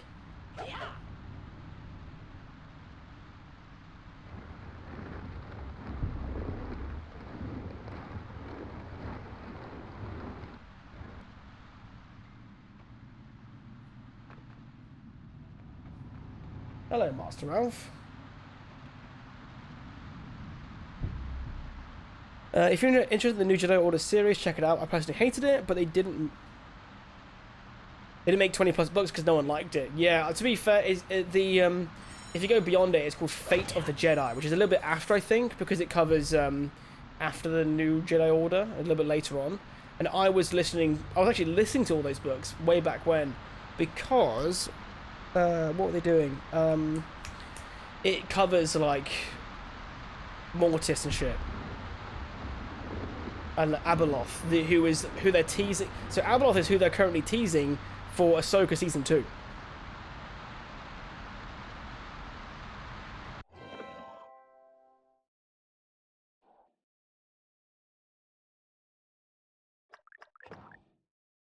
I don't want to read a book, enjoy it, immerse myself in it, and then realize it was written by Greg in his basement. Well, the best thing is just to really look at what Star Wars books are most popular. Because I mean nowadays they get lots of talented writers, but you got like nowadays, and it's kind of the reason what turned me off from Star Wars books in general is that they're doing these things called like phases and runs now. They're like, this is run 3 of our books, and then like 3 authors will all release a book at the same time based on a certain subject, and it's very planned, it's very focal, which is like the polar opposite before. Like Star Wars before was like, someone fancy writing a book around this time frame, George Lucas didn't hate it, it got made. And obviously George Lucas didn't make it, they did. Honestly, if you want a podcast about it, there was one called the Star Wars Old Canon Book Club, and what they've been doing. So Jesse Cox, this is Jesse Cox with Alex Faciani and Dave. I can't remember Dave's surname. I'm sorry, Dave. You're not watching this, but sorry. They are going through all the Star Wars books in order of release. And they're not just doing Star Wars books, they're doing everything. Comics, TV, movies, everything. Books. And they're doing it in chronological release order, which is really fucking cool. I listen to that. It's really good, and it's on Spotify. It's on all the things. Genuinely, and what's good is that basically you get 3 people who have relatively 3 different stances on how Star Wars kind of could be. Not the biggest fan of the newer stuff. Because I think at one point they were doing the new canon book club, and I think they kind of got fed up of reacting to the new thing. Hell, there's interesting bits in the Marvel comics from the 80s. Dude, there's so much great stuff in there. If I load up very quickly on my Spotify, So now I have them. The last thing I listened to on Spotify was the Imperial March with Carol of the Bells. Well, I do not go on my Spotify at all anymore. Old canon. There we go. So they've released 39 parts now. So they did like Star Wars from the Adventures of Luke Skywalker, followed by just Star Wars, Splinter of the Mind's Eye, the Holiday Special, the original Marvel years of Volume 1, Han Solo at Star End, Han Solo's Revenge, The Empire Strikes Back. Then they do like a fan section, which is called they call it the mailbag. The original Marvel years, Volume 2, Han Solo and the Lost Legacy, Gascano's Pod Chat, the newspaper strips, Volume 1, Original Years, Volume 3, Part 1, Patreon Preview, Volume 3, Part 2, Volume 4, Part 1, so still Marvel, Volume 4, Part 2, Newt Gun Radio, which I think is another thing, Return of the Jedi, they do a couple of those. Actually, there's two different versions. Oh, so they did Return of the Jedi, the film, Return of the Jedi, the book. They got Lando Calrissian and the Mind Harp of Sharu, and then another Lando book, Flame Wind of Ozion, Star Cave and Thon Boca. But yeah, like honestly, video games from 82 to 85, they're doing everything, and it's like it's a passion project for them. When was the last part they released? The last part they released actually was the 12th of February. No, yesterday, literally yesterday. So these guys are just Star Wars nerds. They're just positive. They're not going to be like overly hateful at things. Oh, my brother's actually outside. 1 second, guys. 1 second.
So with that, guys, my brother just had to go pick something up. Alrighty, let's have a little look here. What have I missed? I wonder if they'll do anything on the West End Games, the tabletop RPG, which had a bunch of shit that got canonized. Ooh, by Lucas. It wouldn't surprise me if they do include it then, if that's the case. Yeah, no, I'm playing through Fallen Order, Brass. That's why I got all these questions. No, it's good. The thing is, though, this is what annoys me, right? What makes Star Wars so good is having these conversations with people. You know, theorizing and talking and discussing how things work. You know, how things other. You know, and people always have different ideas. And this is what I liked when we were at Star Wars Celebration. Me, Ian, and Mike went. You know, and we bumped into people who had very different.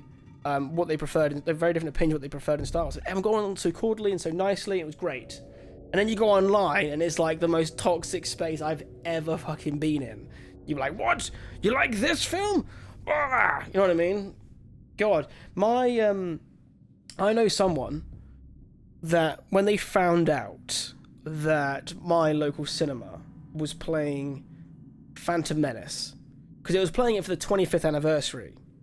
And that's why, they were doing a rerun. And I think they'd not long remastered, they'd done like a little like remastering of it anyway for the 20th or something. So they just replayed that one for 25 years. And someone who I know called the cinema up, not knowing the reason why the film was being played. They knew that the film was being played. Gave the staff shit and told them to play a better film. That's what the Star Wars community is like. So, and they spoke to me about it, and I was like, yeah, they're playing it again. He went, oh yeah, I talked about that, and I called them up and I said this, and I was like, yeah, they're playing it because it's 25th anniversary. Oh, I'm like, yeah. But even if that wasn't the reason, don't call them. Don't be a shithead.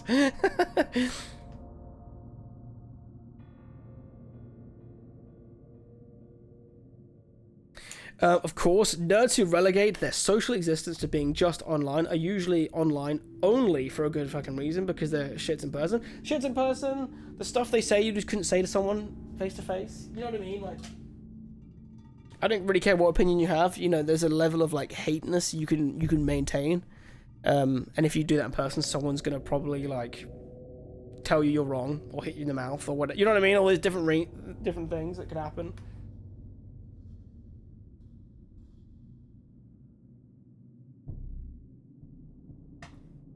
Like, I ain't got time to hate. I remember being quite disenfranchised. Not disenfranchised, just didn't enjoy the sequel trilogy. You know, I didn't mind the seventh film because I thought, you know, it was a bit of a replay, really, of what the old trilogy was. But you know what? It's going to set us up. It's asked some good questions. I had little individual problems about things, but nothing crazy. And then the next two I just didn't enjoy as much. But I was like, oh, okay, right. I'm past that now. I'm going to go enjoy other stuff. Go back to the things I did enjoy, or the TV shows or whatever. And you're like... and then you go on... The problem is, though, is that it's not even just like... It's just everything. You can monetize your hatred. You can build followings off of hatred. And you can build them off of positivity. But the reality is that drama and hate sells. So, you know, and Star Wars is full of it. But if I've learned anything about online, is that generally speaking, you know, that visceral hatred you see online is like 5% of people. Most people, you've got a small percentage of people who are passionate enough to fight against that, and they're fucking mad, because what's even the point? And then you have a giant majority of people who either silently, slightly agree, slightly disagree, or have no feelings on it, and don't want to talk about it because it isn't worth the hatred. Or worse yet, God, I used to do these watch parties and someone would be like, oh man, this new season, blah blah blah, terrible. I'm like, oh man, when did you watch it? Oh, I haven't watched it yet, but this content creator I follow said this about it. Have you watched it? Oh, maybe eventually. Well, you don't have an opinion. Go watch it, then have an opinion. Don't just like regurgitate what you see online. It's bonkers. That's why I always preface when I go, oh yeah, I see people saying this. It's a very clear clarification that what I'm now referring to is things I have seen online. It's not I feel this. Oh, I see people saying this. It was nice seeing Josh in person, by the way. Even though this was our first in-person meeting, it felt like reconnecting with an IRL friend I've not seen in years. But we, all the fat dads, should meet in person. Hopefully, you know, we get our project done, sold, make enough money so I can go away. But right now, God, I may as well just like stop the recording of the video because we're going to end stream very soon. But man, it's been a very expensive few months. We had to finally replace our boiler, which cost a fortune. Then we had this awkward thing with the...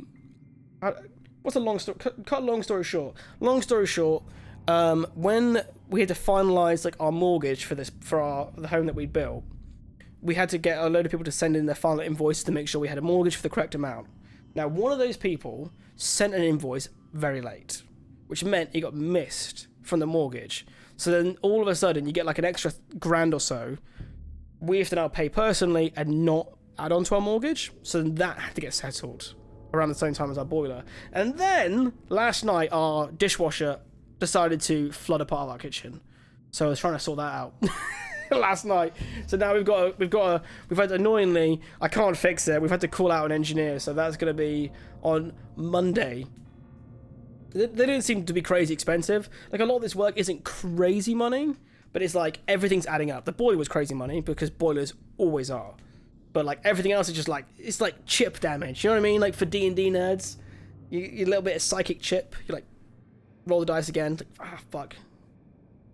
But it's just been a very, very expensive. Because I was thinking, like, I'm not even joking. The plan this year, Naya, was actually to go somewhere a bit hotter and go golfing. You know, me and the boys, I was like, we were all agreeing that we're going to go to possibly Morocco and play golf. But right now, I need to recoup my savings a little bit. But maybe TM soon. TM soon. But I would like to go to America to see all you guys though. It'd be fun. You've got to all meet in one place though, so I haven't got to fly multiple times. Because I don't know if I want to go through TSA that many times. But I need to actually renew my passport. It ran out like 2 weeks ago. Get it finally sorted out. More than that actually, a month ago. I would like to get my passport back. But no, alright. I think... So, I thought I was going to finish this game today. We're at the very end of the game. I actually did look it up.